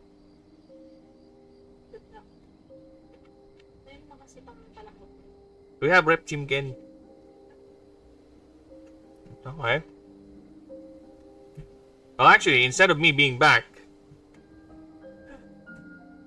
the wife gave me my breakfast, so I'm gonna eat some breakfast. I'll be even more back later. Alright? I'm gonna mute so you don't hear me chewing.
I am no longer on mute.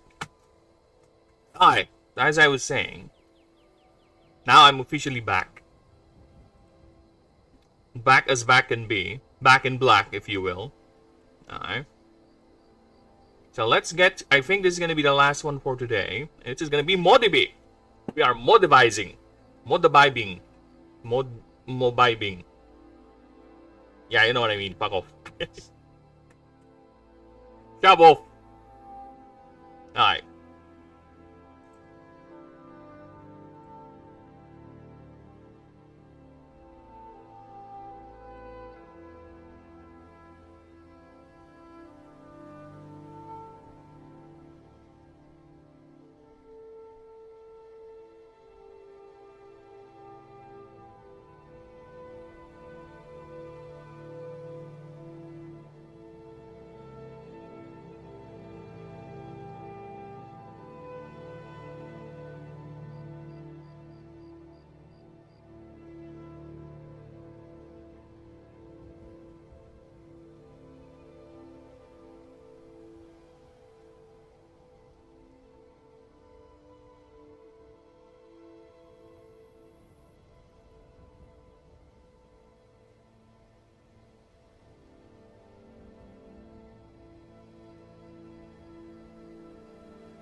Alright.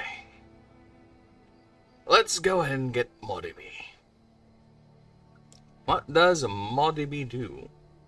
What does the modifier modifies? Ziz. Alright. Modibi is the desert survivor starter. Alright. Solid rock honed, sharpened, and amplified to be a multi-tool and weapon. Large rocks used, or large.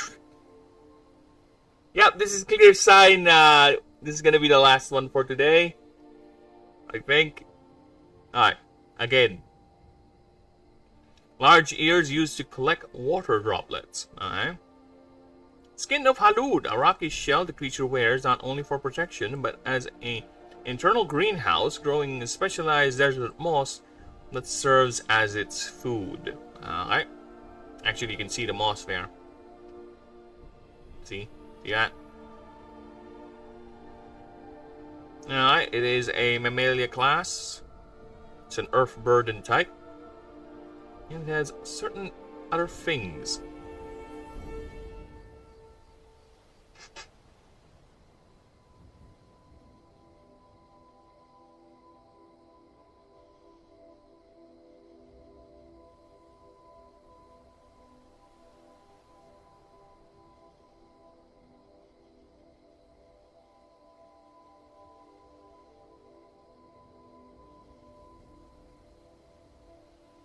Alright, sorry. Where is going on with my... There you go. Alright. So we have Lithic Versatility. When this creature chooses an earth move, it chooses an earth move. Oh, not chooses. Uses. Uses an earth move. It gains this creep. It gains... What?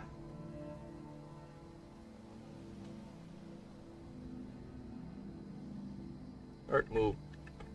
It gains, oh my god, talk about redundant. +1 power per attack tag move, +10 defense for, plus X HP per healing move for the rest of combat. Healing. There are no earth healing moves. That's There are no earth type healing moves. Alright? Unless I'm gonna give it a unique specialized earth healing move. Unless. Yeah, there are no earth healing type moves. I can double check. But I'm 100% there are no earth healing type moves. None that exist. Also, yeah, let me just go ahead and change this, the new passive list. Lorian.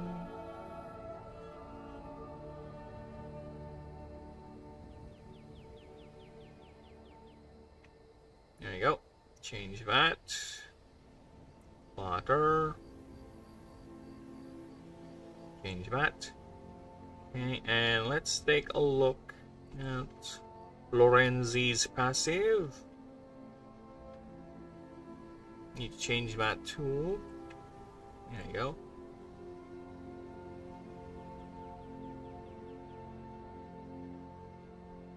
Creature.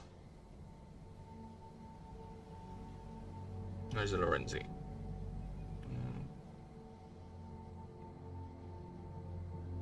No. Yeah, that is a problem because there is no currently Earth healing type moves. There is none. I'll double check, but there is none. Okay, type matching table, move list. Move list. Go to Earth. None. See? No Earth healing. Unless I give it a unique, kind of not unique, Earth healing type move. You know?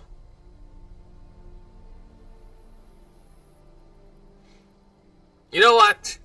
I kind of want to do that.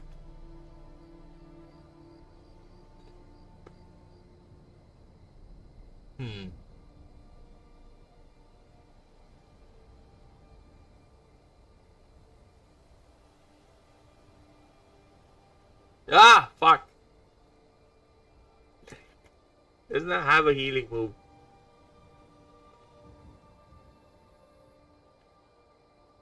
Yeah, I think the best solution is just to create an Earth type generic move that is a healing move.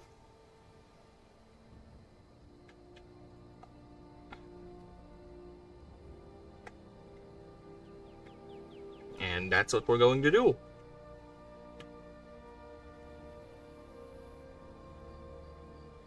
Oh yeah, thank you for reminding me. Where's Macorial?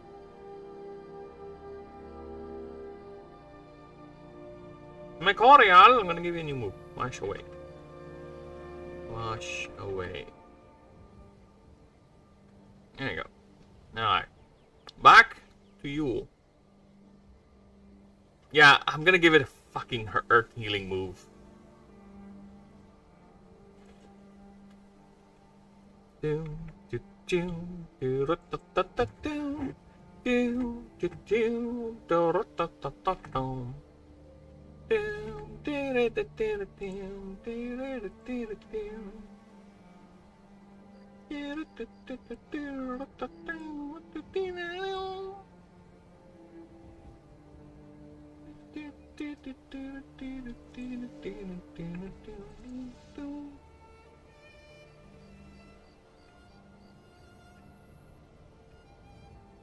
How do I word the, this is the thing, I need to check how do I word the healing moves.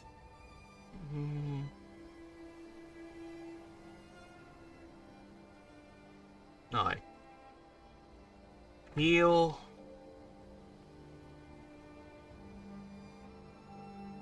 The target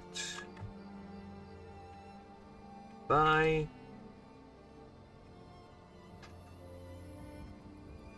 % of max HP.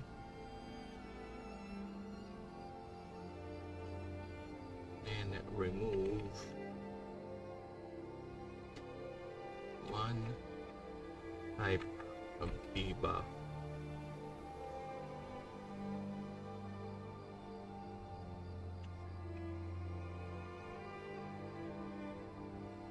These debuffs are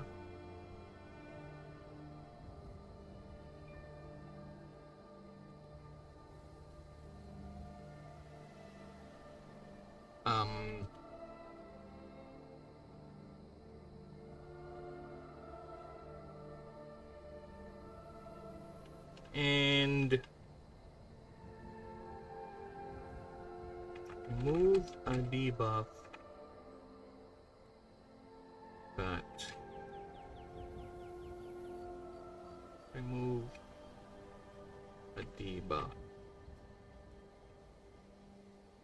these debuffs.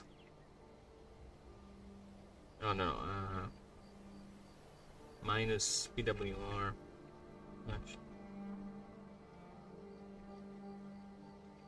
Damage.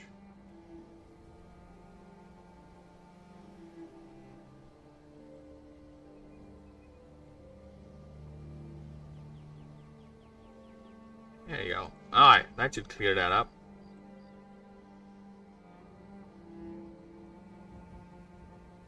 That should clear that up. Alright, so prevent the earth. There you go. Alright, now we have an earth healing type move. Alright, happy? I'm gonna put it here. Mind. There you go. Now we have a earth healing type move. Alright. Nothing too complicated about that. That's fine. Just fix the wording because it is horribly worded. Armored Feast. Once per round, during this creature's turn, you may have this creature lose 2 DR for the rest of combat. It heals 10% of max HP. It heals 50 plus 10% of max HP.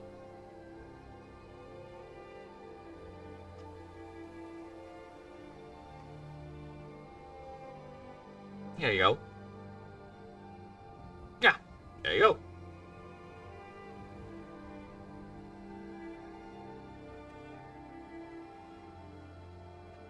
That's basically a full heal.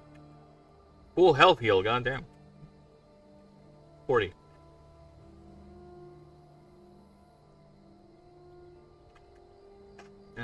30. 30!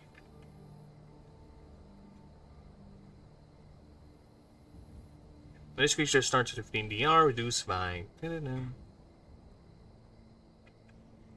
Okay.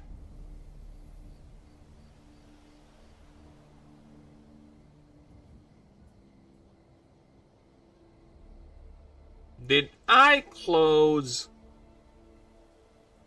I did, didn't I? Oh, didn't. I didn't. He's a master metry. MoDB. There you go. Now it sounds better. Okay, Earth. There you go. Okay. Now it's time to go to its creature profile. What is a creature profile of MoDB? Blank page. Alright. Let's see what we got here. Smells like armpit.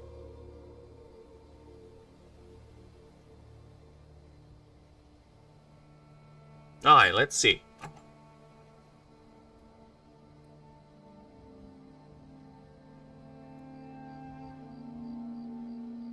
The Aranak Dunes, as is known today,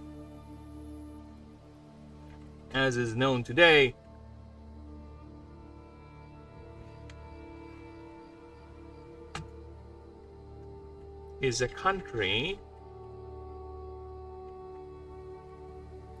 whose entire surface area is 100% desert,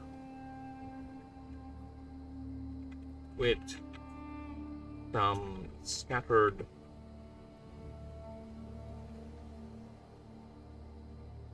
hills and mountain ranges.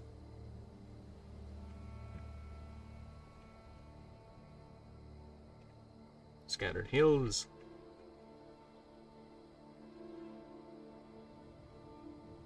plateaus,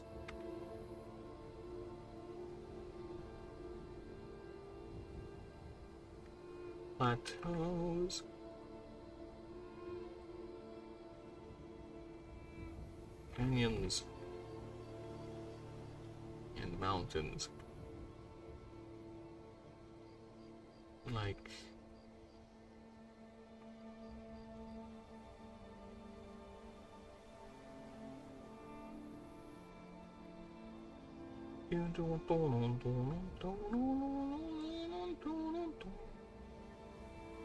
Yeah, let me just reduce lay font. Okay. The community, plateaus and mountains.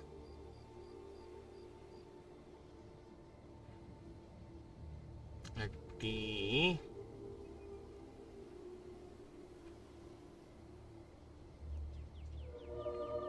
Earned the underbeard.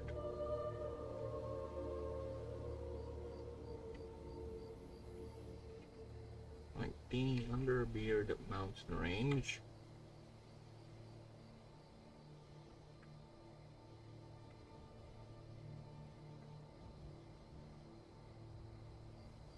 Mountain range. So that serves as the primary entrance into the many underground dwarven holds.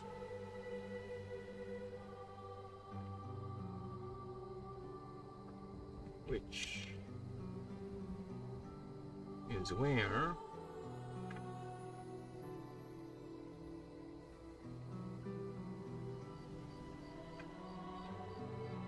80% of civilization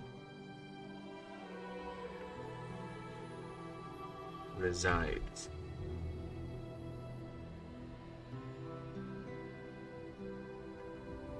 Yet this was not always the case, as the country was once teeming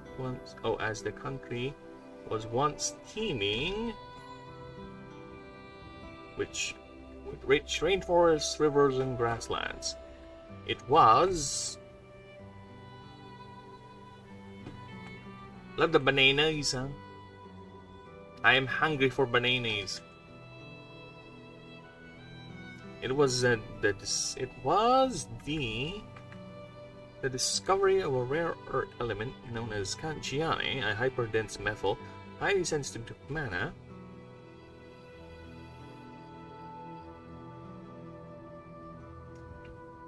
Was the discovery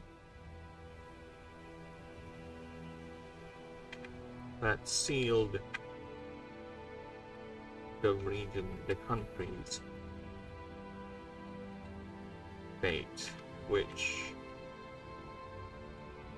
at that time was called Radulum.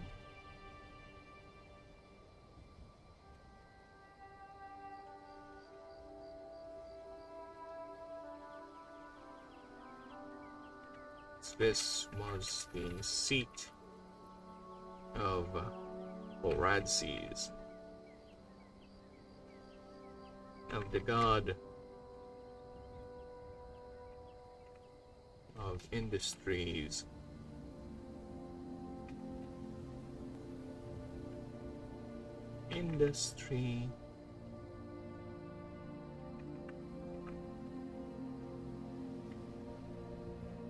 power.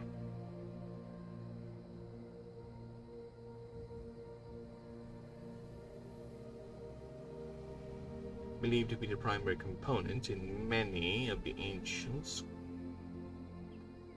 It is, not rather believed,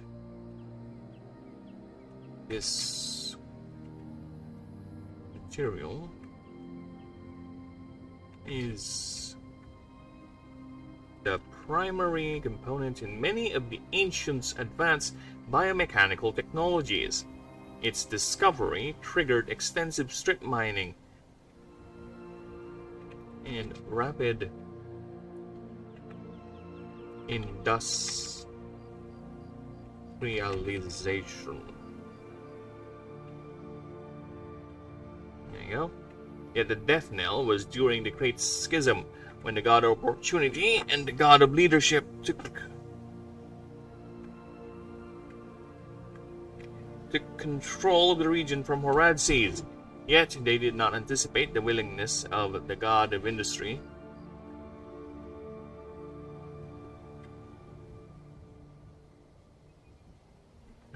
the god of industry, to defend his own. To defend and keep his own, as the entirety of the region was detonated, destroying all of his factory cities and turning the country into the desert, into the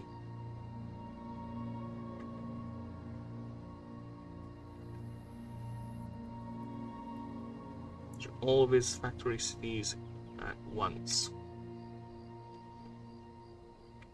All at once.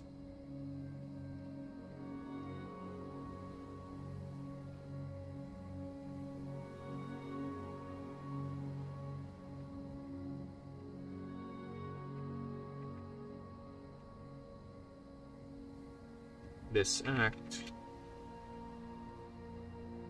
did succeed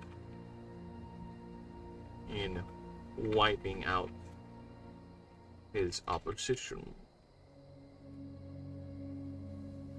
The invaders,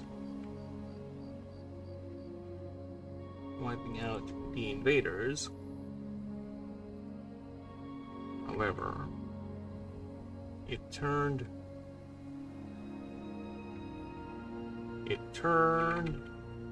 the country into the desert it is now.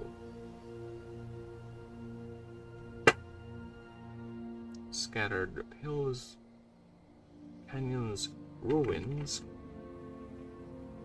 and mountains.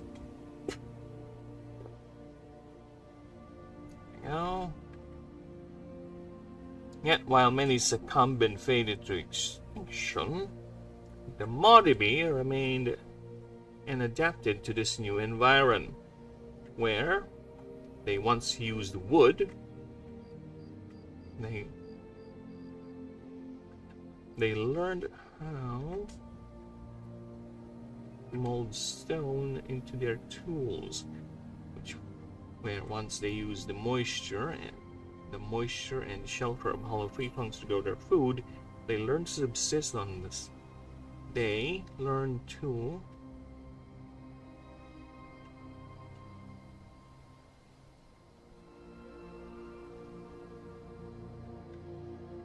subsist on a special moss that grows under rocks.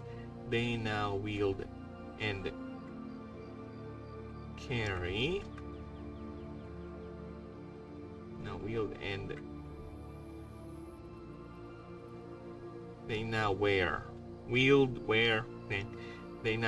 and carry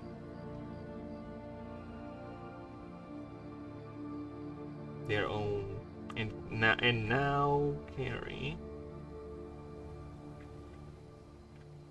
and now carry their own miniaturized farms inside the cold stone they wear to protect themselves from the harsh desert sun.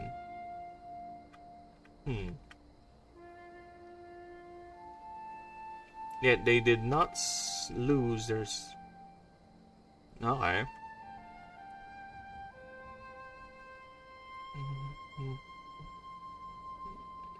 They learned to protect themselves. They learned once the moisture and shelter to hollow tree trunks to grow their food. They learned to subsist.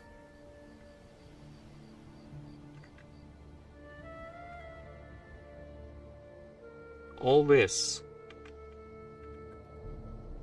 done in a few generations. Though the exact journey, the exact growth, the exact trends. I thought someone's calling me. The exact transition was never documented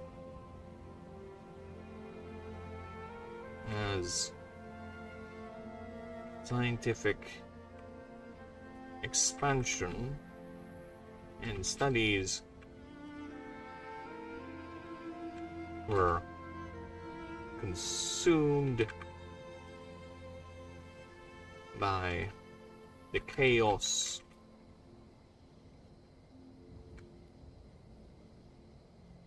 that followed the Great Schism.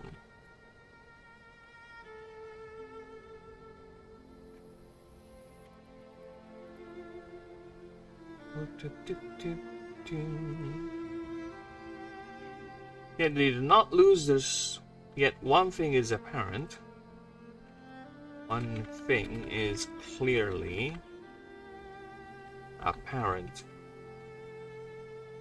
The creature did not lose their strong communal behaviors. In fact, on ancient data, on what little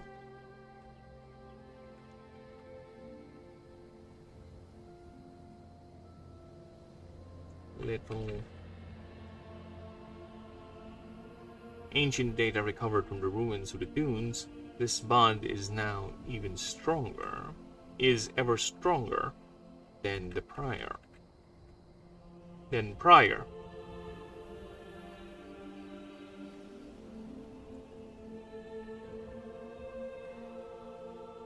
What you gotta do? Go. What's up, sweet pig? Who's hip? Anyway, us girls are easy. What you gonna do, little buckaroo? Okay, in fact, even as the creature is capable of surviving on their own, for their shell traps moisture, for the armored shell,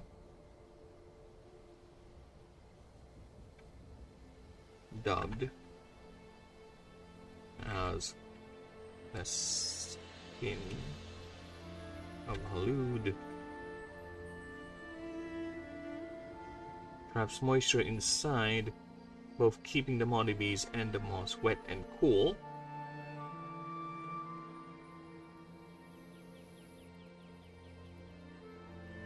They are also able to collect this water from specialized eaters that use both arcanosynthesis to convert mana into water or just ambient water droplets in the atmosphere.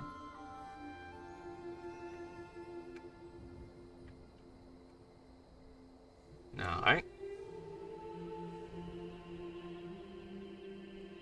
Next up over here. Hey.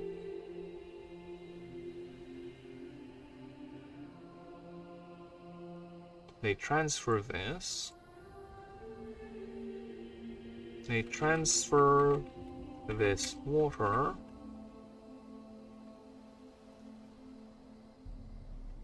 via their paws that absorbs via their padded paws, padded furry paws.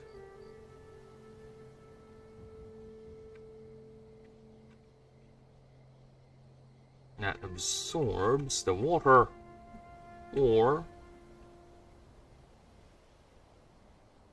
and drink it, which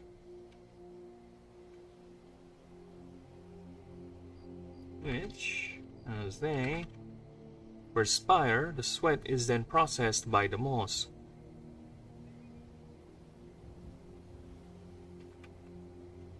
As they naturally perspire, the sweat is then processed by the moss, which in turn feeds the modlist by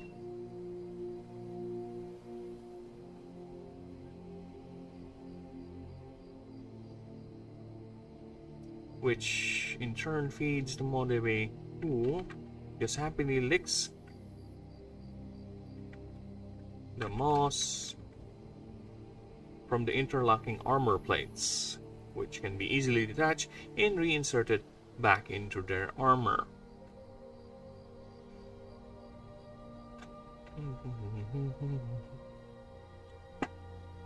As the moss is capable of providing the MODB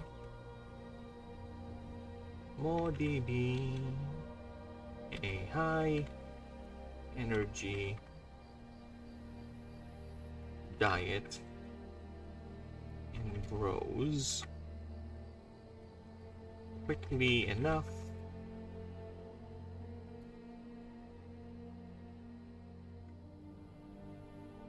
to sustain this cycle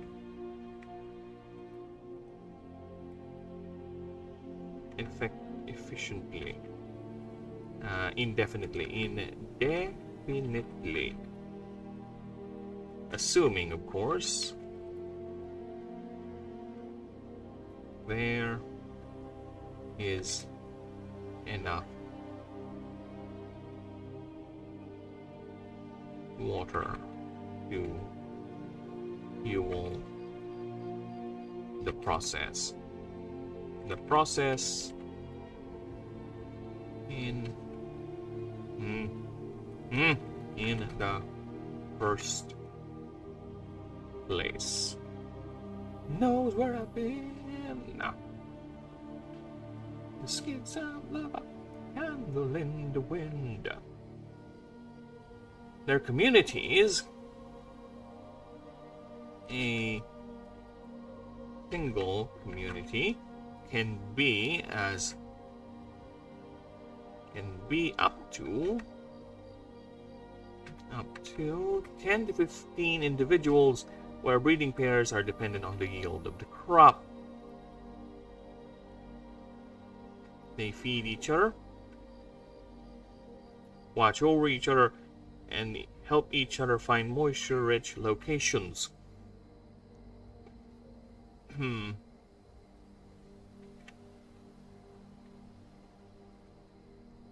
A group which are collectively called tribe in Arabic. Tribe in Arabic. Doon doon doon doon doon doon. Hey, pal. Yeah, how am I doing? I'm doing okay. But you know what my problem here? My problem right now? We have no water, man. 2 days. It's the second day now. We have water shortage to the point that we have to use our water tank. Fucking hell. So yeah, I'm having a good stream. I'm having a good stream, pal. I have already broken through the 150 barrier, baby. I'm gonna show it again because I am proud of this, alright? Proud, proud, proud, proud. Look at that. Look at that, okay? 150, boy! I have broken through the barrier. Let me just refresh that. See? Undeniably 150. So yeah, I have broken through the barrier, boy. I'm so happy. And I'm gonna be annoyed right after this because I'll have no water to deal with. Let's go! Congrats, it's gonna snowball from here. Do more engagement, more shorts, more posts. Yeah, more TikToks. I don't know about TikTok. Shorts, I don't know what to make shorts of for the content, but I am indeed thinking of doing shorts, to be honest. I just don't know what type of shorts I'm gonna do. That's the thing. I will see. Lamau, is it actual Dune? Yes! Yes, Bao. This is Dune inspired. This creature is Dune inspired. The name itself, it's Muadibi. It's Muad'Dib. The little mouse from Dune. Okay? Yes, this is my Dune reference. And I told you, this is how I do references. I don't do one for one. Lisan Al-Gaib? Dude, Mad Driver. The Mahdi. It is the Mahdi. Even has the blue eyes of the Fremen. You have no water. Yes, that is also true. I live in Arrakis. I live in Arrakis right now. I live in fucking Arrakis. The only difference is I still have greenery. But I don't know how long this is gonna last. I have to pray for the Mahdi to deliver me to paradise. Give me. No, I'm not Paul Atreides. I don't want to be Paul Atreides. He's not a good guy. Paul Atreides, no. Also ironic, you have, dude. That's why the wife is so fucking stressed right now, because we had consistent rains for the past few days, and all of a sudden, just as soon as the rain stopped, no water. Like, what the fuck? How many days we had water constantly flowing, no problem, while we have rain non-stop, then all of a sudden, the moment where we expect the reservoirs would be filled up, no water. Like, what the fuck is going on here? What sort of inefficient, stupid shit is this government running, man, with our water supply? I should have... Yeah, that's the thing, but you can't use that water for drinking or cleaning your dishes, right? You're just gonna use them for what? I'm possibly bathing, depending upon the water quality. Flushing your toilet, right? General cleaning, but I'm never... Knowing the wife, she's never gonna use that to clean our dishes or to cook for food, right? Yeah, flowering plants and all that, but nothing food related, that's for sure. Now, go Kiskindaya and marry the princess. To be honest with you, as much as they are okay-looking women, I prefer neither of them. Alright? There are people who simp for Zendaya, unfortunately. There are people who simp for Florence Pugh. Florence Pugh looks okay. She looks fine, but she is I don't know, she looks frumpy. She looks matron-like for me. It's like, yeah, okay, she looks fine, but she's not hot. You know what I'm saying? She's not totally hot. She's just fine. Alright? Kristen Dunst. Kristen Dunst. I prefer mature. You prefer mature women? Wow. You just look. You just want milps and gilps. And anelps. Ancient. I like to fuck. Hey, to each your own, man. What did you said something about Marvel Rivals? I played yes, I saw you play Rivals. Alright. Mommy, I'd like to fuck. Mommy, I'd like to fuck. MILF. GILF. DILF. Whatever. AILF. Ancient, I like to fuck. Or... Oh, look at that. Yeah, I remember her. She played Mary Jane. One of the worst Mary Janes ever to be portrayed. A very selfish Mary Jane. And Tobey Maguire's movie have a very selfish Mary Jane.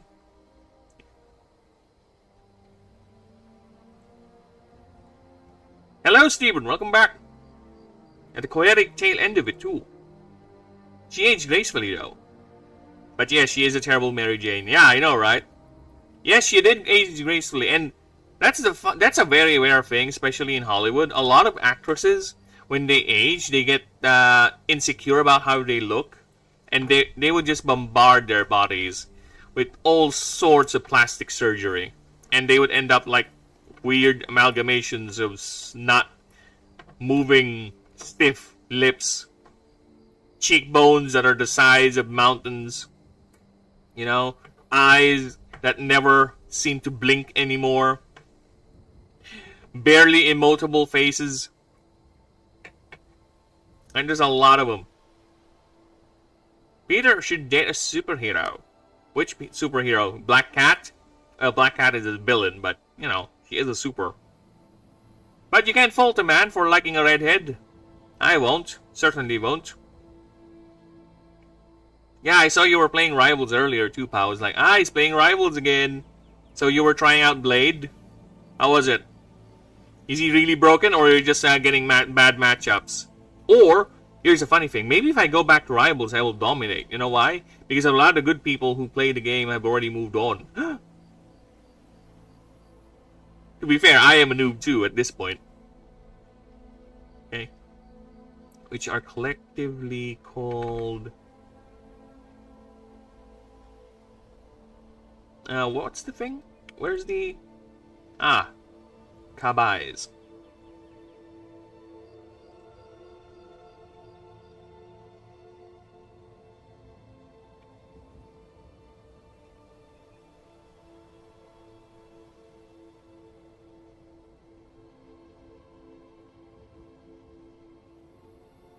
These Kabas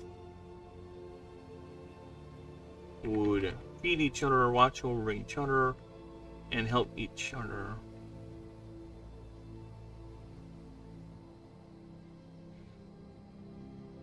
Nah, I think so far my ships would either be Psylocke or She-Hulk. Which Psylocke and which She-Hulk? Oh, for Peter Parker? Nah, I don't know. She-Hulk, if you're referring to that She-Hulk in the Marvel...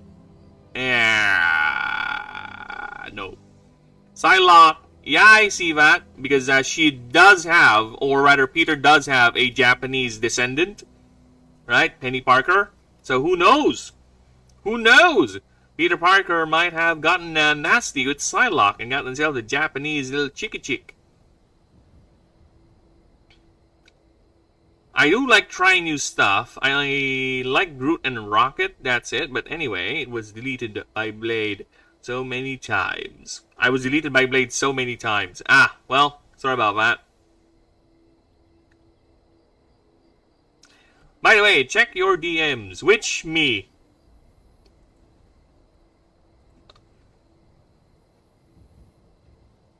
Oh, I still know the design that. That's nice. I like that. I like that. Because she knows there's a lot of actresses that destroy their faces because of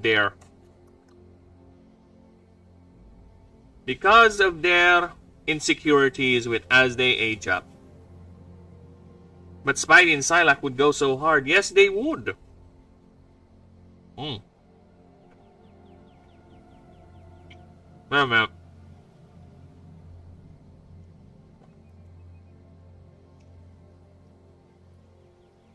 Do you hate that She-Hulk, pal? The more fun one. The actual She-Hulk? Right? I think Penny Parker is more like a granddaughter because she's in the far, far future. Yeah, I think.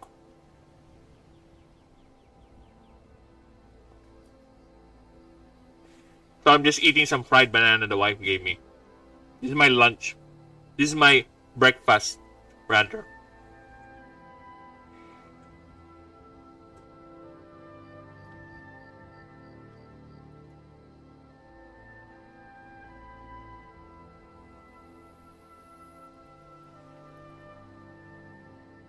I thought Penny would be a Peter Barrett, but yeah.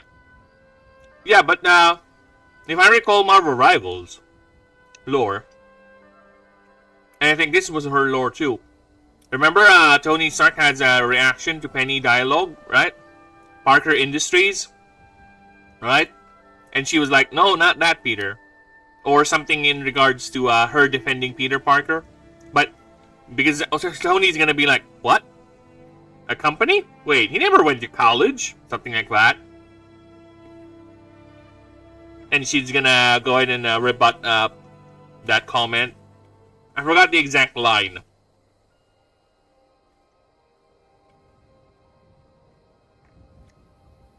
I'm still confused of Deadpool as a character. Why is he hated? Because he quips a lot. He's generally annoying to be with. That's why.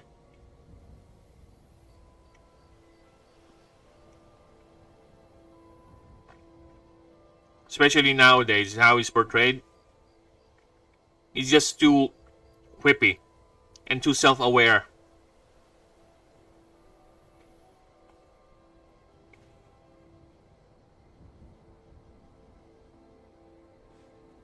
Why? Are you quippy and self-aware and get too annoying and you always love to break the fourth wall? Right? Oh, the self-aware part. Stay stupid. Yeah. Because he's self-aware. He knows he's on a comic book. He knows it's all a story. That's his main gimmick. That's Marvel's way of separating him from Slade Wilson, which is his main inspiration. He's basically Marvel's Deadshot. Slade. I forgot what's the name of that DC character. Yeah, I forgot. It's just check it out. I'll be back. Wash my hands.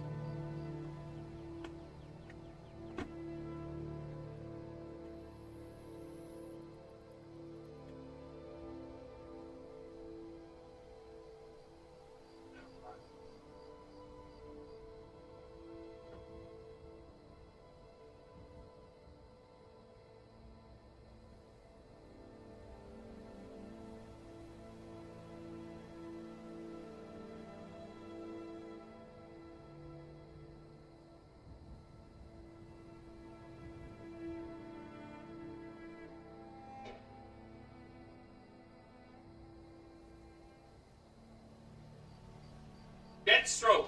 There you go. Deathstroke. He's Marvel's Deathstroke. Deadpool. Thank you. No, the fourfold stuff is normal. I mean his awareness towards his own character. Yeah. I could. To be honest with you, I am okay with that concept. It's more of the execution nowadays. It's too much. It's too self-aware. You know what I'm saying? He just cannot take anything too seriously at the way he's written right now. He's just too self-aware. Remember, when there's a certain degree, right? But once you get to a point that you're super self-aware and that's all you do, it gets grating and annoying now. Unfortunately. And that's where Deadpool currently is. I'd still be fine hanging with him because I like yappers. Yeah, that's why you always hang out with me, you fuck. Also, what day is today? Or Friday? I was thinking if you're available tonight, maybe, or something. Or maybe you're available after stream. Are you busy? Because I kind of want to bombard you with even more Garf. Sorry, I am enjoying. No joke, man. I am enjoying your reaction to watching Dark Place because goddamn, I am so much having fun with you getting annoyed with Garf.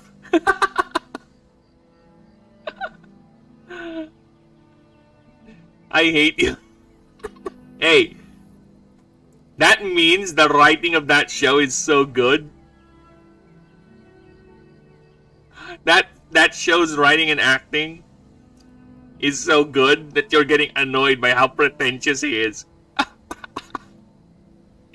I hate you. I'm busy doing plates. Doing plates for, what do you mean? Literally washing plates, or you're making plates? I really enjoy the IT crowd with its setup and payoff. Yeah, the comedy very smart. It's very smart comedy. There you go. Got it. Well, the comedy of Dark Place is more on the satire of it, right? I would say IT Crowd's comedy is more on the situational comedy, right? Dark Place is more leaning on the satire. So, the idea again is that you are watching a show made by an overly confident, pretentious prick. And you can clearly see why the show was never aired. Because it's fucking horrible. It's fucking horrendous. Okay? He just so happens to have a friend producer who funded the project. And that's where Moss's character comes in. Or Oyande's character comes in. Dean Lerner. Right? Dean Lerner just facilitates his delusion. But he's a prolific writer, sure, but that doesn't mean you're good, right? How many writers out there who wrote far too many works and are considered trash by the wider community, right? Of course, you'll have your fan base, because otherwise, why would you continue writing, right? So yeah, that's the main comedy beats of it. Then after that, we'll watch Faulty Towers. That one is a show that, I don't know, by the end of Faulty Towers, I gotta say, right, some people, or rather, Faulty Towers is a show where I started getting at eventually. I'd rather the Faulty Towers, you prick. Hey, we're halfway through. Alright? We're halfway through. It's only 6 episodes, Dark Place. It's only 6 episodes. Hey, and also, I think it's a good way. It's a good way because you get more Douglas and Moss, just in a different context. Some people keep writing without a fan base. True. True, it's their passion. They are so deluded that they're doing such good writing, right? But either way,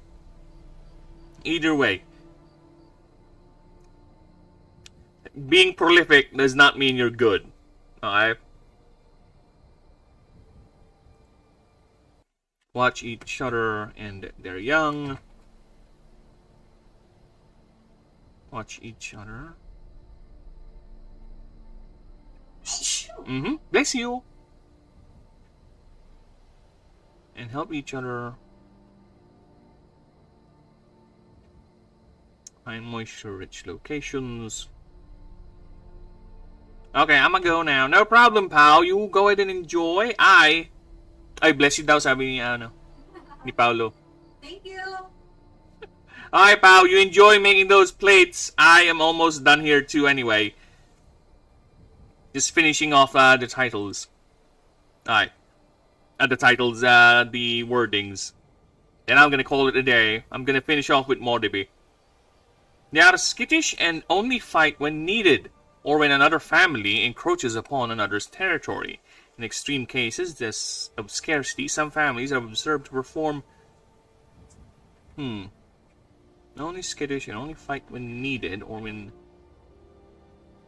Aye. Mana-rich locations, many live in caves and inside the ruins of abandoned settlements and ancient starry ruins and settlements and that of the ancient starry.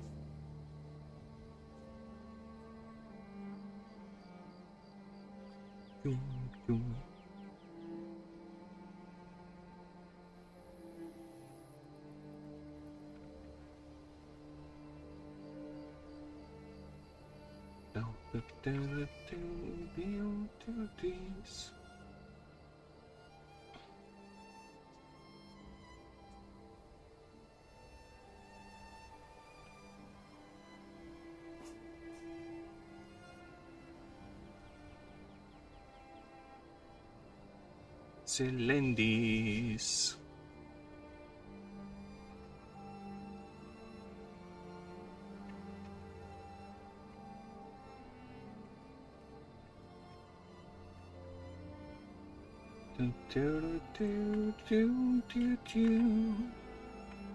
Alright, where am I?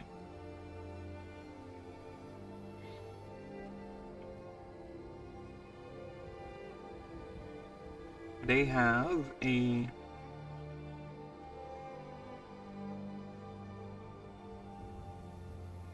mana ritual.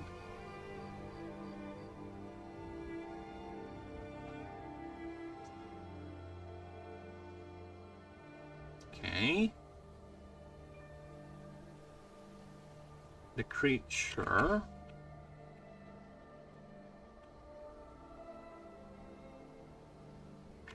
is often been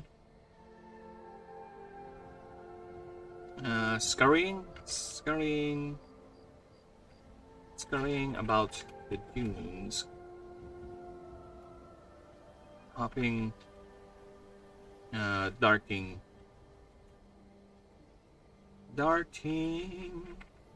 from shade to shade.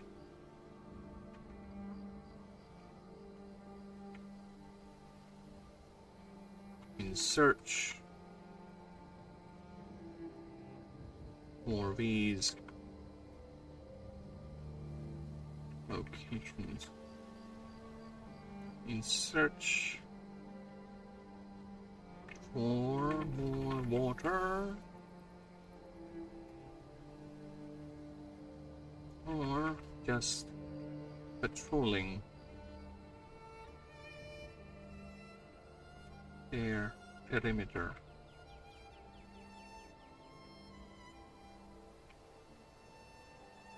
They are rather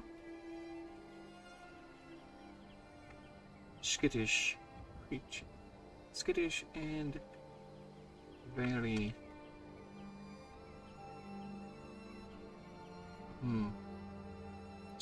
skittish, and no, very wary of others, and will only fight when needed, or when another family encroaches upon another's territory. For resources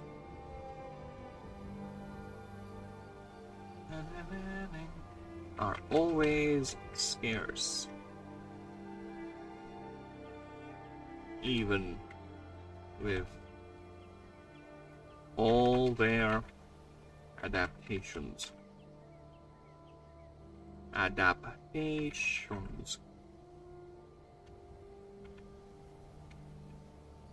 As the slightest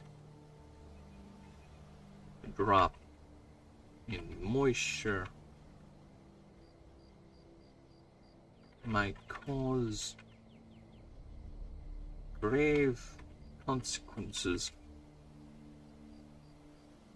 Consequences.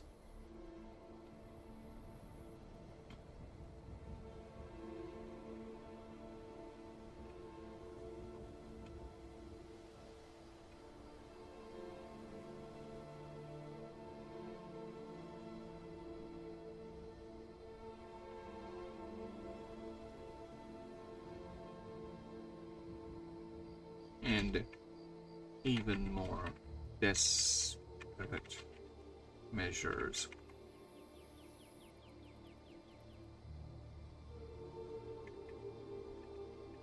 Now, where's my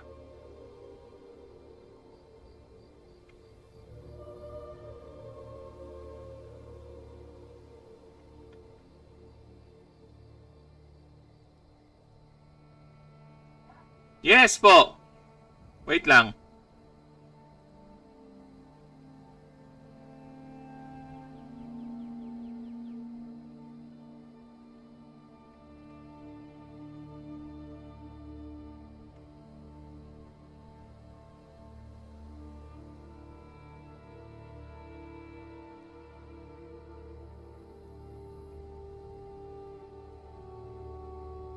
MATLAB.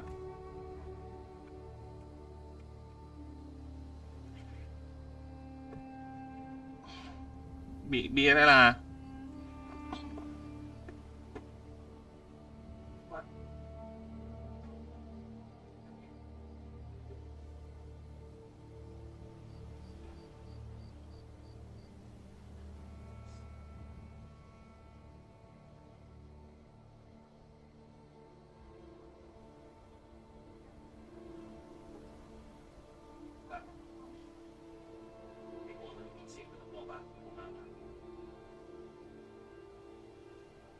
that's how you get parasites.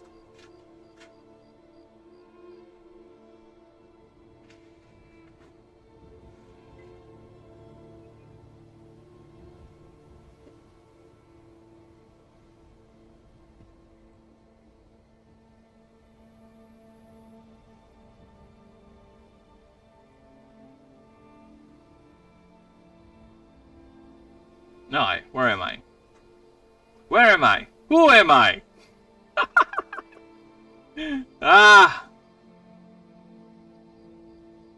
Dude, oh my god, I hate being old. I forgot his name. Neil Breen, there you go. That's a nice Neil Breen reference right there. Alright, where's my... There you go.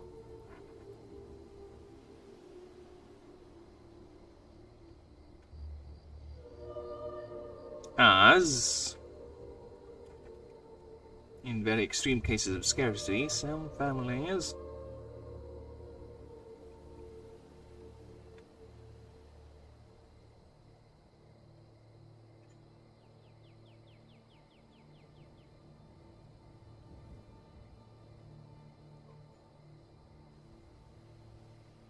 Okay. Ooh!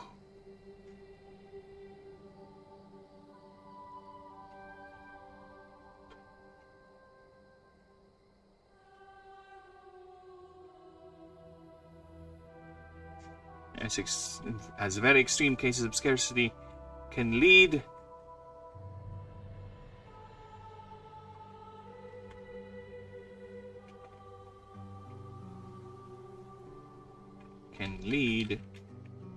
to some abbas performing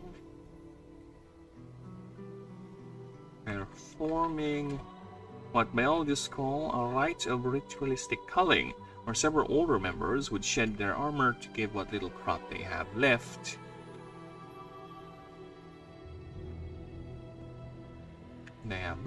and proceed to fight each other to the death. Each other.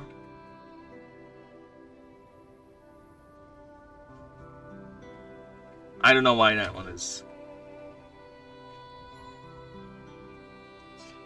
If only using their stone tool, only using the stone tool wrapped on their tails to club each other to attack. The loser will end up being used by the family as a means to grow moss. More moss.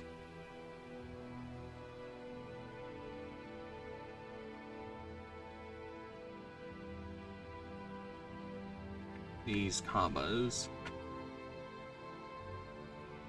live in caves and inside ruins of abandoned settlements and that of the ancient Asari.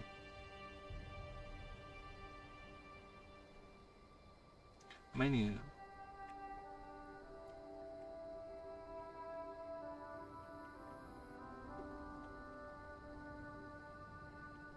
and abandoned ruins and that of the many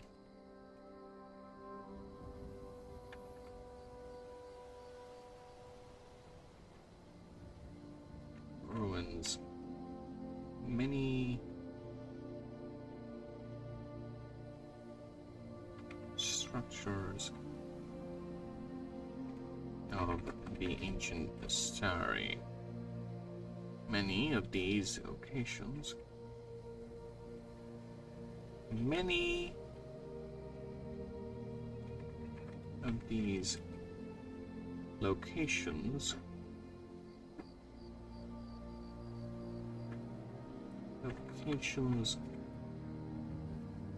used by the Maldives have piles of bones of those individuals sacrificed themselves for the family.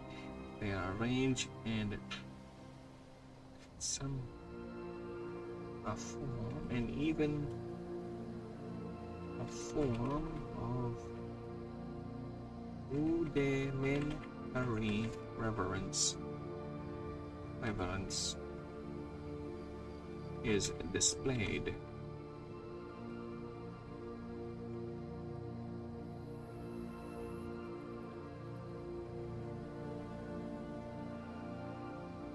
Okay.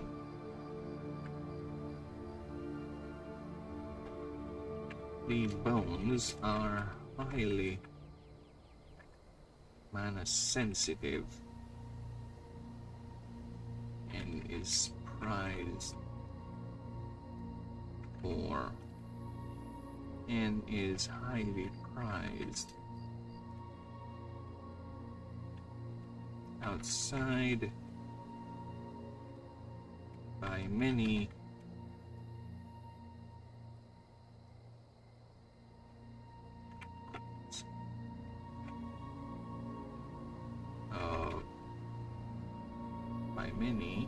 for this specific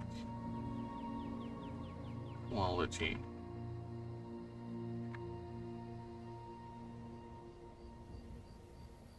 Which... oh, fuck off. Why is it outside?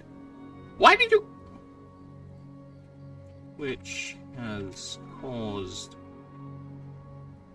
poaching and theft. Even extreme cases of hunters producing these bones.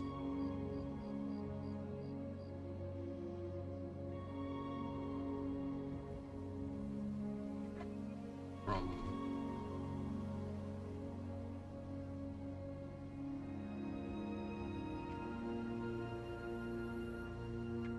which has taxed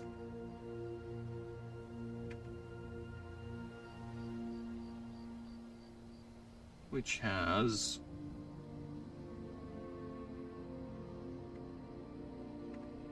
the demand only increasing as their use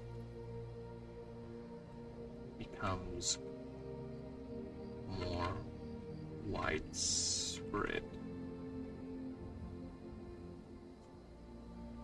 which is heavily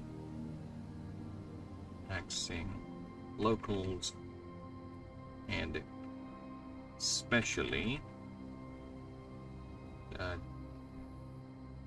I need to name the Ranger Corps that is stationed in the Aranak Dunes. I need to find that document. Character rules. The Ranger order for the Aranak Dunes, please. Ranger. They are the Hands of Halud.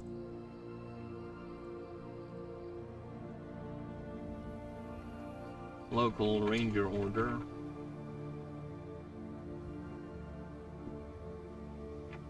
Hands of Halud.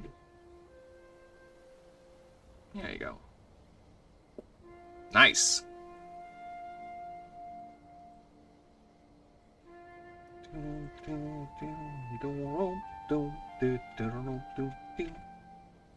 At the end of the way, I use my walk. I'm a little ground. No time to talk. No, keep real. As I go talk. No, well, it's okay. The other way. Understand. Mother, staying alive. Staying alive. Staying alive. Okay. With that done, I'm gonna call it for now. And I do again thank you everyone. Pow, Snakes, Gourmet, Garg, Denisium, Marcius for the 150th sub, and I don't know who's the 151st, but I appreciate you all being here. Steven as well. Thank you, thank you. You all have a lovely one, people. All you lovely lurkers out there, all you amazing people who keep telling me this project is worthwhile to continue. Please don't hesitate to like and sub so we can always be informed of when I stream. And in the meantime, I'm gonna call it. I'll be back probably later tonight or tomorrow, whichever. Either way, all now have a lovely, lovely day. Toodles and lose, everyone. Toodles and lose.